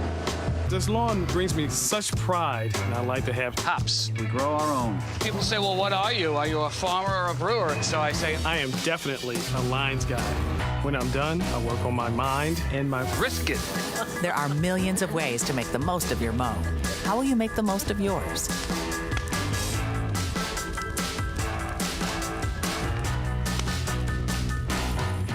I think people don't realize the difference of quality of work from a professional. It's just so evident to me. When I'm in my kitchen, it's clear that it was not done by me. That to me is huge, where it's not just another job, it's not just we have to get through this. It's like this is something that showcases our workmanship. We need it to be perfect. We want that start to end communication. We're in this together. We're gonna transform your home.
his tractor, and his family.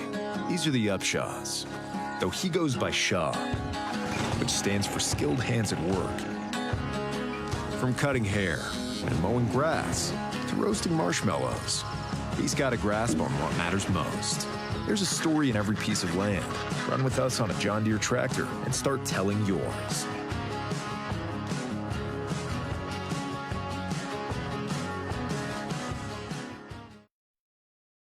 Founded in 2019, Fredrickson Properties has built a reputation for the highest quality design and building. With us, you can expect builders and craftspeople with decades of experience, excellence in customer service, and the most competitive builders' fees in the area. Our aim is to make the process simple, transparent, and enjoyable. When our family's name is stamped on every project, we guarantee that our homes are built with integrity and will endure for generations to come.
This is my zen time. It's like a video game. This lawn brings me such pride, and I like to have hops. We grow our own. People say, well, what are you? Are you a farmer or a brewer? And so I say, I am definitely a lines guy. When I'm done, I work on my mind and my brisket. There are millions of ways to make the most of your mow. How will you make the most of yours?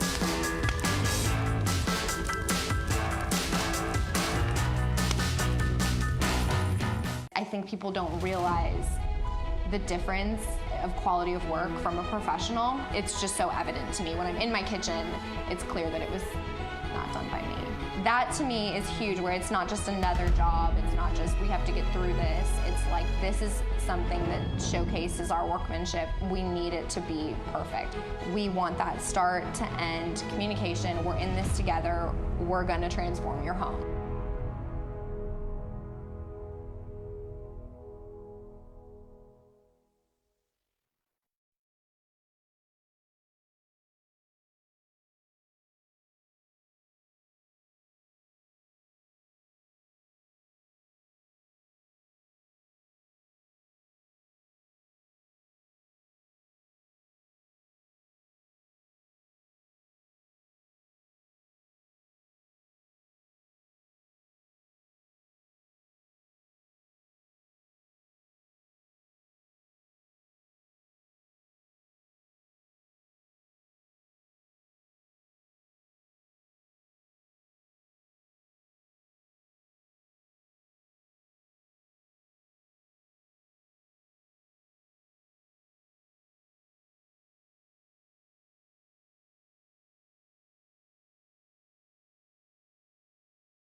Welcome back, everybody. Judd McCormick here at Backroads Broadcasting. We're at the 2024 Flint Hills Home Show here at the Manhattan National Guard Armory on 721 Levy Drive. We have the home show going today and tomorrow. Today we'll be out here from till 5 p.m. and then Sunday we'll be running from 11 a.m. to 4 p.m.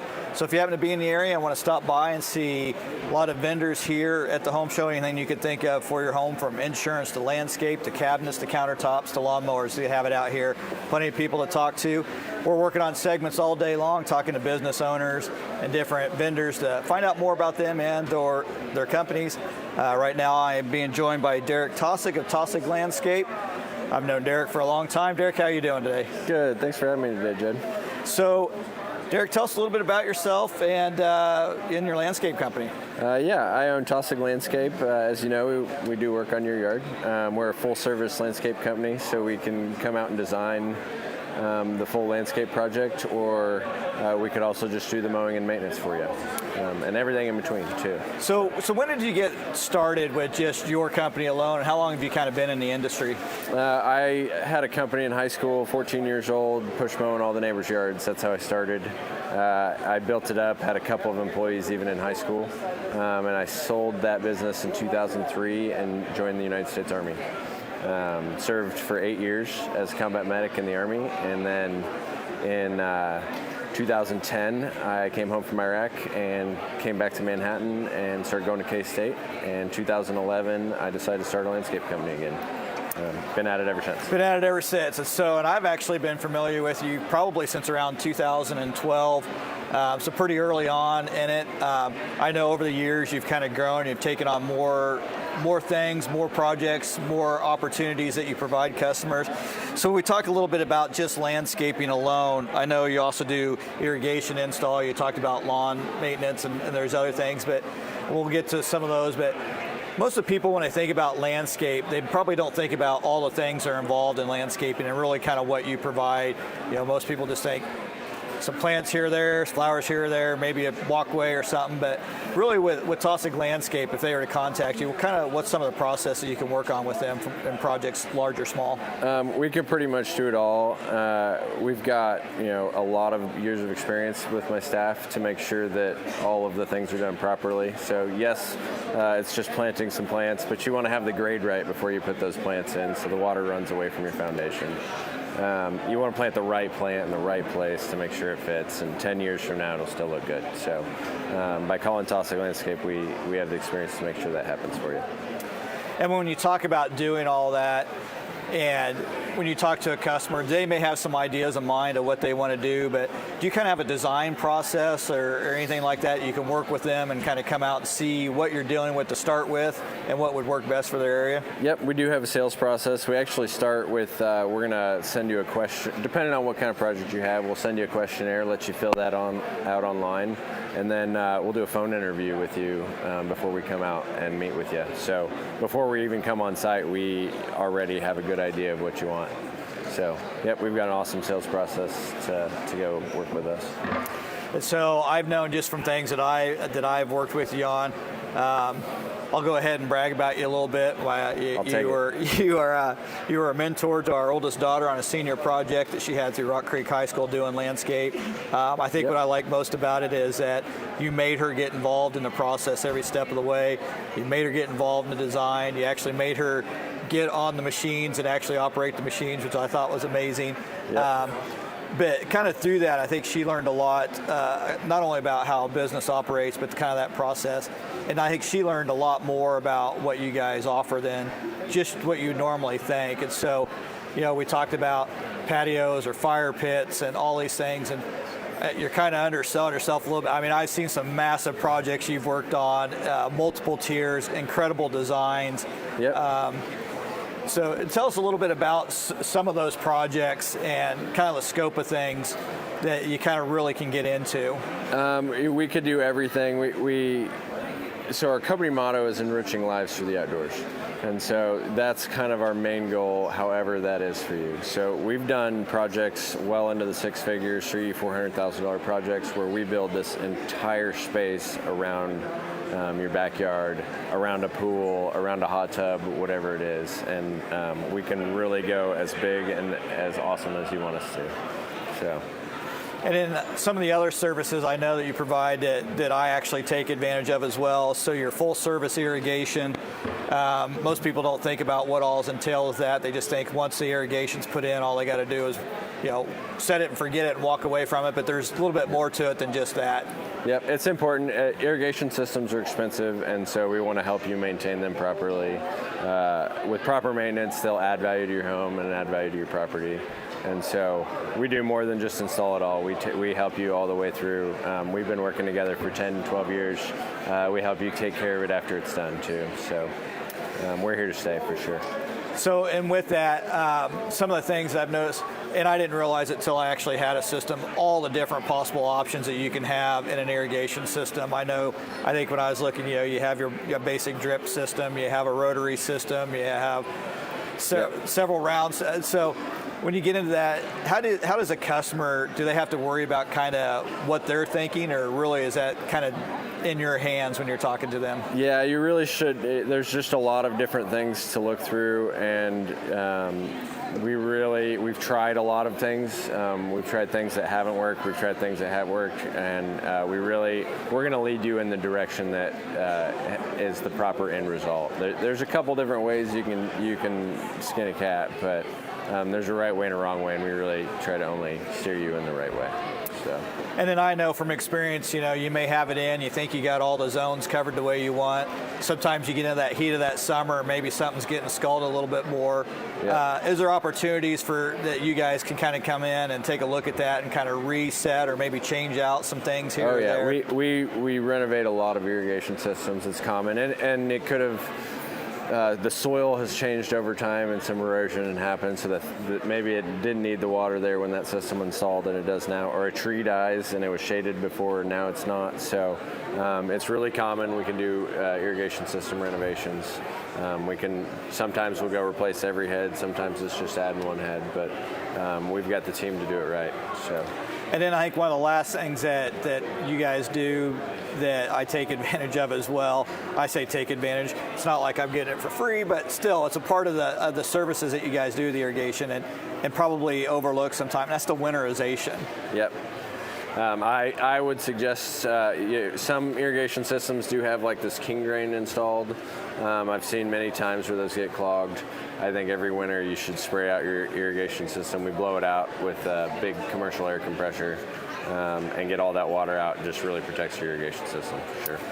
Yeah, so we talk about, you're putting all this thought process into the design, you're coming out, you're doing all this work, whether it's retaining walls, you're putting it inside, you're putting in plants, you're putting in all these things.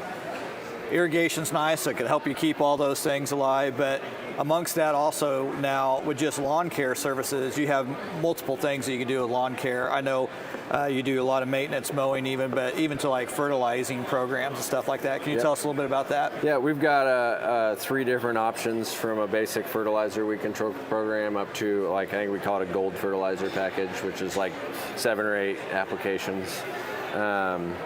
And with that, we can even come out and do we can plant flowers for you in the spring and the fall. We do a seasonal color offering. And basic turf grass to advanced turf grass stuff, we can take care of it for you. And then what most people probably don't know about is that there's actually things that you guys can do over the winter months when it's not your normal growing season here in Kansas. So what are some of those things that you also offer through Taussig Landscape? In the wintertime, we don't do a ton, but in November is the time where you winterize your turf grass, so it's good to put down a nitrogen application of fertilizer to feed the lawn all through the winter. Your grass does grow in the wintertime, it's just growing a lot slower, so it's important to put a slow release fertilizer down before the end of the year. And we do work all winter. We do hardscape construction projects. I like to keep as long as it's not snowing, we're getting after it. And if it is snowing, we offer snow removal as well. So. Yeah, so I'm glad you mentioned, I actually kind of looked past that we're talking about before. It's probably, I'm guessing, coming maybe a little bit more common in our area, some of the hardscaping, so maybe people going away from more big grass lawns, maybe not quite as much, but do you see more hardscaping now than when you first started? Oh yeah, we do more. Plus we also just have a better reputation for it, and so we do more and more of it every year. It's just to have a place to put that kitchen table, a place to sit around the fire, a place to enjoy your backyard a little more. And hardscaping is a lot less maintenance than grass, so it's my favorite part of what I do. And so when you talk about that, I know when I went by your booth a little bit earlier, you had some smokeless fire pits, but you guys still do regular fire pits, do a lot of different patios. Yep.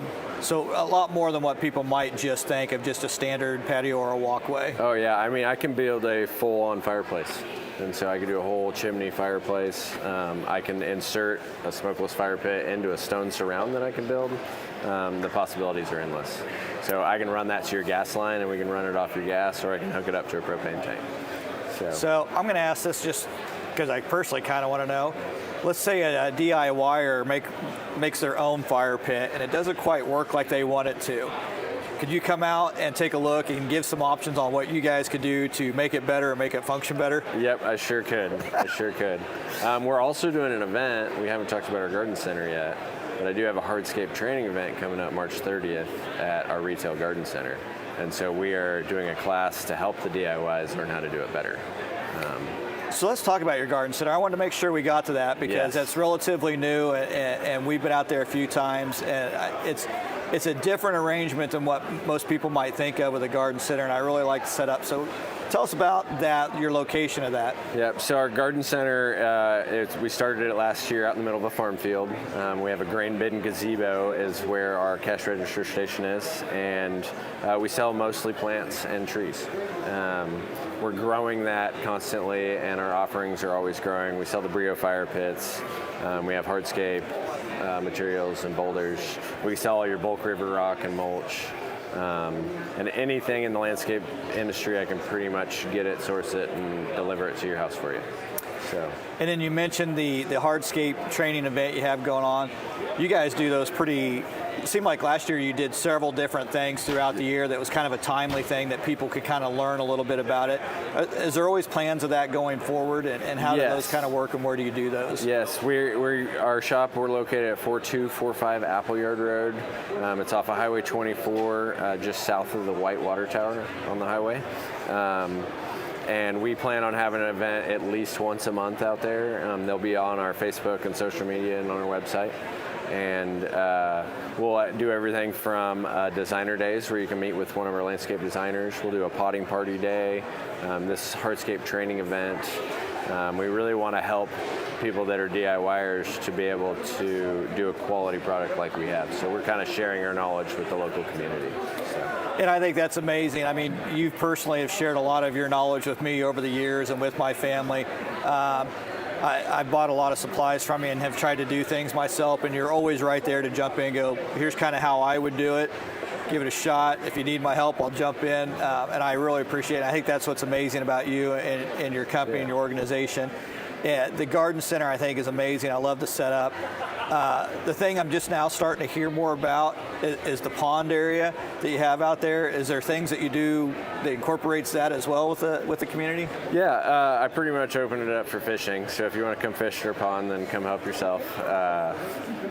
Catch and release only, because I want to keep the fishing great, because it's a really good fishing. I've built a trail around the pond now, so it's a really awesome trail. I haven't measured to see how far it is, but yes, our pond is a beautiful spring-fed thing that we love to share with the community. So come and see us.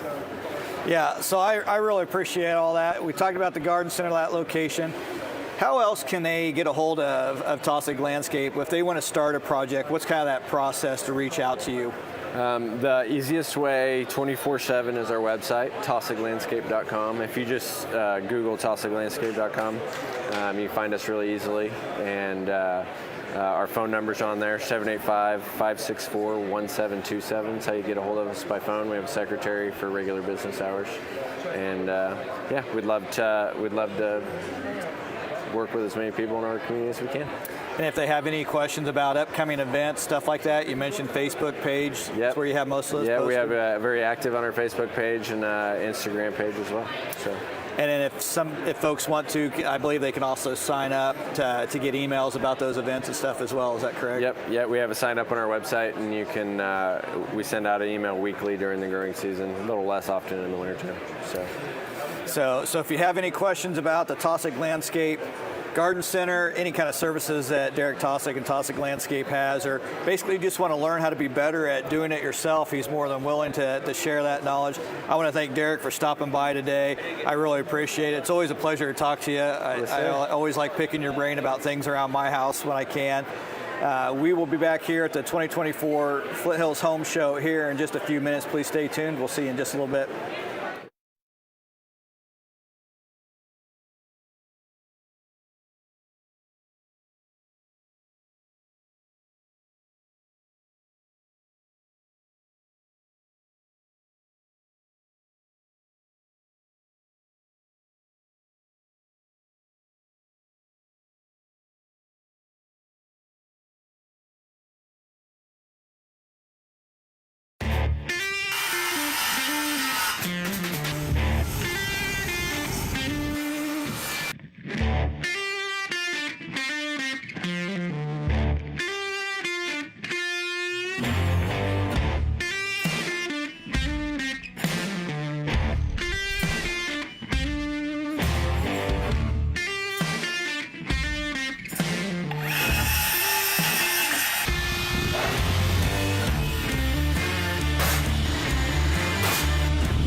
Man, his tractor, and his family.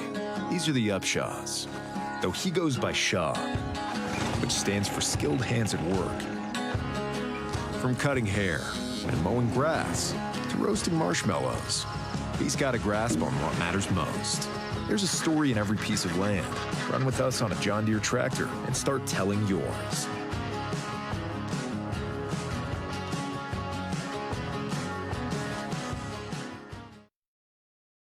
Founded in 2019, Fredrickson Properties has built a reputation for the highest quality design and building. With us, you can expect builders and craftspeople with decades of experience, excellence in customer service, and the most competitive builders' fees in the area. Our aim is to make the process simple, transparent, and enjoyable. When our family's name is stamped on every project, we guarantee that our homes are built with integrity and will endure for generations to come.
Welcome everybody back here to the 2024 Flint Hills Home Show.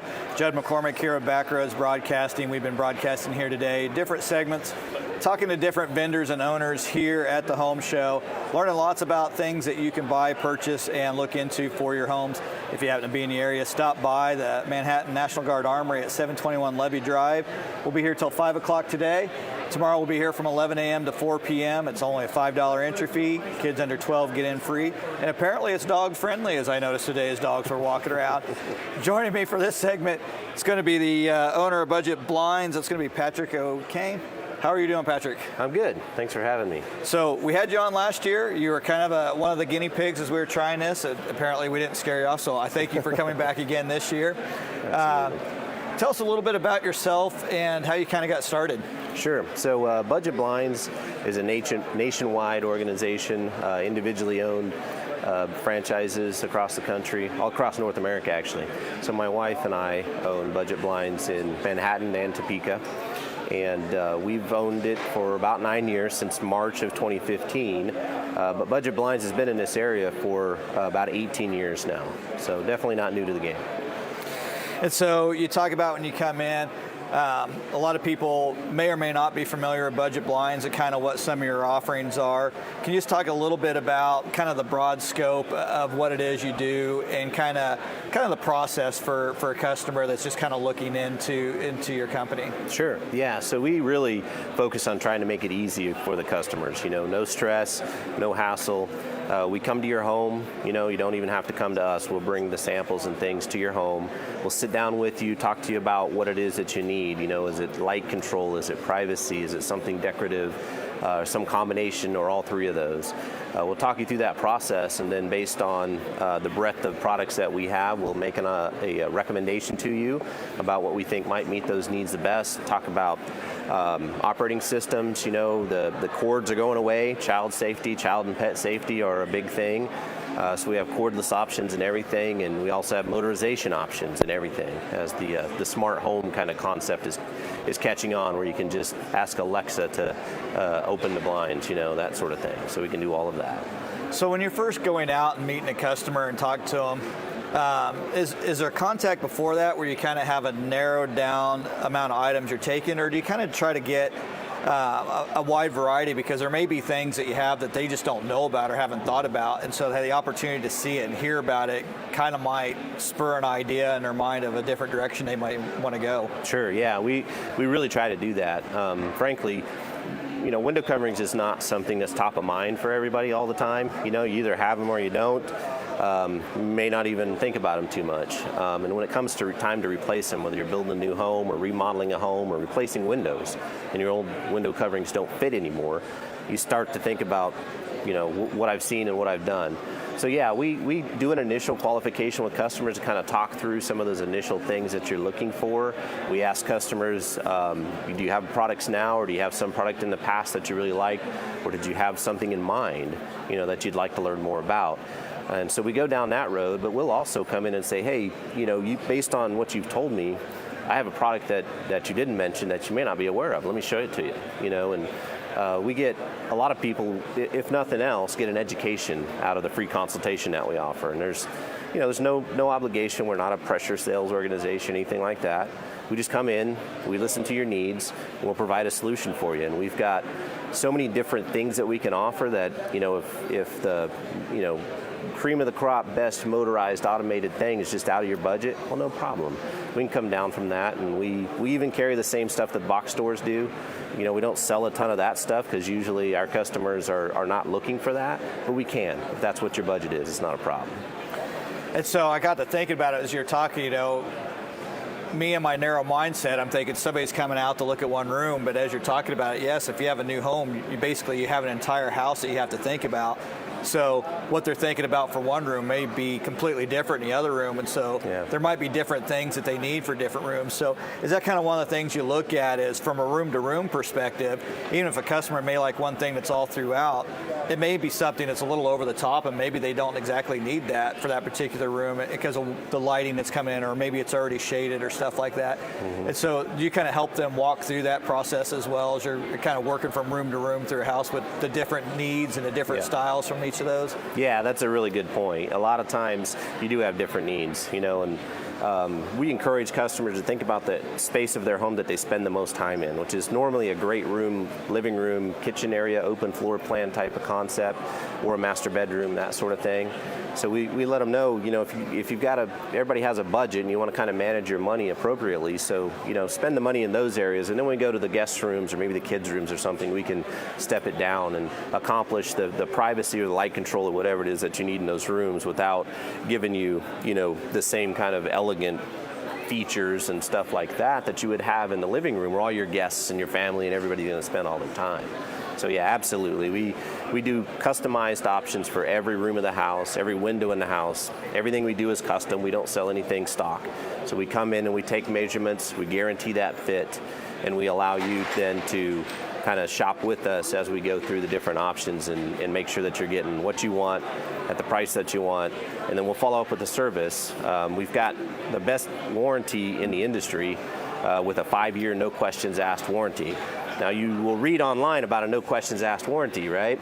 I encourage you to look into those details because they don't call them questions, but there's a lot of exclusions to that. Ours truly isn't. It doesn't matter if the dog tore it up, the kid tore it up, you had a rowdy party and tore it up. It doesn't matter. They'll still protected for 5 years for almost all of our products. There are some products that are excluded, but as far as that 5-year warranty goes, there's no exclusions for that. So when you say that, so that's kind of one of the things that sets you apart from others, because I know what you talk about.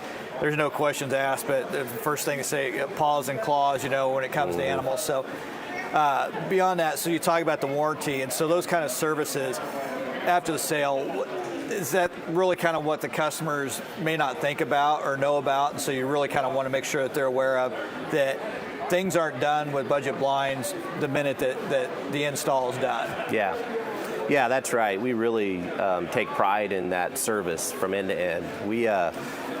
Our customer base is over 60%. It's right now around 64% repeat referral customers.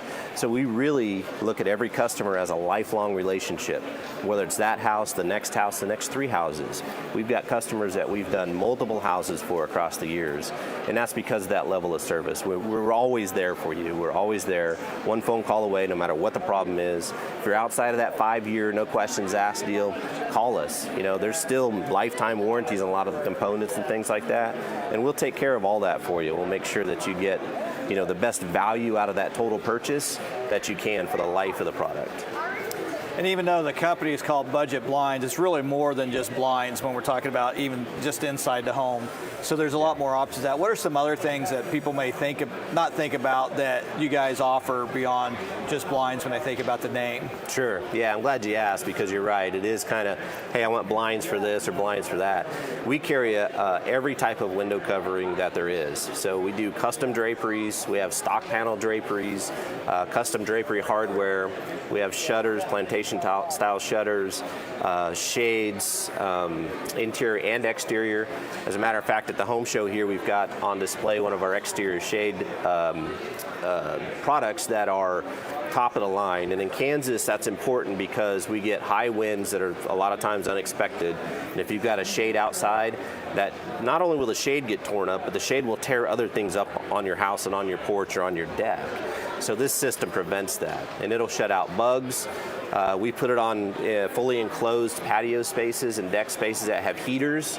And in the wintertime, you can lower these shades down, turn the heaters on, and you can actually spend time out in your outdoor space, even though it might only be 20 or 30 degrees outside. So it extends the use. You've invested in this beautiful outdoor space with an outdoor kitchen and all that sort of stuff. Well, in Kansas, without some sort of a shading system like we have, you can enjoy that maybe a total of 4 months out of the year, 5 months on a year like we've had. You put our shades in, come and let us do that for you. Then when it's beautiful out, you raise them up and you have your open space. When it's not so beautiful out or it's really windy, up on Colbert Hills, looking over the golf course, lower those shades down and you can keep the grill lit, and still entertain out there on a windy day. And then, like I said, during the fall, even winter and springtime, bring them down, turn the heaters on, go enjoy a cup of coffee in the morning in a 30-degree morning outside, and still be able to see through them, have that view.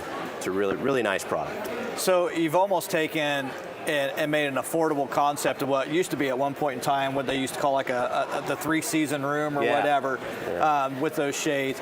And so I think we kind of hinted at that just a little bit. Was that kind of what we talked about a little bit last year with that shading, that screening system that now is full on? So when we talk about a patio space, is there any kind of size limitations on like sections or how big or how little of an area you can do with that? Yeah, there is, of course, some limitations.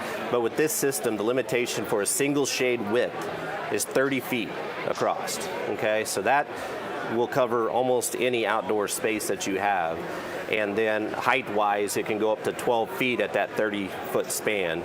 If we come in from 30 feet down to more realistic, a lot of them that we do are under 20 feet, like between 15 and 20 feet foot spans, and we can go as high as another 15 or 20 feet if we have to for those. They're built to be big. It's a hardy, robust system. In Florida, they're made in Sarasota, Florida, so it's a U.S.-based product, which we love. And in Florida, the system has a hurricane rating, so it can actually be installed for hurricane protection in Florida. Now, there's different standards with how many screws you have to use. The fabric is different. It's actually a Kevlar fabric, which we don't sell because we don't need that here. But that's how robust the system is it's built to be abused. And you'll see my guys over there in our booth. They'll be smacking it. They'll be leaning up against it. You'll hear them across the hall here when they go to show you what that thing can really do.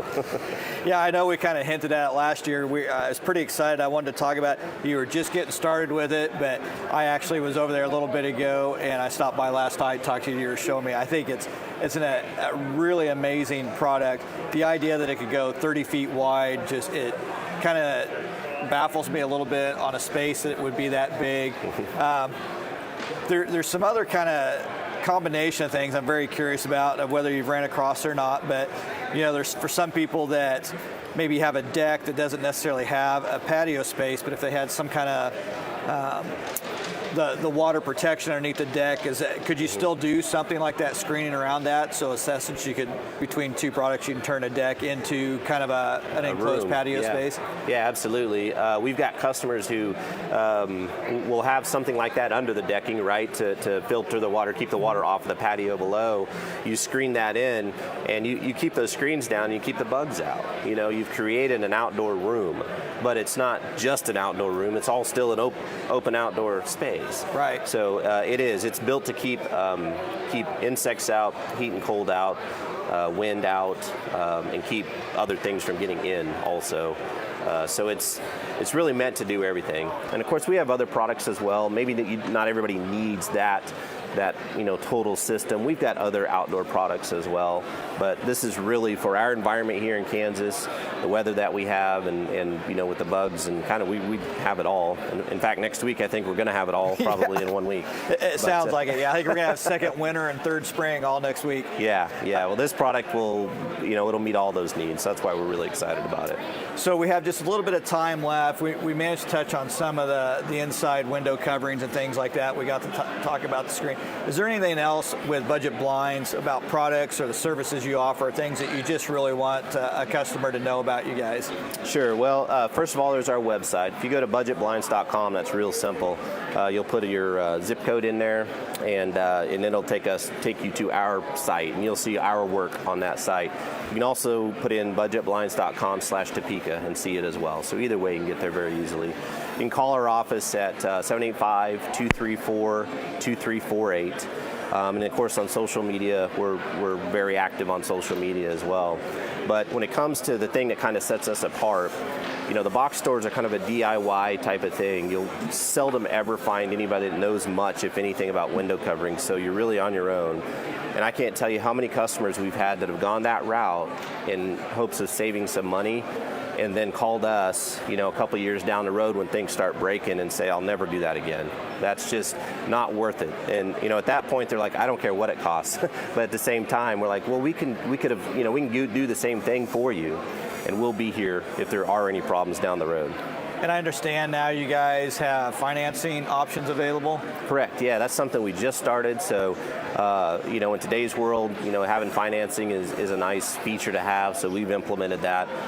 There is a 4-month payment option at 0 interest. If that doesn't work for you, you can apply for credit. They'll do that with no credit check or a soft credit check.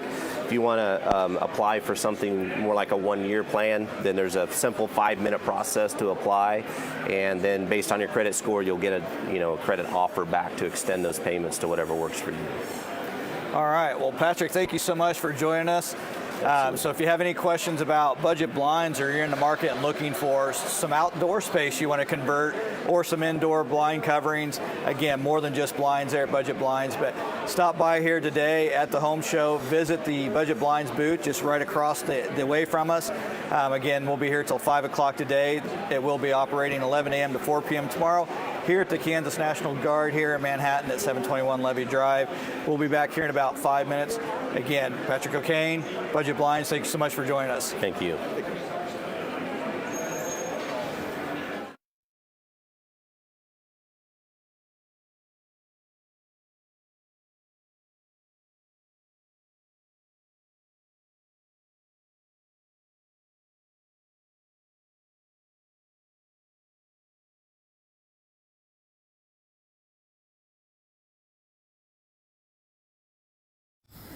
This is my zen time.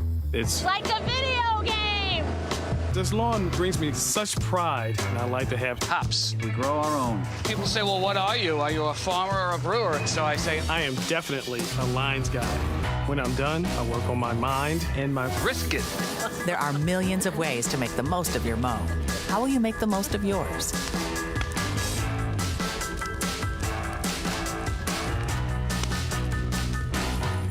I think people don't realize the difference of quality of work from a professional. It's just so evident to me. When I'm in my kitchen, it's clear that it was not done by me.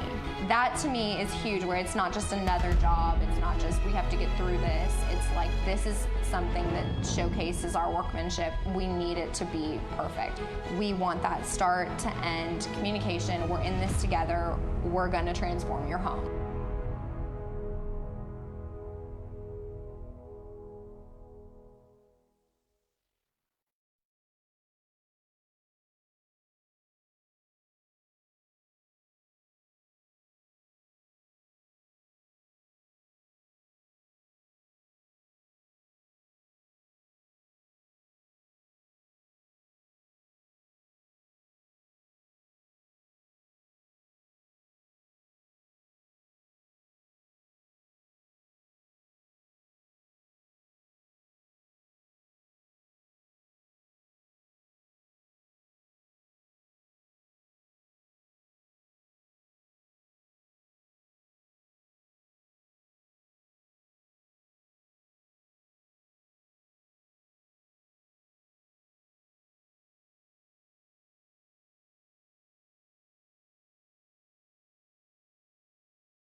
Welcome everybody back to the 2024 Flint Hills Home Show. Judd McCormick here at Backroads Broadcasting. We're broadcasting live from the Kansas National Guard Armory here in Manhattan, Kansas at 721 Levy Drive. We've been broadcasting here throughout the day at the home show, basically talking to businesses, vendors, anybody to try to get a better idea of what they can provide for homeowners and potential homeowners. Joining me now for this segment is going to be Tim Prowley of Prairie Land Partners. Tim and I go way back. Tim, how are you doing? I'm good. How are you, Judd? I'm doing just great. Tell us a little bit about yourself and Prairie Land Partners. Name's Tim Prowley. I'm a salesman at Prairie Land Partners in Wamego, Kansas. We are an ag and turf dealership. I primarily focus on the turf side of things. So here at the home show, I'm focused on residential customers and small property owners. And so when you talk about primarily focusing on the turf side, could you give us a little bit more about that for those of us that aren't necessarily in the industry? What all does that kind of entail, like as far as size, dimensions, if we're talking about yards, acres, lots, stuff like that? Okay, so John Deere makes mowers all the way from 42-inch up to 120-inch wide area mowers. That's getting more into the commercial side of things, but here for homeowners, anyone with a third of an acre all the way up, we've got products that they can use to make their outdoor life easier. And so when you talk about that, I know a lot of parts of where we live, you know, we have anywhere from basically a half-acre lot. Sometimes you can get up to 5, 10, and 20-acre lots. Do you have products for those type of people, and like maybe just not only are they looking for mower or kind of a yard tractor, but can kind of have something or attachments to that will help with that as well? Yep, I can build a solution for about whatever you need, whether it's a zero-turn mower to get the mowing done fast, a tractor-style mower. Maybe you do have more acreage, the driveway to take care of. Our utility tractors are great for that, a loader, a bucket. You can put belly mowers on some, so there's a tool for any job that anyone's looking for. And so when they're going out and looking, you are just a John Deere dealer when it comes to the mowers and stuff like that. But my understanding is that not only do you service John Deere, but you'll service any kind of mowers or anything like that? Yep, we service all makes and all models. I've been in the mower business for my entire life, so when I started with Prairie Land 14 years ago, they kind of adopted that mentality and brought on some of the things that I had done there. So we will work on and service any make, any model, any color. It doesn't have to be Deere. So you mentioned you've been with Prairie Land Partners 14 years. How long has Prairie Land Partners been around? How long have they kind of been into this side of the business?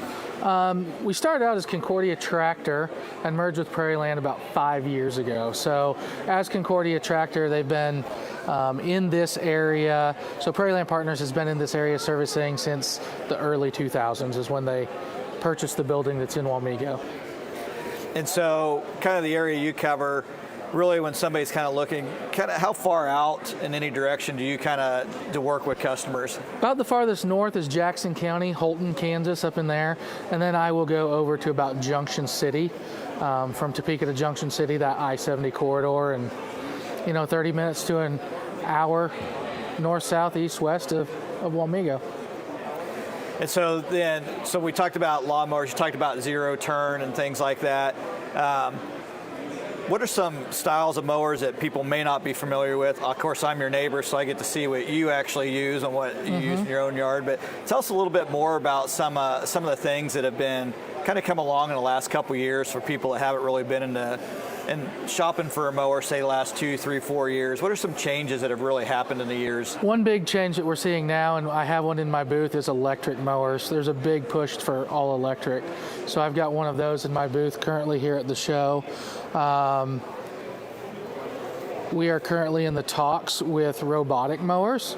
I'm hoping, if everything goes right, that here in the next couple of months I have a line of robotic mowers to push. So now instead of you out there riding your mower and sweating in the sun, you just watch the robot do it from your deck. I love the idea and the concept of it. Can't wait to see those come along. Talking about the electric mower a little bit. So when we say electric, I know when we first started talking about electric mowers years ago, there was still a cord that was attached to them. Yeah. We moved a little bit beyond that. Yep. So when we talk about electric mower, we're actually talking about a sit-on riding electric mower with John Deere. Yes, lithium batteries in it. The unit that we currently have will do 2 acres on one charge. So it's going to handle most average yards. There are bigger units coming, and I know last year Deere kind of gave us a glimpse into the future, and as far as commercial mowers go, we should have commercial battery operated capabilities in 25 or 26. Now, for you, do you focus primarily on like the lawn tractor and mower side, or do you kind of work with anything that a homeowner may need in kind of an acreage or yard kind of thing? I know John Deere has some utility vehicles. Yep, anything a homeowner or landowner might need. Gators, side-by-side utility vehicles, we've got a whole lineup of those. Do you live in town and just need something to run back and forth? We've got that. I work with municipalities. I work a lot with K-State, school districts. I got something for everybody, honestly. I don't do anything with the ag side, so I'm really just the commercial and residential guy. And so when you talk about Gators side-by-sides, we know there's an electric riding mower, zero-turn mower. Is there an electric option on a utility vehicle side as well? There is. It's going to be in our work series of lineup, so it's not going to have rollover protection. It's really just a glorified golf cart, and it's still using that old multiple 12-volt battery golf cart solution. So I'm sure there's something coming in the future for our full-size Gators. And then as far as like some of the attachments that you can get on that or with the lawn tractors, what are some concepts or some ideas that people may not think about that they could have on there? I know the first thing that probably comes to a lot of people's mind, we may not have needed as much lately, but probably something to help with snow removal or anything like that. But what are some other things that they can kind of really have that they may not think about until after they get it? Like, oh, I could really use that. Yard carts to pull behind you to haul rock, mulch, your potted plants around the yard, wherever you might want to stage them, lawn aerators, broadcast spreaders, sprayers. Really, if you can pull it, the sky's the limit. And then as far as like your basic lawn tractors go, you really kind of have quite an assortment from an entry point all the way up to quite a bit. So what are kind of some things that really kind of helps you decide what exactly does a customer need? What size do they really need? What can they get away with? Is something too big? Is something maybe not quite big enough? So when you're talking, so what are some of those questions that a homeowner should know about? So my main job is to qualify the customer and get them in the right piece of equipment. We don't want buyer's remorse. I bought something too big. I bought something too small. So, that really is my main job, is to be an advisor. But we offer mowers. John Deere line is also offered at Lowe's and Home Depot. So we stock that whole 100 series. It's a price conscious entry-level mower to compete with the box stores. Fully made by John Deere. And then we move up the ladder. So you have the 100 series, the 200, the 300.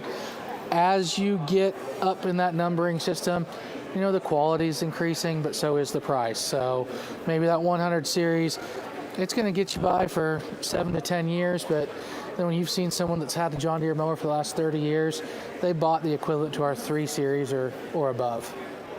And so you kind of talked about that just a little bit and kind of hinted at it. It's one thing that everybody pretty much knows when they see John Deere, they see the green. It's really the quality of the product they're getting. But I think beyond that, I think one of the biggest things that you and I talked about last year in our recorded session that people kind of think about, they worry about price a little bit, but it's what you get after the sale with John Deere and with you that they may not get. So kind of talk a little bit about that, about what you offer and what you do for a customer beyond the sale, and that that's not the end of it. Being a local dealer that services everything we sell, that's kind of going by the wayside. 15, 20 years ago, there was 3 or 4 small engine shops here in Manhattan that sold outdoor power equipment. Really, there's only 1 or 2, if you count us now, in the area. A lot of people are buying their stuff from box stores now. If you buy it from there and you have a breakdown, you're not going to go back to Sears. They're not going to work on it. They're going to box it up, ship it off. We're the local solution, get you fixed up in a hurry. it's all mechanical. Things break, but we're right here. We're a local dealer. We've been here for 20 plus years. We're not going anywhere. So that local quick solution. We also offer mobile service. If you don't have a trailer to haul your equipment into the shop, we come to you. There's no extra convenience fee. There's no mileage charge. It's the same as if you brought it to us. We have a mobile truck with an 18-foot enclosed trailer that'll show up on your property and service anything from your mower to your 5000 series tractor. And when you talk about services, you also offer basically annual maintenance, so to speak. So you don't want to just have your mower sitting underneath your deck or in your garage for 2-3 years out doing something with it. You guys are also involved with that and offer those kinds of things as well, right? Yep. We'll do that's primarily what that mobile service trailer is for, is the yearly service. We have a great service department. They'll work with you. You know, if you call in and say, this is what I need, we try and get to a baseline. We're not going to try and sell you the most expensive package every year. You know, Judd may only put 20 hours on his mower, where the neighbor next door might put 50 hours on a year. Those are different service packages. We really work with each and every customer, and as we work with you year in, year out, we get a feel for how you use your equipment, what you're doing on it, the wear and tear, and we'll recommend the service that's right for you to keep that mower going. And that service just isn't basically about the engine. Does that also include anything else that may be going on with the mower? Or somebody may just have a problem with the battery and not even know it till you get it in, or a problem with the tire or something like that? We test batteries. You can learn a lot just from listening to the mower, driving it, running it, turning blades on. Could you hear a bearing going out? You know, something that a technician can hear and maybe the customer didn't notice. Where it'll save you some downtime, some headache in the future by fixing that problem before that problem grows. Maybe a bearing goes out. Well, now you need new bearings, but those bearings got hot and took out your belts too. So it's a lot of preventative maintenance that can be done. And I'm glad you brought that up, because I don't know how many people realize that there's actually a belt under those mowers that are actually turning the blades, spinning the blades. So knowing that the belt's in condition and knowing that it's good. So having you look at that, what about blades? Is there anything that you guys can do as far as like the blades of the mower? I know we talked about the engine and all that. So basically top to bottom kind of a service? Yep, our mobile service truck will sharpen blades while he's at your house. We can do it at our shop as well. Blade sharpening something, if you're not hitting a lot of rocks and sticks in your yard, that once a year should be fine. And middle of the season, if you need your blades touched up, call us and we're happy to come out and do that as well. And so if somebody who's just looking at Prairie Land Partners and kind of investigating John Deere mowers a little bit, do you guys have any kind of financing or sales options for those people that say know a little bit more about it? Yep, financing is going to vary from model to model. Luckily, in the last year, 2 years, some of the finance rates on our equipment has come down from where it was. We have a few 0% options. You get in the 1 through 5 series utility tractors. We've got 0% on all of those. Couple 0% options on Gators. We're going to have low financing on all of our residential. Maybe it's a 1.9 for 60. Most of it has a 0 for 12. I find a lot of people bumping that out, and using the 1.9 or the 3.2 for a longer extended period of time. So if somebody's wanting to make a purchase, how do they get a hold of Tim at Prairie Land Partners so they Come can do see that? me in the booth here today. I office out of Wamego. Phone number 785-562-6940. Just give me a call. All right, so if you're in the market for a new mower, or you got a lot of land you need to take care of, you're not really sure how to do it, get a hold of Tim at Prairie Land Partners. He'll take care of everything you need. I want to thank Tim for joining us in the booth today. Tim, it's always a pleasure to see you. For those of you who don't know, Tim and I see each other about every day. But we'll be back in about 5 minutes here at the 2024 Flint Hills Home Show here at the Kansas National Guard Armory here in Manhattan, Kansas. Please stay tuned with Backroads Broadcasting.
Man, his tractor, and his family. These are the Upshaws. Though he goes by Shaw, which stands for skilled hands at work. From cutting hair and mowing grass to roasting marshmallows, he's got a grasp on what matters most. There's a story in every piece of land. Run with us on a John Deere tractor and start telling yours.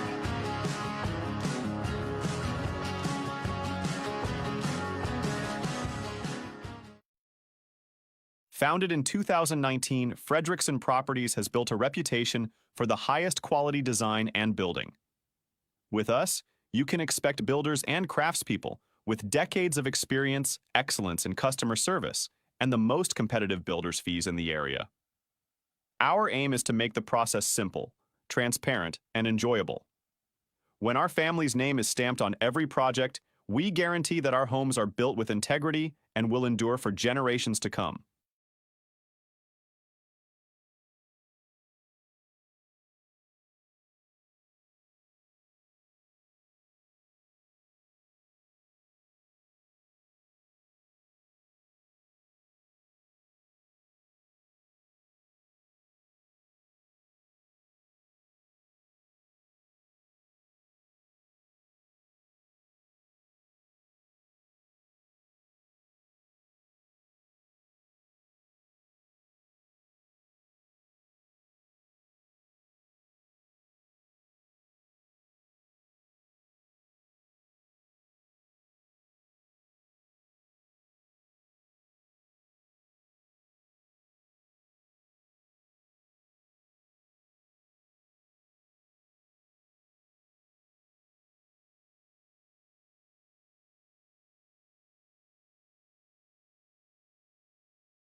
This is my Zen time.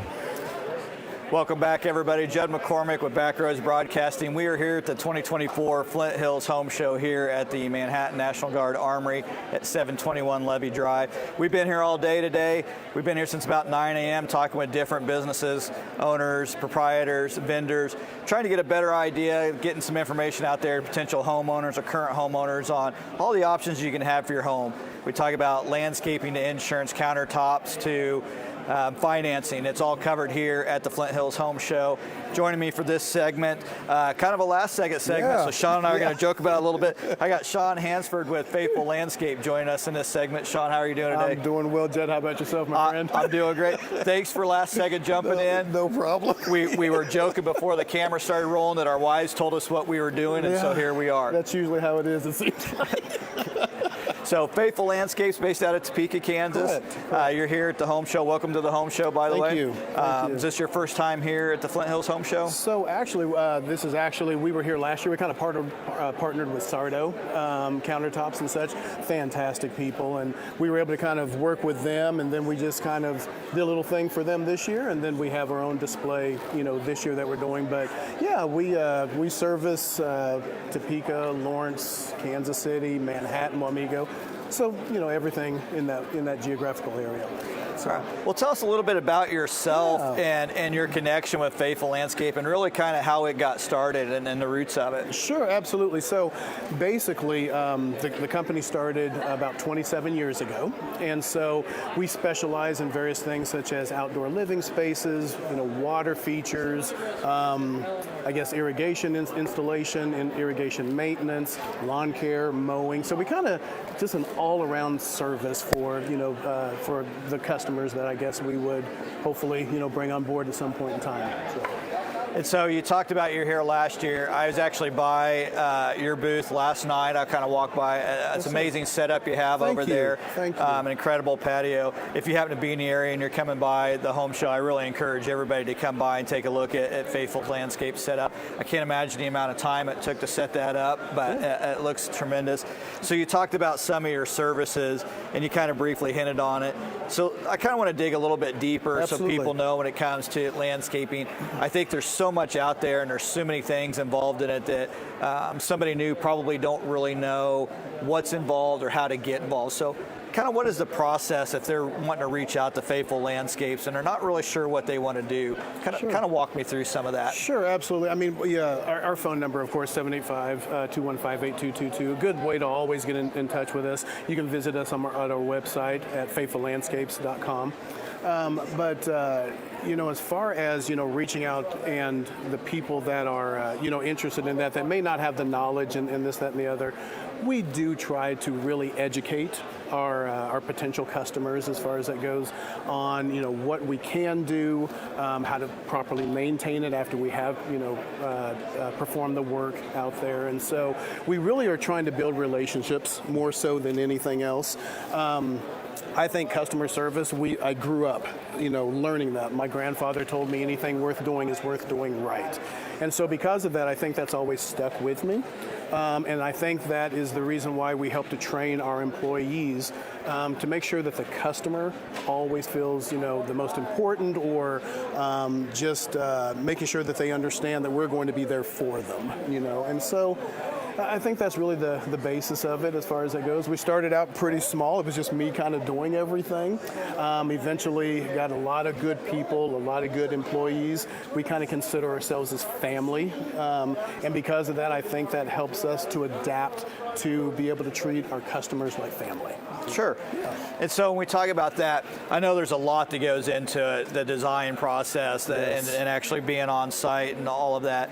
And so we kind of talked about it before, and it's kind of just from my own experiences. You have the idea of the landscape, and it's there, and then all of a sudden it's, well, now I have to maintain it and I have to keep it alive. Absolutely. So kind of what's the next step? We kind of get into irrigations and things like that does Faithful Landscapes have do some of those type of things for customers as well? We do. We actually do a maintenance program for, all of the services that we do offer as far as it goes. So basically the nice thing about the hardscape aspect of things is that once that block is laid, it's very simple and easy to maintain. And I think that's just just a cleaning, a sealing, and that's about it. When it comes down to irrigation, we can, we start it up in the springtime, shut it down in the wintertime, and in between, if there's any concerns, we can come out there and address those kind of concerns. So basically everything that we offer, honestly, it's pretty easy maintenance after that. And I think that's what a lot of people do love about a lot of the services that we offer. We can install, of course, an array of plant material. And with that, we'll give proper instruction on how to maintain that. And if they ever have questions about things, they can just give us a call and we'll be more than happy to answer it, or come out there and actually visit that property and see what we can do to be able to assist and help. And so if you're talking to a customer for the first time, you're out at their home, they may have an idea of things they want, but once you get there, they may not have the right soil composition, sure. They may not have the right kind of grading to the land and stuff like that. So there's things like that can you work with the customers on that to try to basically alleviate as much as you can and get as close to the idea in mind and really help them kind of have that dream that they're looking for, even if it's not an ideal conditions for them to have it? Yeah, I think that we can, at least in most circumstances. What we don't want to ever do is set something up to fail. Sure. Okay, and so we want to make sure that we, like I was mentioning earlier, that we educate our potential, clients or potential customers, just to make sure that they understand this is the reason why we can, this is the reason why we can't. Let's start to develop an addition or another plan, basically going off of what your dream is, but saying let's go this direction instead of going direction A. We need to go direction B or maybe direction C, right, just in order to make sure that we don't have complications later on in the future. There's nothing more frustrating than for any type of service provider to go out there and just do something just because maybe the customer wants it. We want to fulfill the dreams, okay? But we want to make sure that you're going to be able to dream for a very long time and it doesn't become a nightmare. Absolutely. Yeah, which it can be if it's not properly set up. Absolutely. So when you work with a customer, do you primarily work with current homeowners, or do you often sometimes occasionally work on like a new build that's not even really done, and so customers like that as well? Yes, we do, and we can work with something that's already there or work with that fresh start. The one thing that I just find that we do that I think is very very important to a lot of customers is that you don't have to necessarily travel too much anymore when you can literally walk out that back door, right, and you have that beautiful outdoor living space that's right there. All the way from fire pits to fireplaces to outdoor kitchens to this, that, and the other. It just becomes your own oasis in the back is what it becomes. And as hard as everybody works nowadays, and so many hours and so much that's required of us, to be able to go outside after a very long day, hear kind of the tranquility of the water feature, or be kind of mesmerized by the fire pit, the fire and such. Everybody seems just to be hyper-focused on that. It makes it a very relaxing state. And as you know, Judd, jobs nowadays, they demand so much, it's so stressful. To be able to go out there and relieve some of that stress. Well, and I'm glad, and we hadn't even brought it up, and I hadn't even thought to think about it, the water features, the fire features, and having those kind of things. So those are things that are also available through Faithful Landscape that we haven't had a chance to talk about.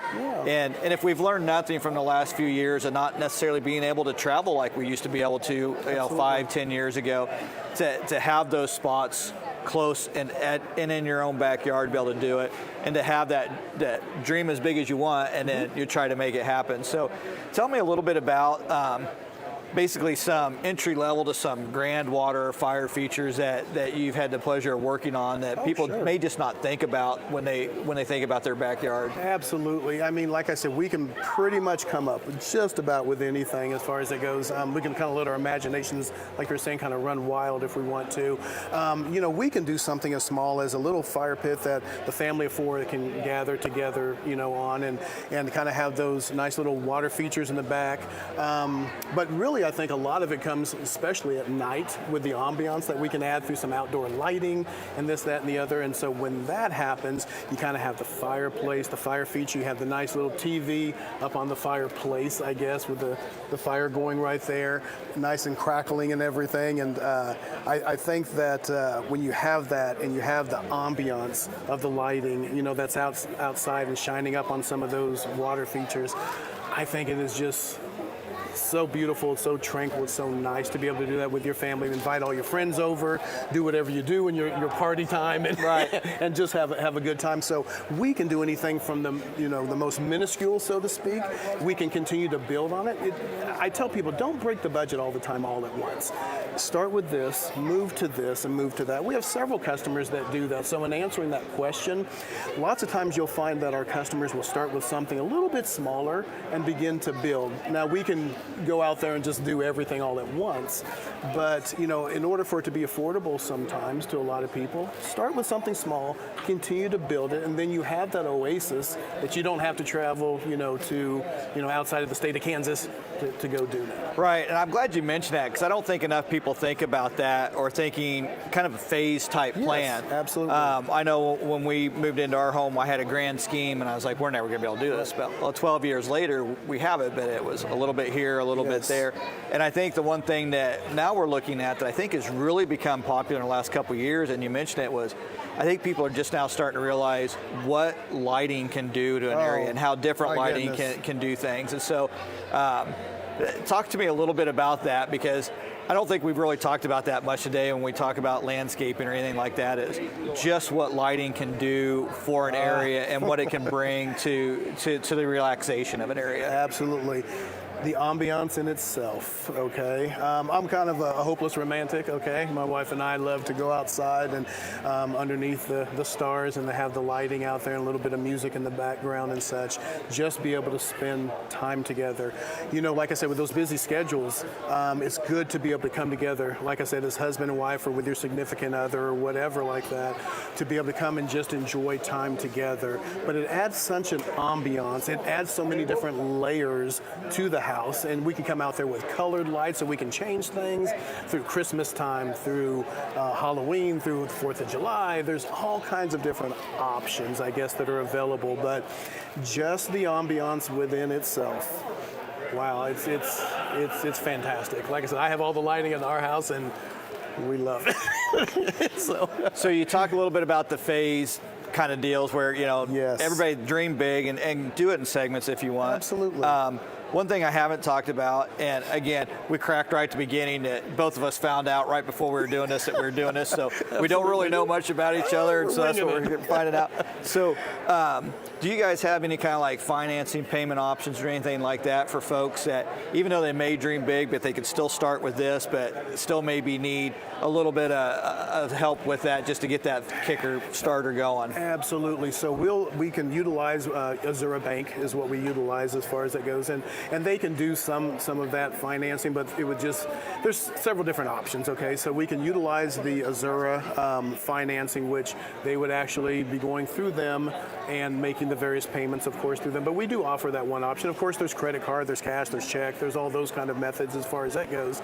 But like I said, for some of the bigger projects, they would just get a hold of us, and then we would actually turn them over to Azura Credit Union, and they would actually go ahead and then start the financing process through that. So if somebody was just trying to get a hold of you today, you've mentioned it a couple times, your phone number or your website. Just one more time before we leave, go ahead and let everybody know how they can find Faithful Landscape and how they can contact you, Sean. Absolutely. So like I said, we're of course on Facebook, but at the same time, we can be reached at 785-215-8222, or on our website. You can just go to myfaithfullandscapes.com. Pull that website up. There's a couple of areas that you can request a meeting or request a quote for something, and then they can get a hold of us in that way. So, yeah. Okay. Well, I want to thank Sean with Faithful Landscape for our impromptu interview that we had. We are here at the 2024 Flint Hills Home Show at the Kansas National Guard Armory here in Manhattan. We'll be back in about 5 minutes here at Backroads Broadcasting. Please stay tuned. Thanks, Jed. Thank you, Sean. Thank you.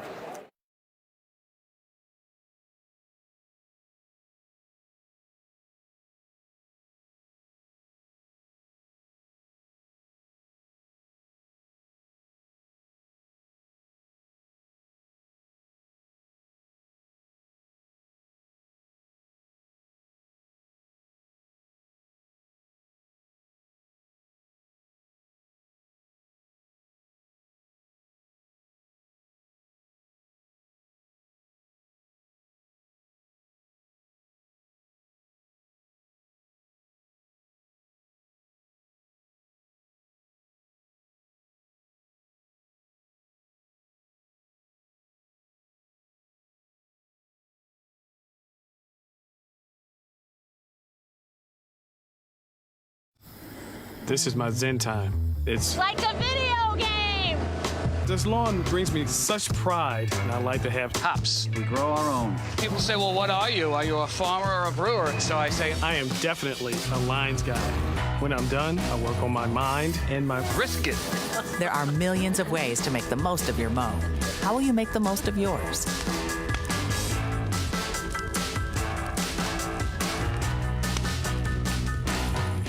I think people don't realize the difference of quality of work from a professional. It's just so evident to me. When I'm in my kitchen, it's clear that it was not done by me. That to me is huge, where it's not just another job, it's not just we have to get through this. It's like this is something that showcases our workmanship. We need it to be perfect. We want that start to end communication. We're in this together. We're gonna transform your home.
Founded. Welcome back to the 2024 Flint Hills Home Show here at the Manhattan National Guard Armory at 721 Levy Drive here in Manhattan, Kansas. We've been here all day talking to different owners, different proprietors, vendors about everything and everything you can think of for your home. We're going to wrap up today talking to the man who put it all together, Brad Hartenstein, who is with the Flint Hills Area Builders Association, who puts on the home show every year. Once again, you're wrapping it up for us. How are you doing today, Brad? Concrete gets hard at this time of day. It's been a great day. You know, we've had a lot of people through here last night during the preview party with our business associates and friends, and today's been a steady stream of people in and out, learning and experiencing anything and seeing ideas from the front door to the backyard. It's been a great day. So we talked about Flint Hills Home Show all day long. I've mentioned this is the first time I've mentioned the Flint Hills Area Builders Association. That's who puts on the home show. Tell us a little bit about FABA. Well, FABA is Flint Hills Area Builders Association. Originally started as Manhattan Area Builders Association, and then our charter enlarged to take on 6 counties surrounding the Manhattan-Wamego area. In the mid-'80s, then we took on the name Flint Hills Area Builders Association to encompass that. We've been in existence since 1977. This is our 47th annual home show. We've moved around the city to different spots. We came here in approximately 2009, and we've quadrupled the size in the past 11 years. Yeah, I mean, I was really impressed when I saw the setup when we came in last night. How many vendors did you say you thought we had here? We have 95 different businesses in over 160 booth spaces. That's 10 by 10 booth spaces or larger. Yeah, so anything that you're looking for basically for your home as a potential homeowner, a current homeowner, and I've mentioned it several times, whether it's financing to insurance, from a countertop to landscaping, hardscaping, pretty much all of it's encompassed here. What was kind of the idea behind when the home show got started to what it is now? Originally, we were kind of showcasing our members, and then we enlarged to incorporate other sectors of our community. And we've become a community program now. We help with the Manhattan Area Technical College. Some of the proceeds from the door goes to help support scholarships in those funds. Last night, we had over $600 in donations for scholarships. That adds a scholarship. We give away 6 scholarships a year this past year to trades partners. That means people that are entering construction technology, HVAC, construction sciences, and we give those in Manhattan, Kansas State, and there's one in Hayes this year as well. And so I think that's really important, and probably an overlooked thing is the technologies are advancing so quickly. You know, I think for a long time, people, when they thought of home building or this or that, it was pretty basic, pretty rudimentary, and that anybody could basically pick up and hammer and do it. Those days are long gone, and with the technology and the skills that's required, I think it's really an important mission for FABA and what you're doing here with Flint Hills to kind of do that continuing education. I heard you mentioned partnering with Manhattan Area Tech on the construction technology program they have there. We talked to them earlier today. How important is it for FABA and having the Flint Hills Home Show to make sure that kind of that knowledge and that tradition keeps going and people understand kind of what goes into it? Every one of us want running water, electricity in our homes. We find out when we have an ice storm or power outage just how important that is. And we assume that we flip the light switch on, there's going to be light. A little different than the days when you had to strike a match and get a little bit of light in the room when it was dimly lit. Communications and innovations, intelligent homes, intelligence of all the things that we have in our pockets right now exceeds what a supercomputer was back in the 1980s. And we carry that around in our pockets. But construction is kind of the same way. There's specific needs, specialties, and whether that be construction technology from the framing of the home to the wiring of the home to the plumbing of the home to integrating your lifestyle and your family and your comfort into each and every day. And it's important that we continue to structure those trades programs. We work with Manhattan High School and career trades education programs as well, and the Skills USA sets that they work with. They are here and will be here all day tomorrow as well on Sunday. And you need to stop and see what these kids are capable of, what they're going to bring to our economy, what they're bringing to our world. And there's a lot of good people out there. Even though we have such an uproar of things going on and keyboard warriors in life today, there are great people doing great things to build our homes and make our home and life affordable, attainable, and more comfortable each and every day. And that's what we have to concentrate on. We need 6.2 million people in the workforce in the next 5 years. That's 20,000 people a month if you start calculating that there. 6.2 million. And so the knowledge that you have of having those figures, and we talk about this, it's so much more than just, oh, I want to go look at some landscape. It's really the Army and the driving force behind that, for what you said, that really the things that we kind of just take for granted on a day-to-day basis. It isn't just that simple, and it's just not going to continue to just be that simple, and it's something that we really need to focus on when you talk about that education level, is that here are things that really are important that we need to have going forward, that are skills that we don't want lost, and we want to continue expanding upon that. And I think it's things like that that I didn't think about much when I first came to the home show last year, that I'm gradually learning more and more as I talk to everybody, and how involved in the communities and how much they give back to the communities. And so I really kind of wanted to talk about that with you, and what FABA does, and giving back, and really what, kind of the underlying purpose of this is. It isn't so much, the community come out and look for these products, but it's what you're giving back with that community that's coming out looking for those products. We love to integrate with our students in our community. One of the neat things I've heard today and other home shows, as well as the engagement of our spectators.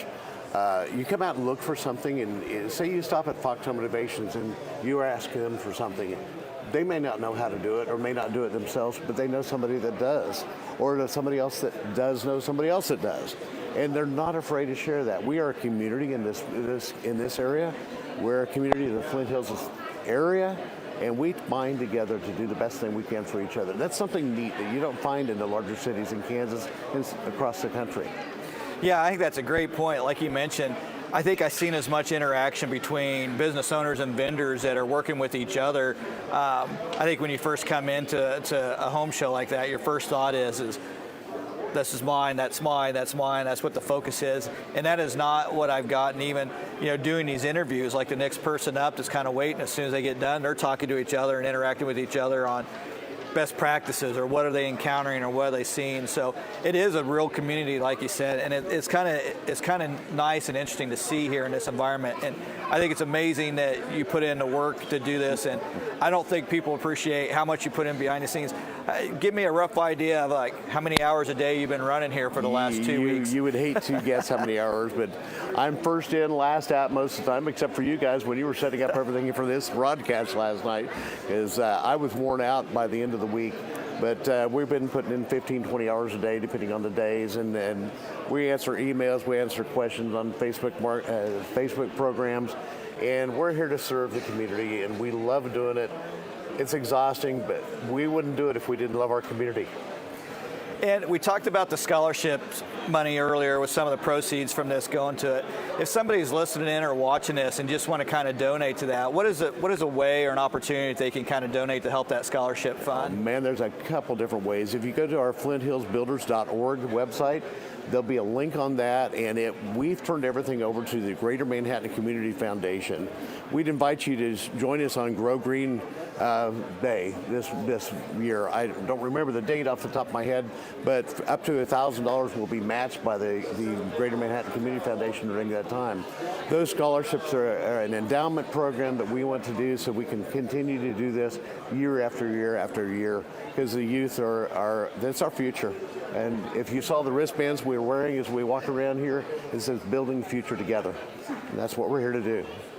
And it's my understanding that this isn't the only place that you're trying to earn dollars for those scholarships. There's another event that you guys put on to kind of help raise money for that? We have two scholarship golf benefit tournaments, one in Wamego Country Club, another one at Stag Hill, both in May and September. And we invite people out to do that, and we have a full house. We sell out during that time. And last year we created about $4,000 per unit to give back to the scholarship programs, and that's near and dear to my heart, to give that money back to these kids to help them learn. Yeah, and if you didn't have an opportunity to stop by here today, we're still going to be here till about 5 o'clock today. We will be operating, the Flint Hills Home Show will be going tomorrow again from 11 a.m. to 4 p.m. That's correct. Here at the National Guard Armory in Manhattan, Kansas, 721 Levy Drive. $5 entry fee, under 12 free. That's correct. And a portion of those proceeds go to help those scholarships that we've been talking about. Absolutely. So even if you're not thinking about anything with your home right now, but you want to help contribute some money to the scholarship fund, please stop by the 2024 Flint Hills Home Show. Again, we'll be here till 5 o'clock today. Again, 11 a.m. to 4 p.m. tomorrow. Come see all the hard work that Brad and those folks at FABA has done for us, put on the Flint Hills Home Show. From Backroads Broadcasting, we sure appreciate you having us join you again this year. Great to have you with us.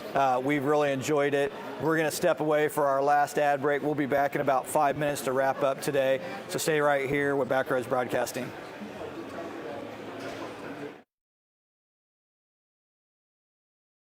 Founded in 2019, Fredrickson Properties has built a reputation for the highest quality design and building. With us, you can expect builders and craftspeople with decades of experience, excellence in customer service, and the most competitive builders' fees in the area.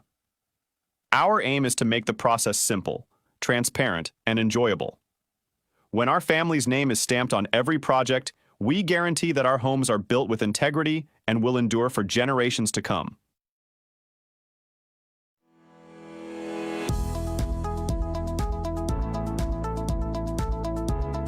It's a basic construction technologies program, basic construction, basic carpentry.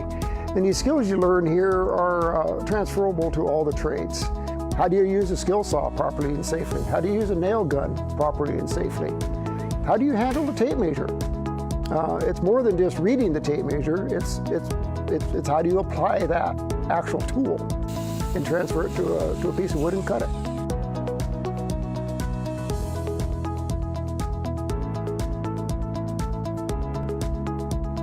Some of the students come in, have some construction background. Many don't, but they learn quick. The students coming in that want to be carpenters don't want to be sitting in a classroom. They want to get out here and get their hands dirty and work with their hands. In the classroom, you learn the theory, you learn the why. Out here, we put that to work and you learn how. Students take confidence. You can see from day one, they're a little timid and they're not unsure, but they'll work out in the lab here for a couple weeks, and you can see just a change in how confident they are, especially with other people and just in their abilities. So it's really rewarding just to see their confidence, how it's grown. The students get quite a bit of interaction with employers, particularly at Habitat. They're actually building a house. It's not theory, it's not practice, it is an actual house that's going to be transferred to the purchaser. The construction technology program has been essential for our ability to build homes. So where most people see a construction site, this is a classroom. When the employers see a student come to them to apply for the jobs from Manhattan Area Technical College, they know that these students are coming to them with a good solid foundation in construction. So their basic knowledge, the cursory knowledge that you need to be a safe, productive worker is already there. Our goal is to help these students in Manhattan Area Technical College become workers in our community, contributors to our community. 2.2 million new construction workers are needed in the next 2 years nationwide. The opportunities are great. The pay is fantastic at times.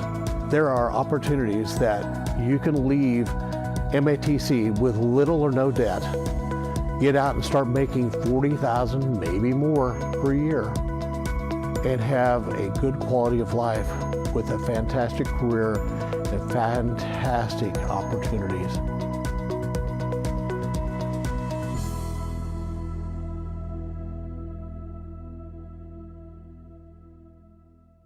When this purple-loving family needed a spot they loved full well as their K-State game day headquarters, they made the call to Fox Home Innovations.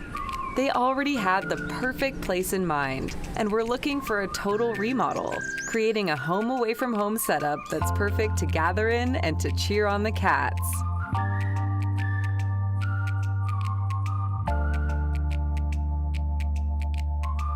While the family doesn't currently live in Manhattan, their purple roots run deep, and they wanted this space to reflect their K-State memories and be a foundation for creating new ones.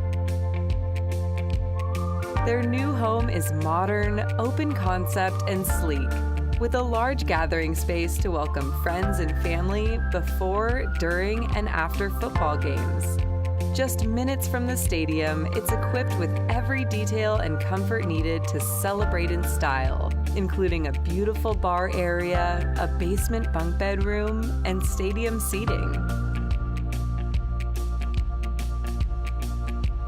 Once Fox Home Innovations remodeled the home from inside out, Astor House Design, also local to Manhattan, stepped in to fully furnish the new space.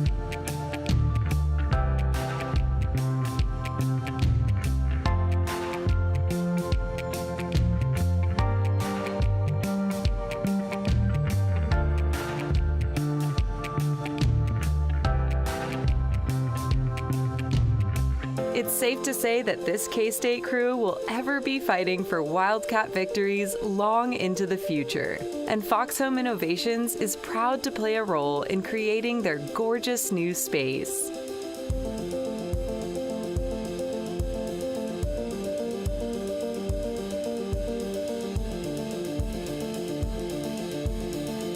If you're interested in working with Fox Home Innovations for your remodel or new build, please reach out today, and thank you for watching.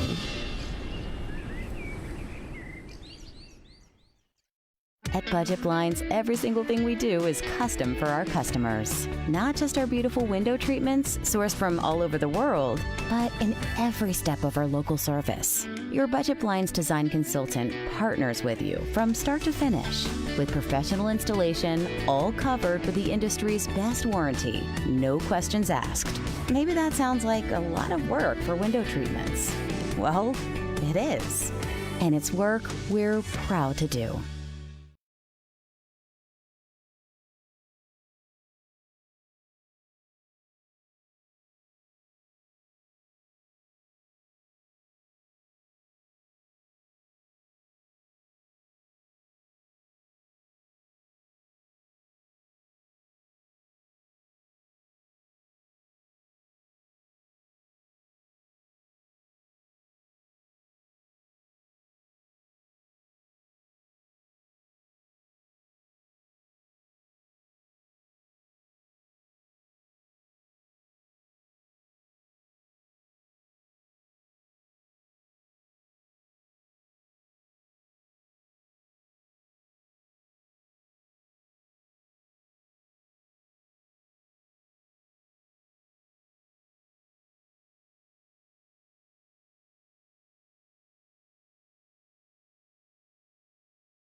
Welcome back to the 2024 Flint Hills Home Show.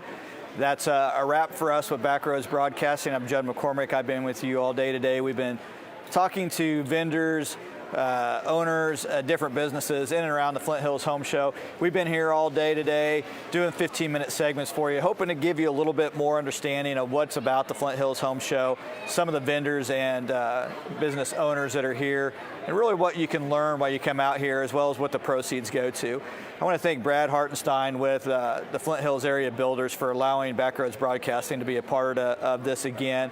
It's an amazing event. Hopefully you have an opportunity to come out here tomorrow. They're open from 11 a.m. to 4 p.m. here at the Manhattan Army National Guard Armory. That's at 721 Levy Drive here in Manhattan, Kansas.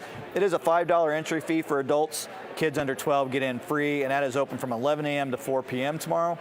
And again, I want to thank Brad Hartenstein. I want to thank all the vendors that stepped on to our set today and met with us. We met a lot of interesting folks, and we had a great conversation throughout the day. It has been a long day, but it's been a great day here at the home show. So until we get an opportunity again, I'm Judd McCormick, Backroads Broadcasting. We will be signing off for the day. But if you've been by the Flint Hills Home Show and came by our booth, if you're looking for any kind of live streaming services in the future, or if you want to advertise with us on any of our future productions, please let us know. Again, my name is Judd McCormick. You can contact me at judd.mccormick@brbc.live, or you can contact our sales at brbc.live for any potential advertising opportunities in the future. I want to thank Cody Roach, our production manager, Cody Liming, who helped set up cameras, and I'll thank my wife, Janelle McCormick, who worked here today, helping get everything lined up. We had a great day today, and I just want to thank everybody involved. I want to thank you guys for tuning in and joining us. Hopefully you got an opportunity to see some things and hear some things that you didn't necessarily know about here at the home show. But hopefully we'll be back again next year, and we sure enjoyed our opportunity we had here today. So again, my name is Judd McCormick with Backroads Broadcasting. I got to go for now, but we'll BRB.